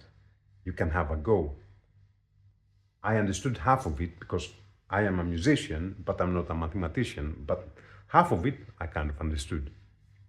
We don't need to use this as a final proof. We can use it as a bridge of interpretation. That the Platonic vision of the world as a geometrical and harmonic order continues to challenge modern thinkers to rethink the very unity of physics, of number, of form, and of consciousness. Some people now will say, but hold on a minute, Modern science rejected the ether. Einstein disproved it. Isn't just this philosophical mumbo jumbo. It's a fair observation. But the history of ether is more complicated than that. Modern physics rejected the mechanical ether of the 19th century, which had nothing to do with the ancient Greek ether. But it was ultimately forced to speak again about something philosophically very, very similar. About what? About fields, about the quantum vacuum, about dark energy, about invisible structures that don't appear directly but determine the very behavior of everything. The question of ether didn't die, it just changed languages. To get to the bottom of it, reality looks less and less like a pile of objects and more like a massive web of relations. And this is exactly what the Greeks were saying, that the cosmos was never a simple sum of disconnected things. For the Pythagoreans, mathematics was not just a calculation tool, it was the language of motion, of cosmic order. The question was not how much does this measure? It was what proportion of it makes it participate in the one. Iamblichus sees mathematics as the very field in which the mind learns how to discern the common within multiplicity. If the potential of every number is in the monad, then the monad would be intelligible number in the strict sense, since it is not yet manifesting anything actual, but everything conceptually together in it. Iamblichus. Every Pythagorean student had to go through a period of total silence. And this was not just a random exercise, it was to prepare you. It was the very precondition of listening. Of listening to what? Of listening to the subtle. To listen to the subtle, you must first silence the noise of your own disharmony, so to speak. While I was preparing this video and I was doing my research and I was gathering all the bits and pieces that I wanted to introduce, I found, I think it was the Etymologicum Magnum, I found two amazing words. Εθερολόγος and εθεροnomao. Εθερολόγος is one who speaks of ether, an expert of ether, one who moves and thinks within the etheric field. The ethερολόγος, the etherologist, is not someone who talks about the sky. They are the one who has begun to understand the language of the fine. He's no longer imprisoned only in the heavy, the immediate, and the sensory. The εθεροnomon, εθεροnomao, is the verb of becoming a mind that has learned how to move inside this thinness without violating it. If the mind is not pure, it only sees objects. If the mind is refined, it stops seeing only objects. It begins to understand relations. And if it refines further, it begins to see that consciousness itself is not foreign to the field of reality. There is no absolute separation between I and the world. There's a common ocean of being that we all swim in, and consciousness is a wave of it. Soul as a motion, a different kind of immortality. Modern physics doesn't actually directly prove the immortality of the soul. It doesn't talk about the immortality of the soul like Plato did. What it can support is something deeper and philosophically stronger. That form dissolves, but energy and information don't simply vanish into nothingness. There is the no hiding theory in quantum theory that says that when the quantum information seems to disappear from a system, it moves to the environment, it doesn't vanish. If the soul is an informational formal order rather than simply a biological product, then death is not annihilation, it is a transition of form.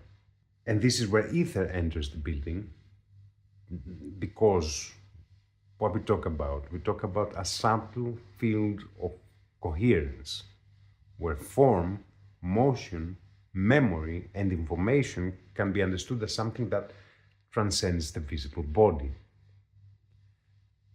Body is the temporary form. Soul is organized information, and a soul has an inner motion, a formal order. And then ether is the field in which information is not annihilated but transformed. In the Phaedrus, Plato says, «Ψυχή πάσα αθάνατος, το γάρ αυτοκίνητον αθάνατον». Every soul is immortal, for what moves itself is immortal. What he says here, he says that a soul is a self-moving principle. Whatever has the source of its motion within itself does not depend on external causes the way composite bodies do. In Plato's Timaeus, the highest motion is circular. The circle returns to itself. It is not wandering, it is completing. The motions of the stars becomes the model of the mind. To philosophize means to realign the motions of the soul within celestial, circular motion. So, παιδεία, education, does not mean to put in more knowledge to gather information. It means to heal the motions of the soul. That's what Greek education used to be. Virtue is not some kind of rule. It's not a moral rule. It's not moralism. Virtue, it is correct motion. Our passions are not a moral problem. They are a misalignment of motion. And lies and falsehood is distorted motion. Hubris is hypertrophic motion, and forgetting, lethe, is inert motion. Body, trajectory. Soul, motion. Mind, circular order. Ether, field of continuity. Immortality, non-destructive self-motion. There is motion with a small m, and there is motion with a capital M. And if a soul doesn't understand any of these things, is it really moving? Yes, but not necessarily self-consciously. We have a mechanical motion here. We have desires, fears, habit, reactions, imitation, social programming. It moves, but it is more like being pushed. It is what Gurdjieff called the mechanical man. It moves, but it does not originate its own motion. And then there is this self-conscious initiated motion, when the soul doesn't drift anymore, but it starts recalibrating itself. It begins to see its own motion. Plato called this anamnesis, and Gurdjieff called it awakening and the inner work. And this is the reason why Socrates was out on the streets telling everyone off. Because the real question is not, does it move? Yes, it moves. But is its motion its own? Something else, a soul that understands none of this philosophically, may still move more deeply than an intellectual. Because understanding is not only conceptual, there is psychic knowing. There is Eros toward truth without theory. For example, a grandmother who lives with truth, with measure, with justice, may move way more harmoniously than an intellectual with 3,000 diplomas and a full ego. Wisdom is not information. Wisdom is a form of motion. We have souls that sleep but move, and there are souls that remember they are themselves motion. The soul as work and not as something given. And here comes something that unsettles me every time I think about it. We usually say that I have a soul, so I am safe, I have a soul. But what if this is wrong? What if the soul is not something you have, but something you need to build? We have a story from Plato in the Phaedrus about the charioteer. Imagine your soul as a chariot. So the charioteer is the mind, the one that needs to control the path. And then we have the white horse, which is the spirited element in its noblest form. This is what drives you toward beauty, honor, courage, etc., and to base reason without needing a whip. And then we have the black horse, which is the appetitive part. And this is unruly, heavy, getting distracted, looking here and there, wanting things, etc. Now, initiation is not knowledge. That's what he is trying to say here. Initiation is the work you need to do to make your soul capable of moving upward. Gurdjieff says it in a different way, that man is born as a sleeping machine. If he dies that way, there's nothing left to survive because there was nothing there in the first place. There was no coherent I. So in this reading, this is something that needs to be earned. This is the crystallization of an inner center that is strong enough not to dissolve when the physical body returns to its elements, and it is the way to start building this dodecahedron inside yourself. So the soul may not be given.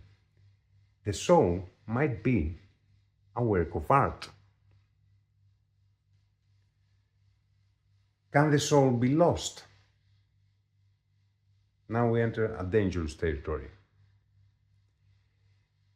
In the Timaeus, in the myth of Phaedrus,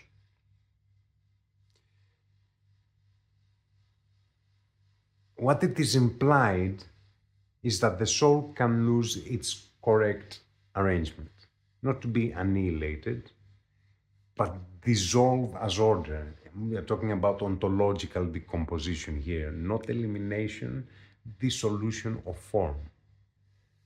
Now, if the soul is organized motion, then the immortality of the soul doesn't mean, wow, super, we can do whatever we want, we will be fine.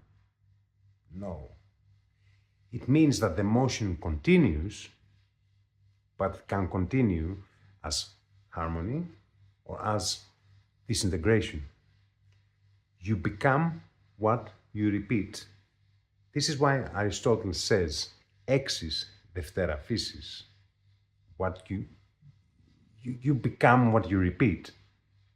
Hesiod gives us the ages of man in his works and days. We have the gold race, the silver race, the bronze age of man, the heroic one, and the iron one. We can read it as historical eras, but we can also read them as degrees of density of consciousness. The more inner order falls, the heavier the soul becomes, and then it turns into iron. And iron is the only metal that can rust. Then perhaps hell is not a place, it is detuned motion. And what is salvation? Restoration of order. Virtue is no moralism, is the correct geometry of the soul. And the vice, bad geometry, disharmony, not as sin, as guilt, but deformation. And then the greatest question comes. Not, will I live after death? But, in what geometry of soul am I living right now?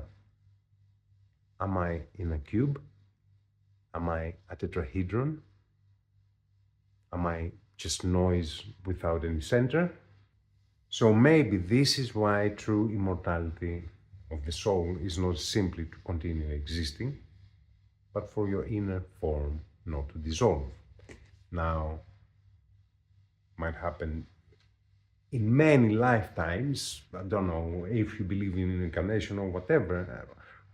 We're just opening our mind here, yeah? This may be what the Greeks meant by athanasia, immortality, not endless duration, but an order that cannot be dissolved anymore.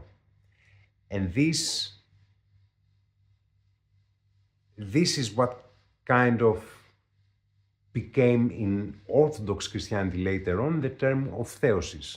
It's a similar term that was carried in the Christian Orthodox Church and not in the Catholic Church. The personal demon. Remember Diotima from the Eros episode. Eros is a great demon, neither god nor human, an intermediary, a carrier, a bridge. And if Eros is a demon, which is the force that connects the mortal and the divine, then Socrates' demon may not be an external voice that he was listening, but a higher level of inner organization. Socrates was saying that his demon that did not tell him what to do, only what to avoid. So it seems more like an inner criterion.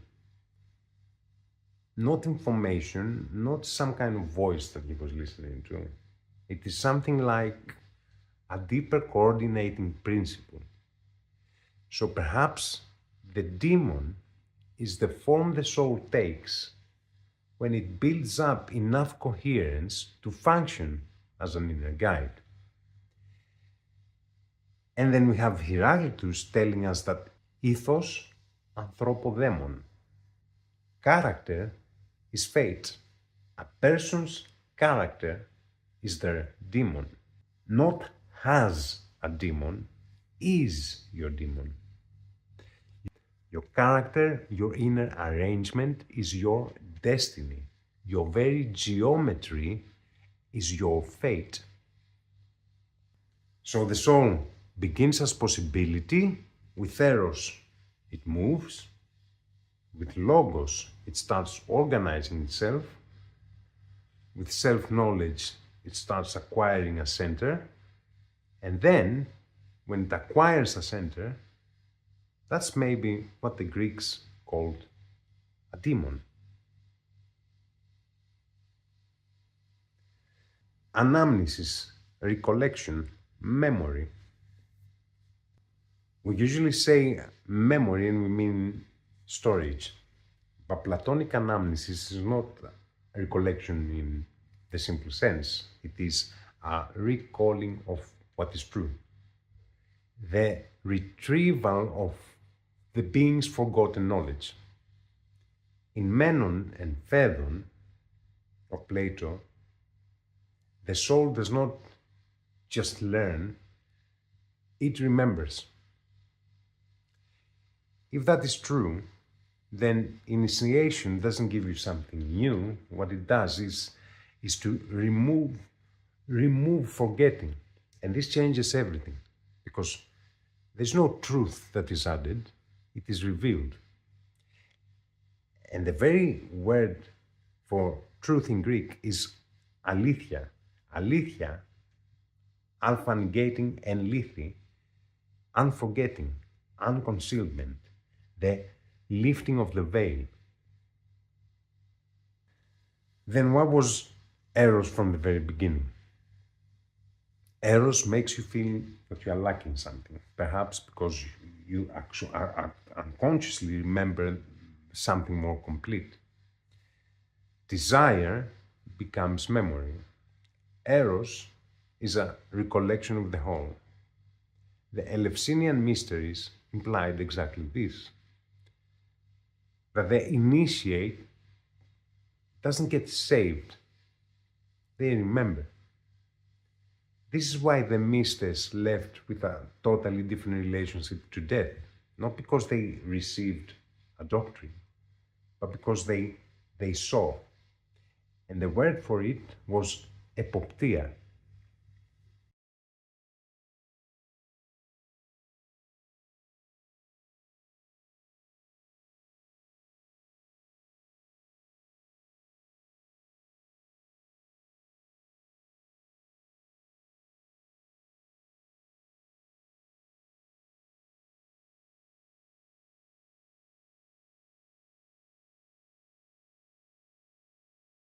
So we began this video with ether as a cosmic field.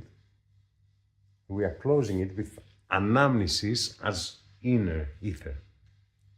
It is a full circle, very Platonic. It is the circular motion of the mind. The Orphic hymns, the ritual language of the field. Orphic hymn to ether. The Orphic hymns are not just poems, the Orphic hymns are sonic tools for connection. Language that does not aim only at information, but at participation.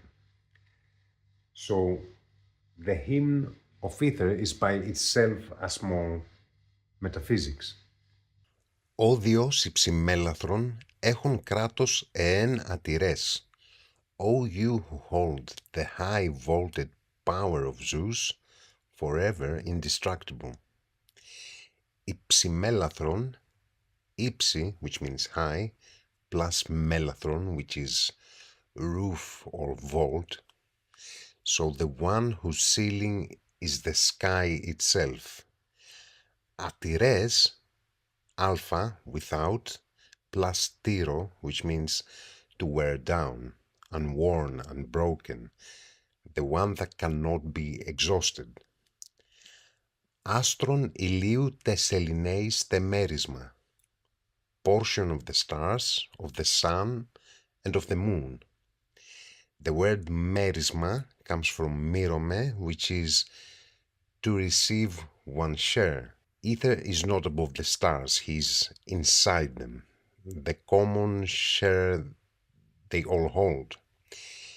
It is the Pythagorean kinon, the Pythagorean common made visible in the sky, the common between all motion, all numbers. Πανδαμάτορ, πυρύπνου, πάση ζωήσιν έναυσμα. All taming, fire-breathing spark of ignition for all living beings.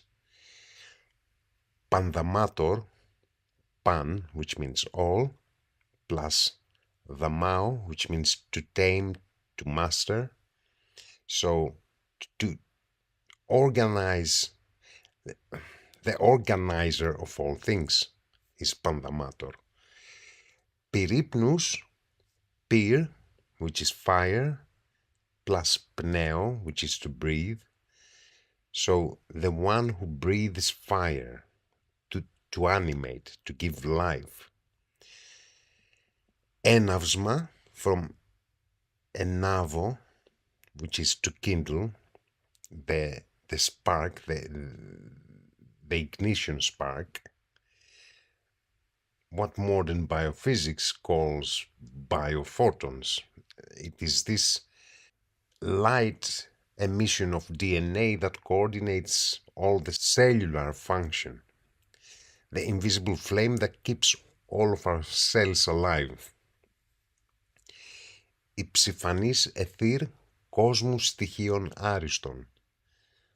High shining ether, finest element of the cosmos. Υψηφανής, ύψη plus pheno or phaos. Pheno is from phaos, which means light.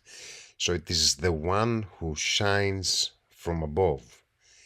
Στοιχείων άριστον is not the most powerful element, but the most perfect. The one element that governs all the others. So it is exactly what Plato is saying also in the Timaeus, that the fifth solid, the dodecahedron, was used to embroider the universe. Αγλαών ω βλάστημα, σελασφόρων αστεροφεγγές, O radiant offspring, light-bearing star gleaming. Αγλαός is bright, splendid, luminous. Selasforos, selas is brilliance, flame of fire, and phero is to carry, the light bearer. Asterophegis, astir, which is the star, plus phego, which is to shine, illuminated by stars, star gleaming. Κυκλίσκον λύττομαι σε κεκραμένον εύδιον είναι. Calling upon you, I entreat you, be serene in your mingling with me. Κεκραμένον, from keranimi, which means to mix, to blend, to unite. In your mixing with me, in your union with me. Evdios, it's F, which means well, plus Theos, which is from Dias, Zeus, Zeus, divine, bright. So clear and calm. So the mystic asks for what? He's not asking for wealth, he's not asking for power, he's not asking for triumph. They ask to be synchronized without friction, to participate without inner noise, to be able to receive the subtle without distorting it with one's own turbulence. So that's already an initiation. In this series, in the previous episodes, we spoke of chaos, of Nous, of Eros, the beginning of cosmic motion. And we arrived here now at something much higher, thinner. The state where the mind, instead of just reacting spasmodically to stimuli, begins to see the common current. The wonder we talked about, the thavma, is the first strike. It is the beginning of awakening. It is the shock of seeing. But the final destination is not to remain forever in this amazement, is to reach a clarity so deep that the mind ceases to be disturbed by the true. And this is athavmasia, not as indifference, but as a stabilization in truth. Then the mind becomes ether-like, clear, calm, incorruptible, receptive to motion without dissolving it. See how far we went in this video. See how much ground we have covered. We started from a simple question, what is ether? What is the fifth element? And then we opened a door that doesn't close easily. We saw that ether is not just one box beside the other four, it is the very field inside which all the boxes acquire their place. Then we saw its etymology, that it is a definition, that aethein is eternal motion that holds form in order. Then we saw that every ism is a solid that forgot its place in the whole, and that Gaia is not just a wish, it is the very encoding of the harmony of all the elements together. And Spiridis proved it mathematically. We saw that for Plato, the soul is not something abstract, but it is self-motion. That information and motion don't disappear, and that immortality is not an extension of time, that the demon might not be a guide, but might be the most complete form that a soul can attain. And all of this culminates in one simple but very formidable proposition. Know thyself doesn't mean find out who you are.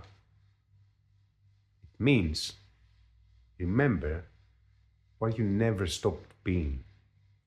Because ultimately, ether is not described, it is participated in. You don't reach it with any definition, you reach it with tuning yourself to it. You don't prove it, you become it. And then the image of the hymn gives us exactly this.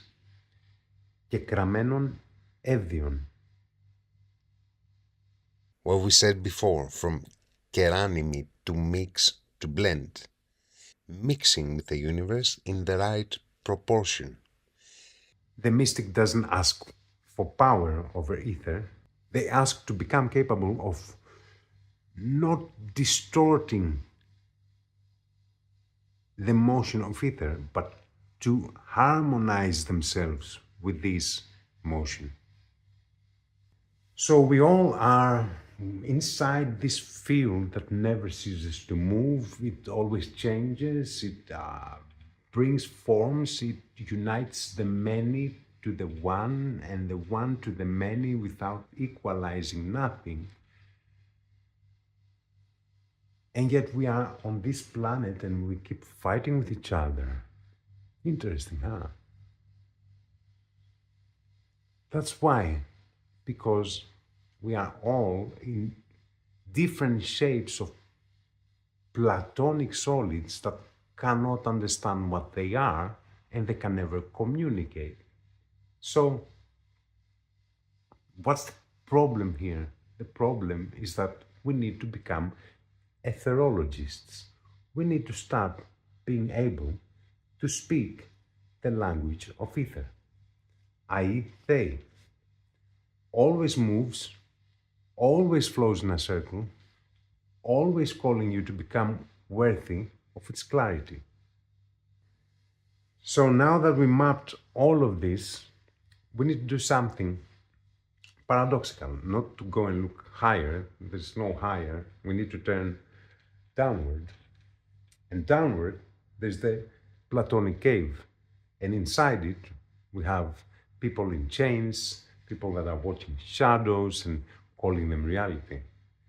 And inside there, in the cave, is where the cube becomes dogma, water becomes a brainwashed crowd, fire becomes a tyrant, and air becomes sophistry.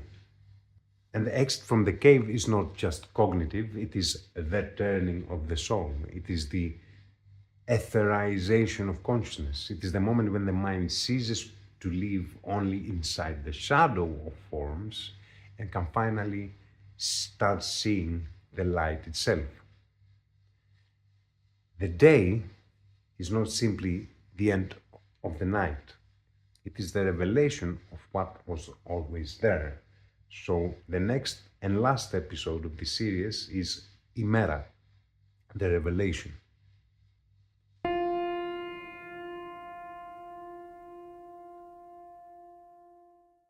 Do you know what the Greek word apocalypse actually means?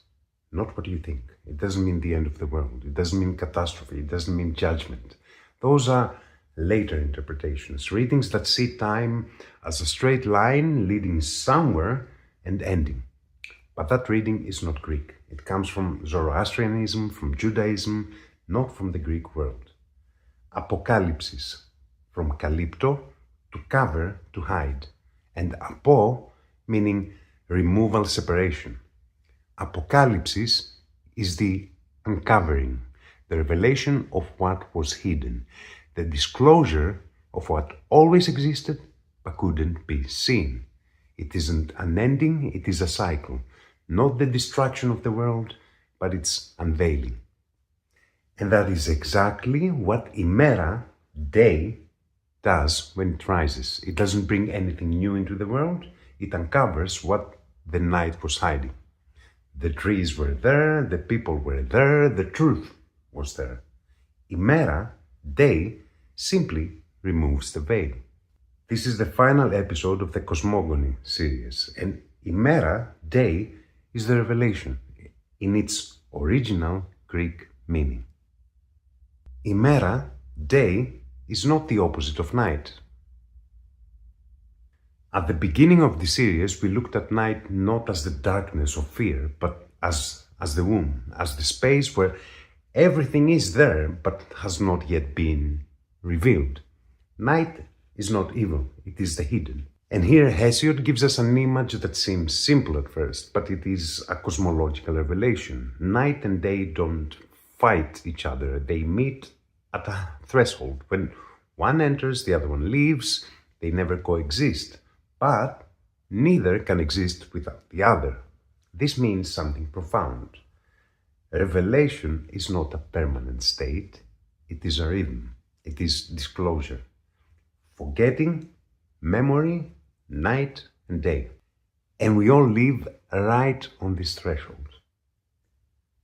The invisible revealed. In the last episode we stopped at two words, aether. It always moves, ether. Ether, we said, is the subtle, invisible, incorruptible field that never stops. It moves eternally in cycles, holding everything together but cannot be seen. You can only perceive it when you have refined your consciousness enough to receive it. What happens when the invisible is revealed? According to Hesiod, night gives birth to two children simultaneously, Ether and Hemera, day. Two siblings, the field and its revelation, what moves eternally and unseen, and the light that makes it visible. If Ether, the aethane, the eternal motion and subtle field, how can it be born after night? Ether, as the possibility of motion, must coexist with chaos. It is the electrical charge that exists before the lamp is switched on. But Hesiod is not describing the birth of essence, he is describing the birth of manifestation. Also, Hesiod writes as a poet with philosophical knowledge. He is not a philosopher who also writes poetry. At least that's how I see it. Something that I began thinking about when I was preparing the video. In night, ether exists, but it is motion inside darkness, therefore it is invisible. Night functions as the first opposite that ether needs in order to be defined. To understand the subtle, the ether, you need the dense, you need the night. If we look deeper, ether is the first vibration of chaos. Chaos is the chasm, the absolute opening, and the first movement inside that opening is ether. If ether is what ignites everything, then it is Aristotle's entelechy, the very force that pushes chaos not to remain a gap, but to become a cosmos. Chaos the possibility for something to exist, let's say that this is the 0-point field, ether, the pre-existing, the impulse for that something to move, the spark, Nix, the night, is the first formation, the condensation, and Hemera, day, is the conscious realization of the entire process. So even if Hesiod places them in a poetic sequence, we understand that ether is the oldest software. Hemera is its revelation. Whatever moves eternally eventually becomes visible. Hemera para το Eros. Day from taming. Let's go to the etymologicum magnum one more time. Day, Hemera, from Eros, tame, gentle, domesticated. The word Eros means gentle, tamed, domesticated. Same root as the verb imero, which means exactly that, to tame, to civilize, to bring under measure. Think about what light does when it falls on things. It does not create them, it tames them. It gives them edges, it gives them shape. It separates one thing from the other. In night, everything blends together. You don't know where the forest ends and where the cliff begins. Fear generates monsters exactly there, in the places that haven't yet taken form. In day, everything finds its place. Day reveals that the monsters were not monsters. They were trees, they were rocks, they were simply what you could not see. This is why day is the very first act of justice in the cosmos, each thing doing what belongs to it. Day does this thing at the cosmic level. It reveals each being in its proper place and shape. It gives each thing as it is. Ημέρα, η τουζίν μέρος έχουσα. Day, that which holds the portion of living. The ancient lexicons go even deeper on this. Day is the one that contains within herself the share of life. Without day, your life is an undivided dark mass. This is also a connection to meros, which means portion. Day is the time that gives us our portion of life. In night, everything is dark, hidden. It's almost like a promise. In day, it becomes an act. It becomes a visible portion of energy. If you live inside fear, ignorance, your own impulses, you are still living in the night, even if the sun is above your head. You pass into day, into revelation, only when your mind begins to tame what is wild inside it. The cave, the personal night. Now we descend not to the cosmic, to the human. Let's look at another kind of night, our own night. Imagine a cave, says Plato. Inside, people chained since childhood. The chains hold their necks, forcing them to look only at the wall in front of them. They have never seen their neighbor. They have never seen themselves even. They see only a wall. On the wall, they see shadows, and those shadows are for them reality. They don't know they are shadows. They have never seen anything else. They have incredible knowledge about the shadows, science of shadows, hierarchies of shadows. The one who best predicts the shadows is considered wise. And here is the most dangerous thing. The veil eventually becomes their world. Screens, ideologies, identities, ready-made opinions. You don't see the thing, you see its representation. And why don't they resist? Because the chain over time becomes part of the body. The veil becomes nature. The ethos, the habit, becomes nature. As Aristotle said, what you repeat becomes your ethos, your habit, and your habit becomes your ethos, your character. Exis δεύτερα φύσης. Habit is second nature. This is why the prisoner fears day, because revelation will reveal to him that he was his own jailer. Περιαγωγή, the turning of the soul. And then something happens. Someone comes loose. Not necessarily because they chose to. Plato does not say the philosopher, he does not say the person who chooses. He says something much harder. He says, anαγκάζητο and εξέφνης. He is compelled suddenly. This refers to the concept of ananke, of necessity, that the first episode of the series. Revelation is not always a choice. Sometimes it is a rapture. Sometimes it simply happens, and it happens all at once. Plato writes, imagine now, I said, what the release and healing from chains and ignorance would be like if something like this happened to them, when one of them was released and suddenly compelled to stand up, turn his neck, walk, and look up toward the light.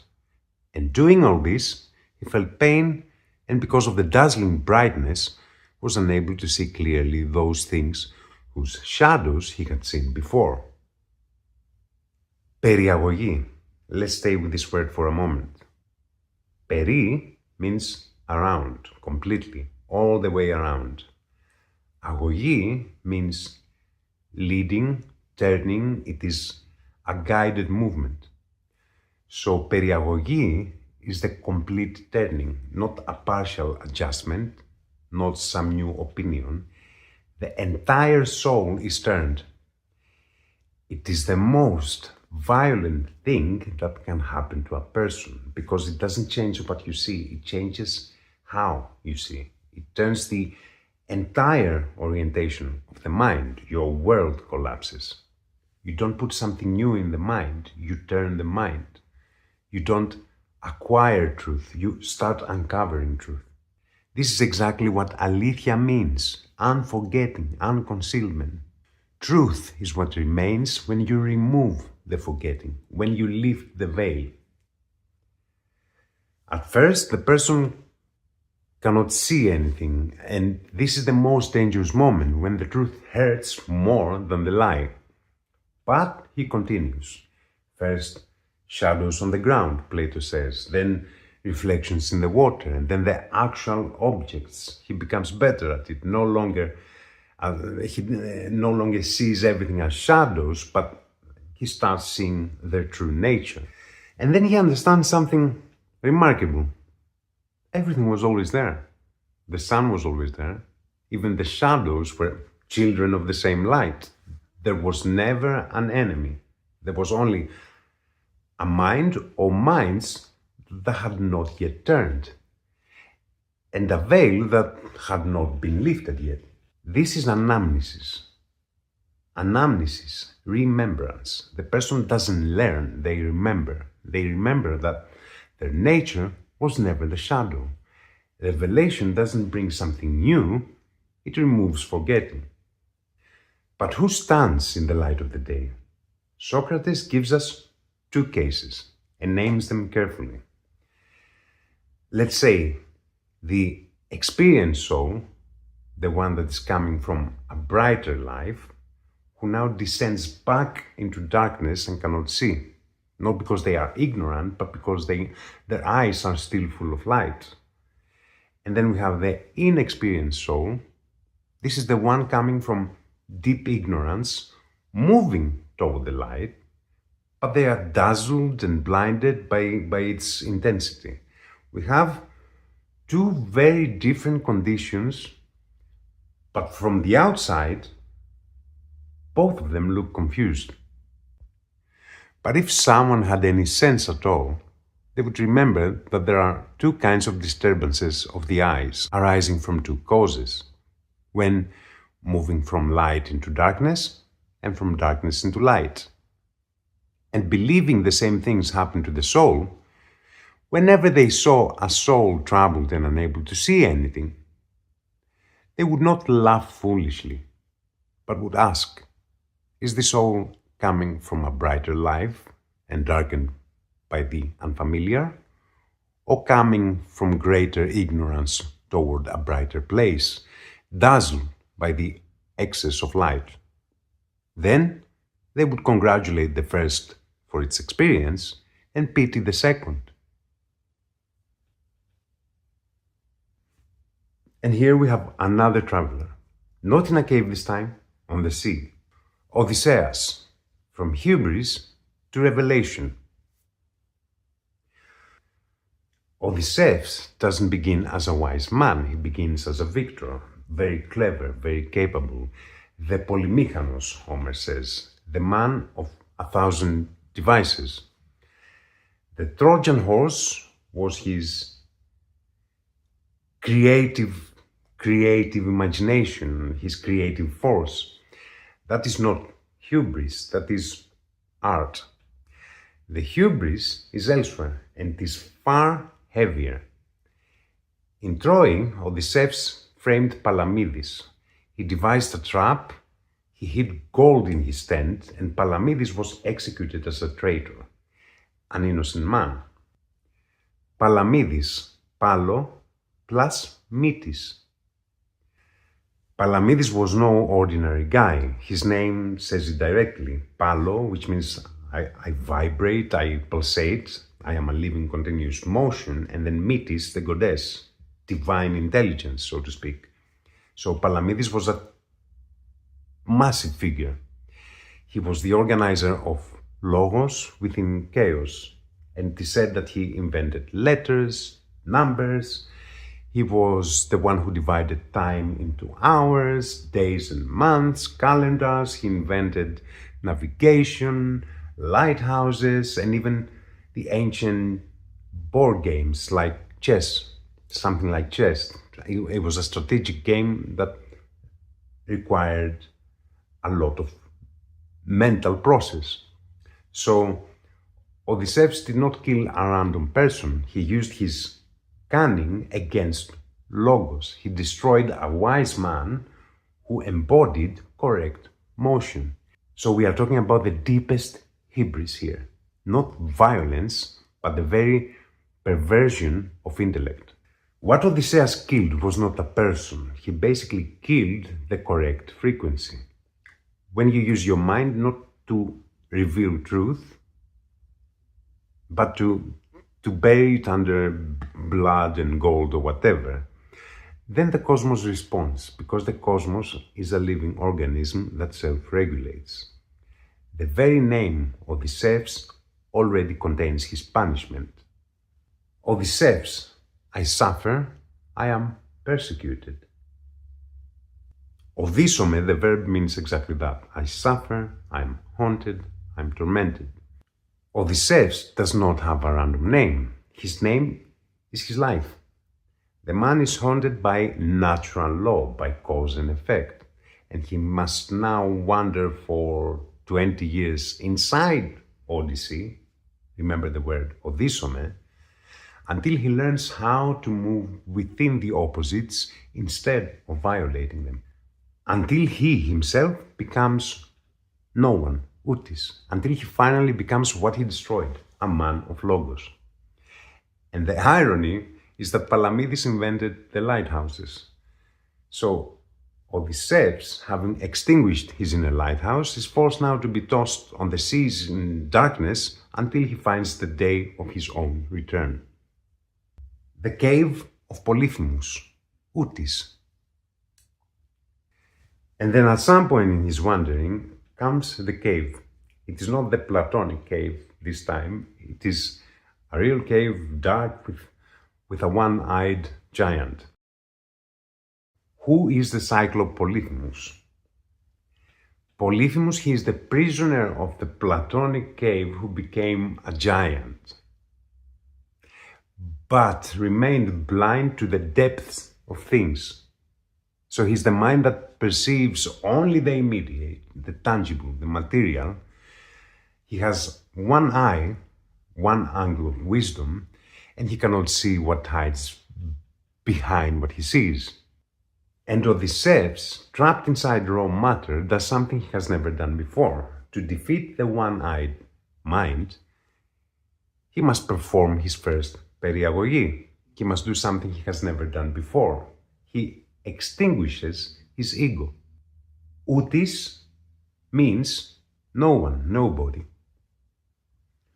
This is what Odysseus tells Polyphemus when asked his name. I am not Odysseus, the victor, the clever, the hero. I am nobody. And this absence of identity is what saves him eventually. Because whatever has no name cannot be seized. Whatever has no ego cannot be veiled. This is the first contact with revelation. To see, you must first stop being who you think you are. To escape from the cave of Polyphemus, Odysseus does something unexpected. He doesn't fight his way out. He figures something else. He hides underneath the sheep, tied to the bellies of the animals, invisible to the giant who runs his hands over their backs as they pass. The sheep in Homer's story are not decorative. If Polyphemus is the one-eyed mind that sees only the material surface of things, then the sheep are the raw senses, the instincts, the drives that this kind of mind depends on. The sheep don't know where they're going, they follow the herd, and Polyphemus milks them, tends them, controls them, but never lets them out of the dark cave. The symbolism of the sheep is that you cannot break free from the prison of pure instinct by fighting it head on. You have to use it. Odysseus chooses the ram, which is the leading animal. It is the sheep that has a direction and clings to its underbelly. So he is using the very drives that keep others trapped as his vehicle out. So Odysseus here does what? He plays the sheep. He plays the unaware, the ordinary, in order to pass through undetected. This is not deception. It is the first intelligent use of the material world as a bridge rather than a cage. Circe, Kirki in Greek, the architecture of illusion. So Odysseus continues, and at some point he arrives at the island of Circe, at Aea. Circe is a sorceress. In Homer's telling, she is a goddess of magic who transforms men into animals with her potions and her magic stick. Ea, earth, great etymologicum. The island's name, Ea or Ea, is probably not coincidental. Ea, in ancient Greek, means also earth. It shares its root with Ea. So her island could be the land of earth. So Circe is the force that keeps you rooted and trapped in matter, in the needs of the body, in the cycles of incarnation. Homer says that Circe lives in a great house in the middle of the island. It's a massive clearing, weaving at a massive loom. Here we have design, we have intention. Circe is the shadow maker of the Platonic cave, the one who keeps the objects behind the wall and projects the shadows. She weaves the veil of reality, the stories, the ideologies, the artificial pleasures that keep us occupied, so we never look toward the exit. So she's the loom of the matrix of our age, so to speak. Now the word sorcerer, magos, many think it is only Persian in origin. But the ancient Greek dictionaries take us to the verb maso, which means to knead, to mix, to blend. And from the same root we get mago and magiros, which means it's the cook in Greek. So the sorcerer is the one who knows how to blend, how to mix ingredients. Ingredients of what? Ingredients of desire, of fear, of pleasure, in precisely the right proportions to control how you think and what you want. They understand natural laws and human psychology, and they exploit both. Also, Circe is the daughter of Ilios and Perse, and here we have a genealogy. Ilios is light, the sun, but Perse is an Oceanid, born from the deep unknown waters. Circe is the point where the light blends with the unknown of the ocean to create illusion. So she is the light that it is used to darken the mind by creating a fake light. What does she do to Odysseus' companions? She does not punish them, she reveals them. She gives them a meal, basically she gives them a party. She gives them desire, pleasure, comfort, security. And as soon as the companions surrender to this, to the instinct, to food, to pleasure, to total forgetfulness, Circe simply lifts the veil. She touches them with her wand and then they become pigs. Why? Because they were already living like pigs. They followed the immediate hunger, the absence of responsibility, etc. The transformation was not punishment. It was the exteriorization of their inner condition. Circe does not imprison with chains. She imprisons with pleasure. On her island there are animals, lions, wolves, etc. And they are her victims, people who lost the vibration, lost the nerve of their soul, and became her pets. Something about her name. Circe in Greek is Kirki. Kirkos is hawk, but also is circle. And see the similarity with English. Kirkos, circle. Yeah, it is quite similar. Cirkos, circle. So she's the cycle of repetition with no exit. Related to this word is also kerkis, which is the seats of the ancient Greek theater. So what do we have here? We have audience sitting motionless, passive, watching the spectacle, without participating, without acting themselves. So Circe is the force that turns you into a passive spectator of your own life. But Odysseus doesn't fall for it because Hermes intervenes. Hermes, the messenger god, the one who moves between all levels of reality, and gives him a herb called moly. Now, in the story, it is a real plant, black-rooted, white-flowered, and it is very difficult for mortals to pull from the earth. Hermes gives it to Odysseus as a counter-charm against Circe's potions, and when he drinks her potion, the moly prevents the transformation. Now, black roots, white flower. What do we have here? Night and day, yin and yang, the knowledge of yin and yang. Moly is consciousness. Specifically, the ability to see all the blend before you swallow it.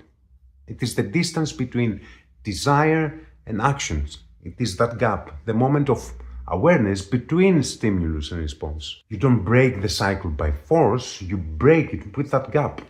And when Circe sees that Odysseus doesn't transform, she falls in love with him. Why is that? Because the shadow maker bows only to the one who can see behind the veil. Then Circe, from a jailer, finally becomes a guide. The revelation of Circe. Matter is not your enemy. It is the loom upon which you weave your own return. As long as you don't become the thread that is simply woven, but the weaver who holds consciousness of the whole design. Something else now. We touched on this in the Aether episode. The Pythagorean Timaeus, in Plato's Timaeus, doesn't only describe how the world was made, but how the soul forgets itself inside matter. And Circe is the mechanism that carries out this whole procedure. Plato describes a fall, and he says that if a person doesn't control their passions, their instincts. Then their soul, in the next reincarnation, will be downgraded. Think of it this way. Circe doesn't do tricks. She functions as a natural law of the whole process.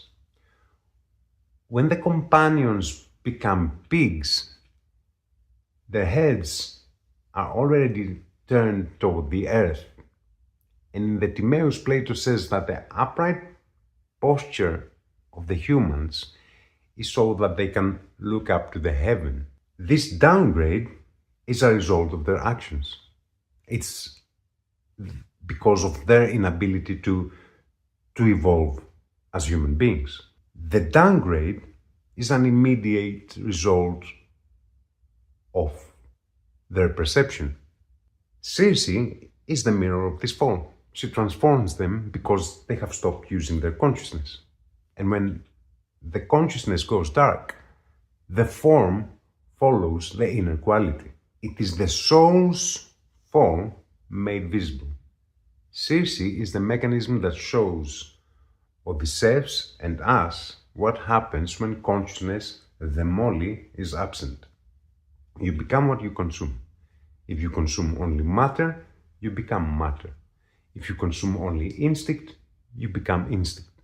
Odysseus, because he carries the molly, which is the consciousness given to him by Hermes, by Logos, stops this whole process. He resists the gravity of air.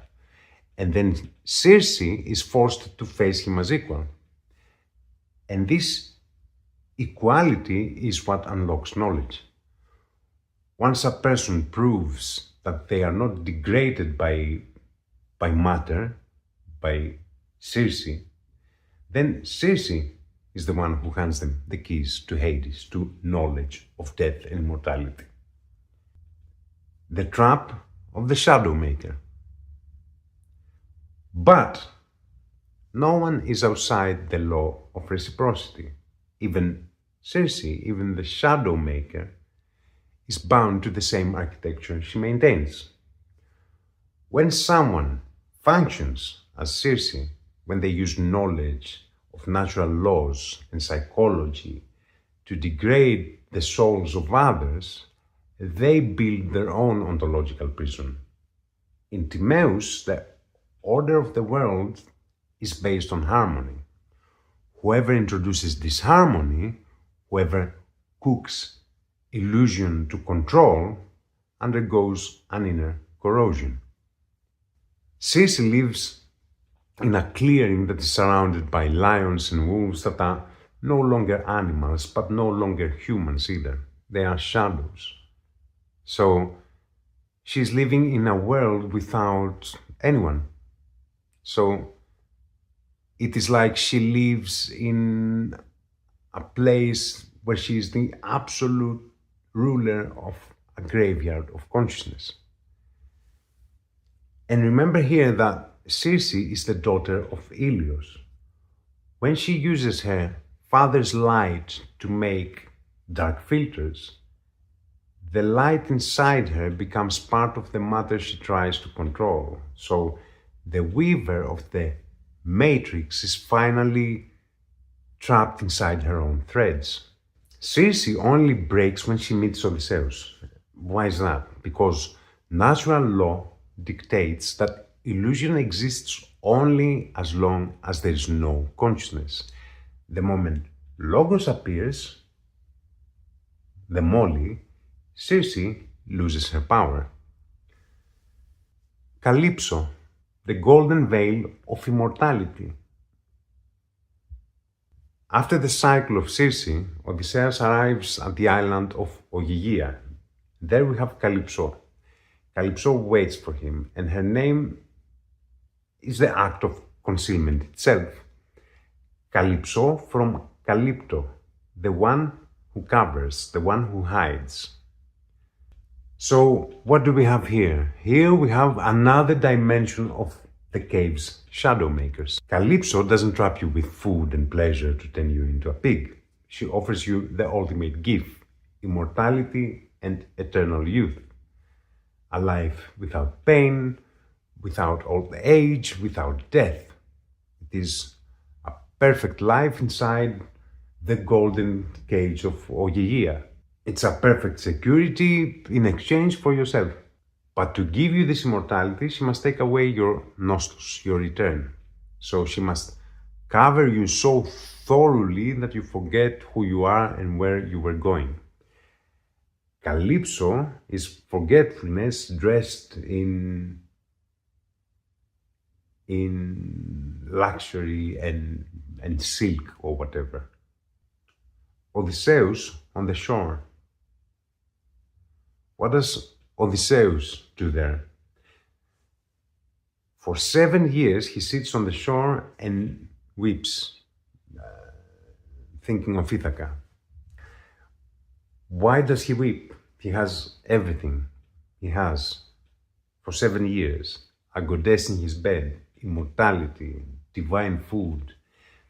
He weeps because something inside him knows that his immortality, this constructed paradise of luxury and comfort, is a spiritual death. It is stagnation. So the pain he feels there, it is the inner compass. If Circe is the loom that weaves the illusion, Calypso is the ready-made fabric that covers you, so you never see the sun anymore. She is the matrix that is so beautiful that you do not want to leave. Once again, Hermes comes to save the day, the logos that moves. And he brings the command of Zeus. Let him go, Calypso. And Calypso is angry. She says, I saved him, I love him so much, but it's Zeus's law. The soul must return. The motion must complete itself. Odysseus, he is already into this orbit. Nothing can change anymore. Odysseus chooses the death and pain of the return over the false immortality of Ogygia. He chooses to be the mortal Odysseus who suffers rather than the covered veil of this goddess. The revelation of Calypso. The greatest danger is not failure. It is a success here that makes you comfortable, makes you stop searching. And it is this comfort that makes you forget. To forget that your home is not here. And Calypso offers you to become a god at the level of matter. And Odysseus basically answers her that I want to become a human at the level of ether. Transhumanism is the modern Ogygia. It is this promise of digital immortality, a perfect existence without pain, without aging, without the decay of the body, but it demands the ultimate price, the loss of the soul's essence. Calypso, she's almost like she's the first tech prophet of history. She tells you that why suffer on the seas? Why grow old? Stay here, I'll make you an immortal code. I'll cover you with the golden security of the eternal presence of the algorithm. The Phaeacians, the soul's review. The Phaeacians are the final stop, but also it is the most crucial mirror here. They are the point where all the adventure becomes consciousness. When Odysseus leaves Calypso, Poseidon, which is the material world, the turbulence of the material world, destroys his raft. And he arrives at the island of the Phaeacians totally naked. He no longer has a ship, no companions, no wealth of Troy or any of, of the silks of Calypso. He is an Utis, a nobody in his purest form. Now, the Phaeacians are no ordinary people. They live in a state between what? Between dream and reality. And their ships, they move by thought. And here, in the palace of the king of Alcinous, which is a very striking name because Alki means strength and power and Nous comes from the mind, so is the man with a powerful mind. The Phaeacians are the people of the awakened intellect, and their king is basically the representative of that symbolism, so to speak. So at the palace, something happens. There is a bard that sings about Troy and about Odysseus, and Odysseus starts weeping.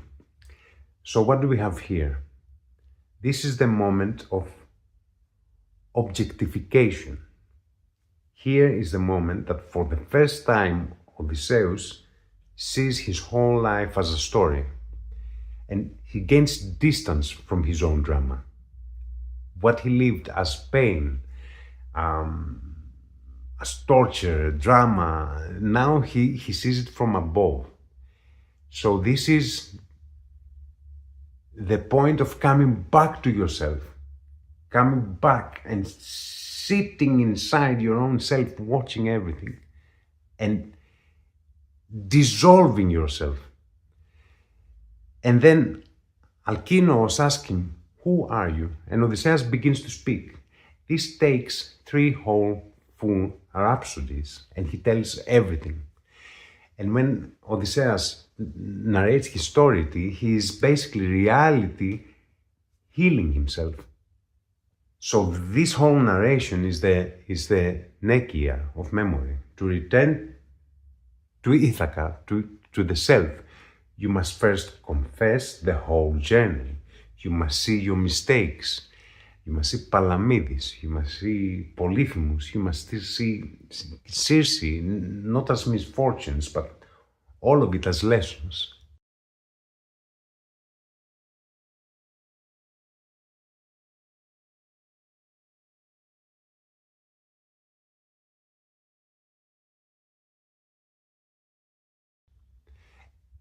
The Phaeacians listen with reverence because they recognize in him the soul that has passed through everything, and has begun to move toward what? Moving towards wisdom. This is why they take him on the boat that moves by thought, because Odysseus has now become thought. He has become logos. He's ready to return. He's no longer a king. He is a sage who knows the very truth of the shadows. The Phaeacians represent intellectual clarity. They are the moment when the soul sits at the very symposium of the self and sees everything clearly. And this is why the Phaeacians transport him to Ithaca while he sleeps. The transition to the real world of Ithaca doesn't happen through effort anymore. It happens through surrender. The Phaeacians, they are the higher mental faculties, leave him on the shore of his homeland at the hour when dawn rises. It is the very beginning of the day. Ithaca, the return to the monad.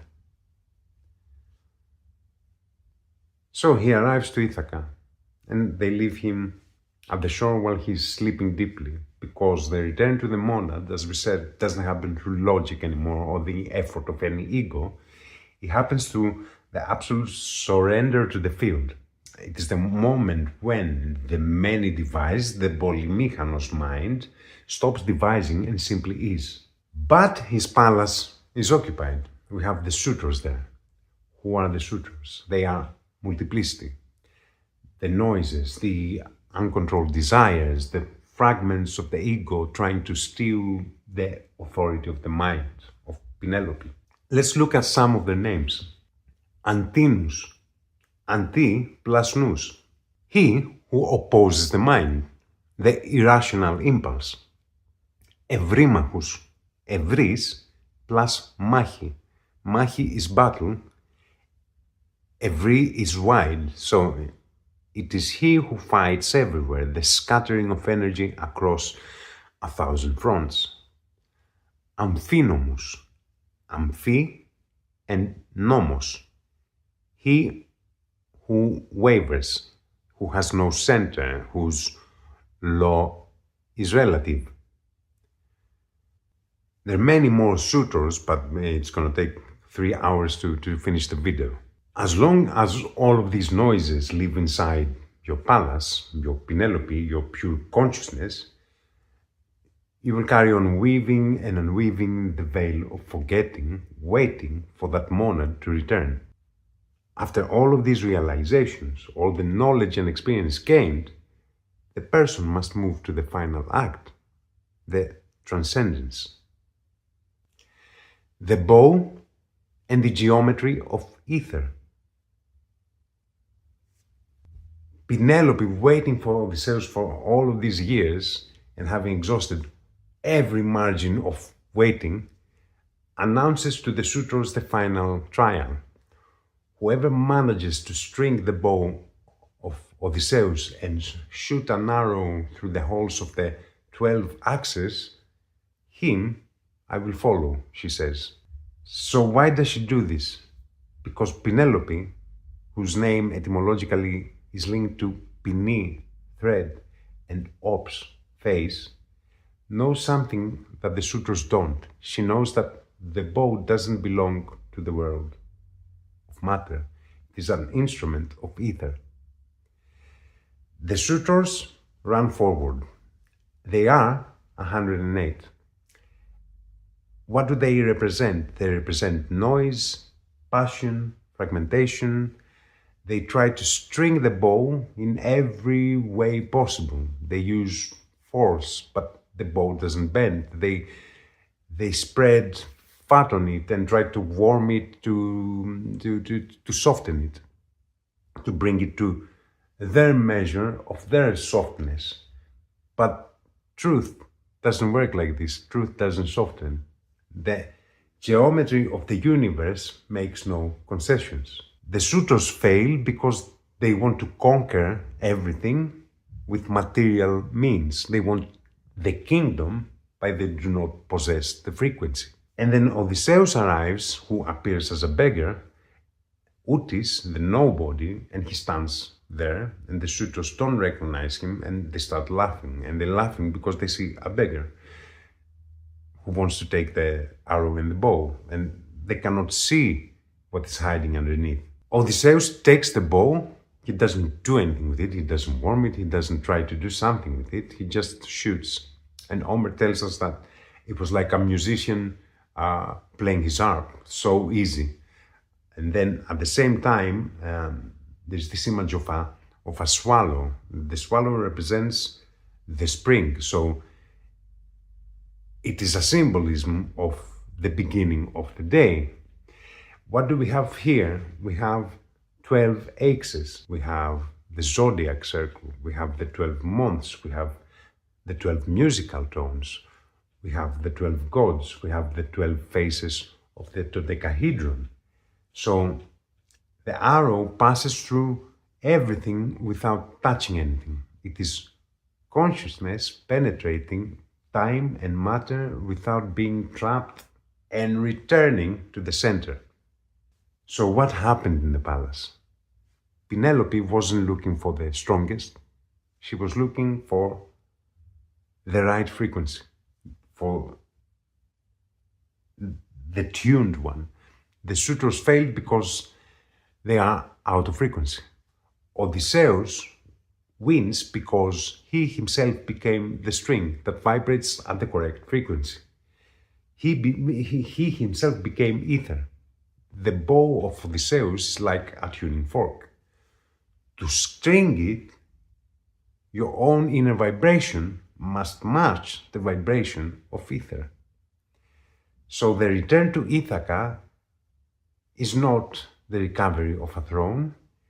It is the very restoration of harmony within the chaos of multiplicity. It is the moment when the monad dissolves all the shadows with no hatred, but through its very presence. Life is not a battle, it is tuning. The 108 and the arithmetic of illusion. We said that the suitors numbered 108. Is this a coincidence? Maybe. But in numerology, 108 sums to 9. 9 is the number of the change of octave. It is the end of something. So the number says this far and no further. The suitors are like the 108 mirrors of our illusion. So they are everything that claims our attention, everything that tries to steal our consciousness, our Penelope, when we are absent, while we are asleep. And when Odysseus shoots, he doesn't strike people, he strikes the arithmetic of illusion. He dissolves the 108 to return to the 1. The number 9, interestingly, breaks down to n plus nea, enea in Greek. N is 1, nea is new. So to cleanse your palace, you must face all 108. You must see all the 108 facets of your ego and pierce through them with the arrow of the monad. So this is in a way what Iamblichus and Plotinos also mean when they say the soul returns home. Ithaca is the moment when the mind no longer searches for truth because it has become the truth. The drop of the ego of Odysseus that falls back into the ocean as a monad. And instead of being lost, it has acquired the consciousness of the entire ocean. Revelation is not a single moment. It is the continuous act of lifting veils one by one after the other, until you see what was always there. After the day, the myth of fear. In the myth of fear, at the very end of the Republic, we have an after-death experience description. The soul leaves the body and sees everything that happens there, cycles, choices, returns, etc. And the souls are called to choose the next life.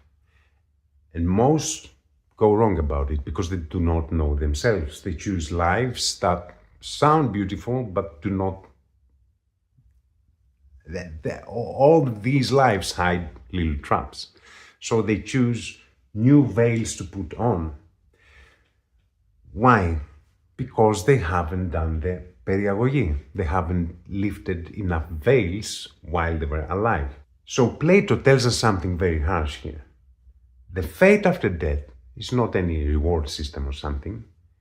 It is the consequence of the inner geometry you built while you actually lived. There is no end. There is a cycle. Everything comes, goes, and returns.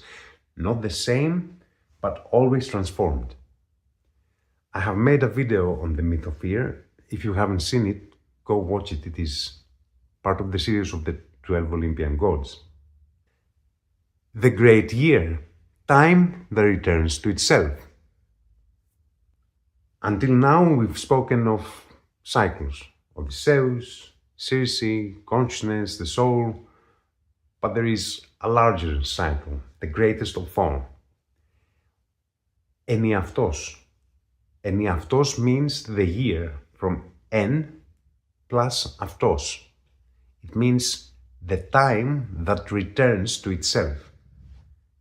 So it's not simply year or great year. It is the time that returns to itself. In ancient Greek thought, there is this idea of the great year. It is the moment when the cycles of the celestial bodies, the rhythms of the world, the cosmic motion, return to the same point. Plato in the Timaeus speaks of the perfect number of time. He does not give a specific number, he gives an idea that time doesn't advance, it completes. And here I'm going to pause because I want to read to you something from my book, Beyond Evil, which at some point I need to sit down and work to translate it in English as it needs adaptation for a non-Greek audience. But this passage from the book explains precisely why this return is our only true freedom.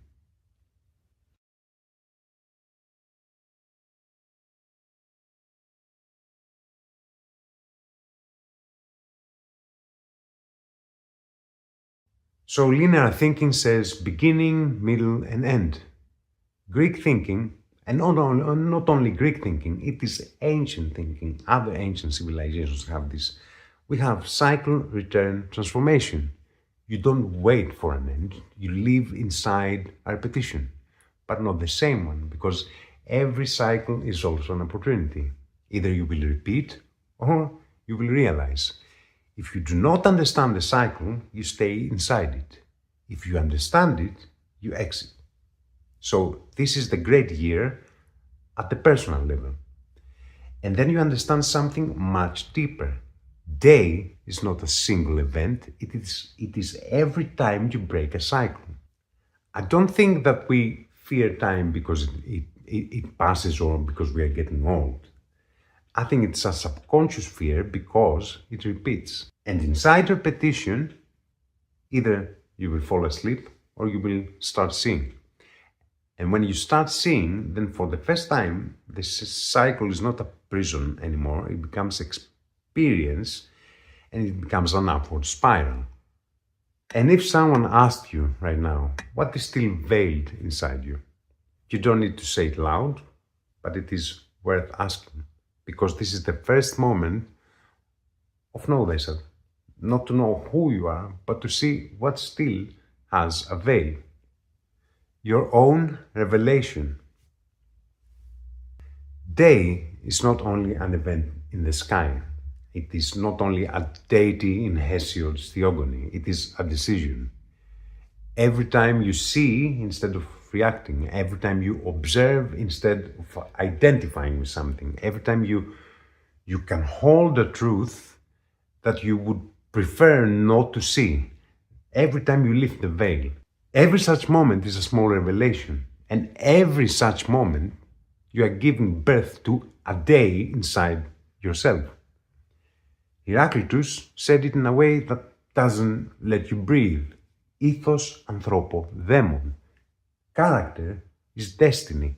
Character is fate. Your character is your destiny.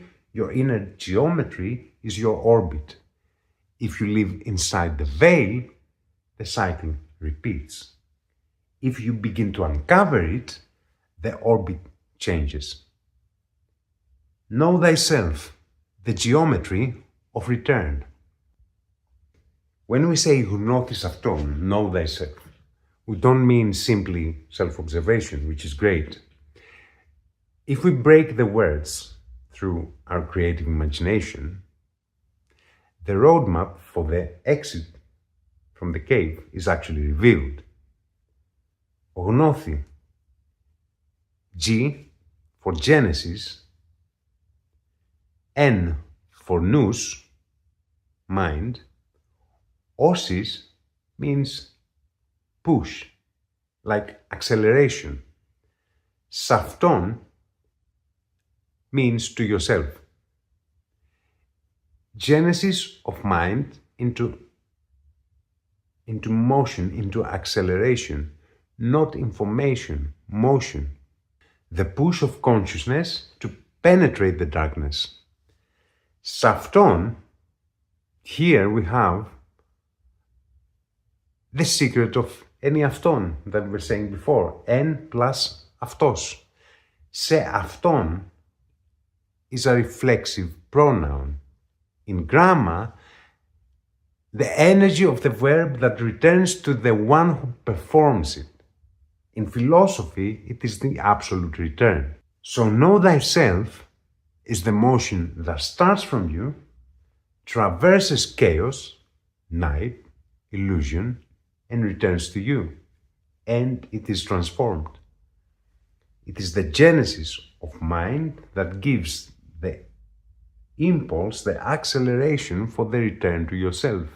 It is the great year of your soul. The cosmos never truly left us alone. We were always saturated with ether. We were always shaped by Gaia. We were always moved by Eros.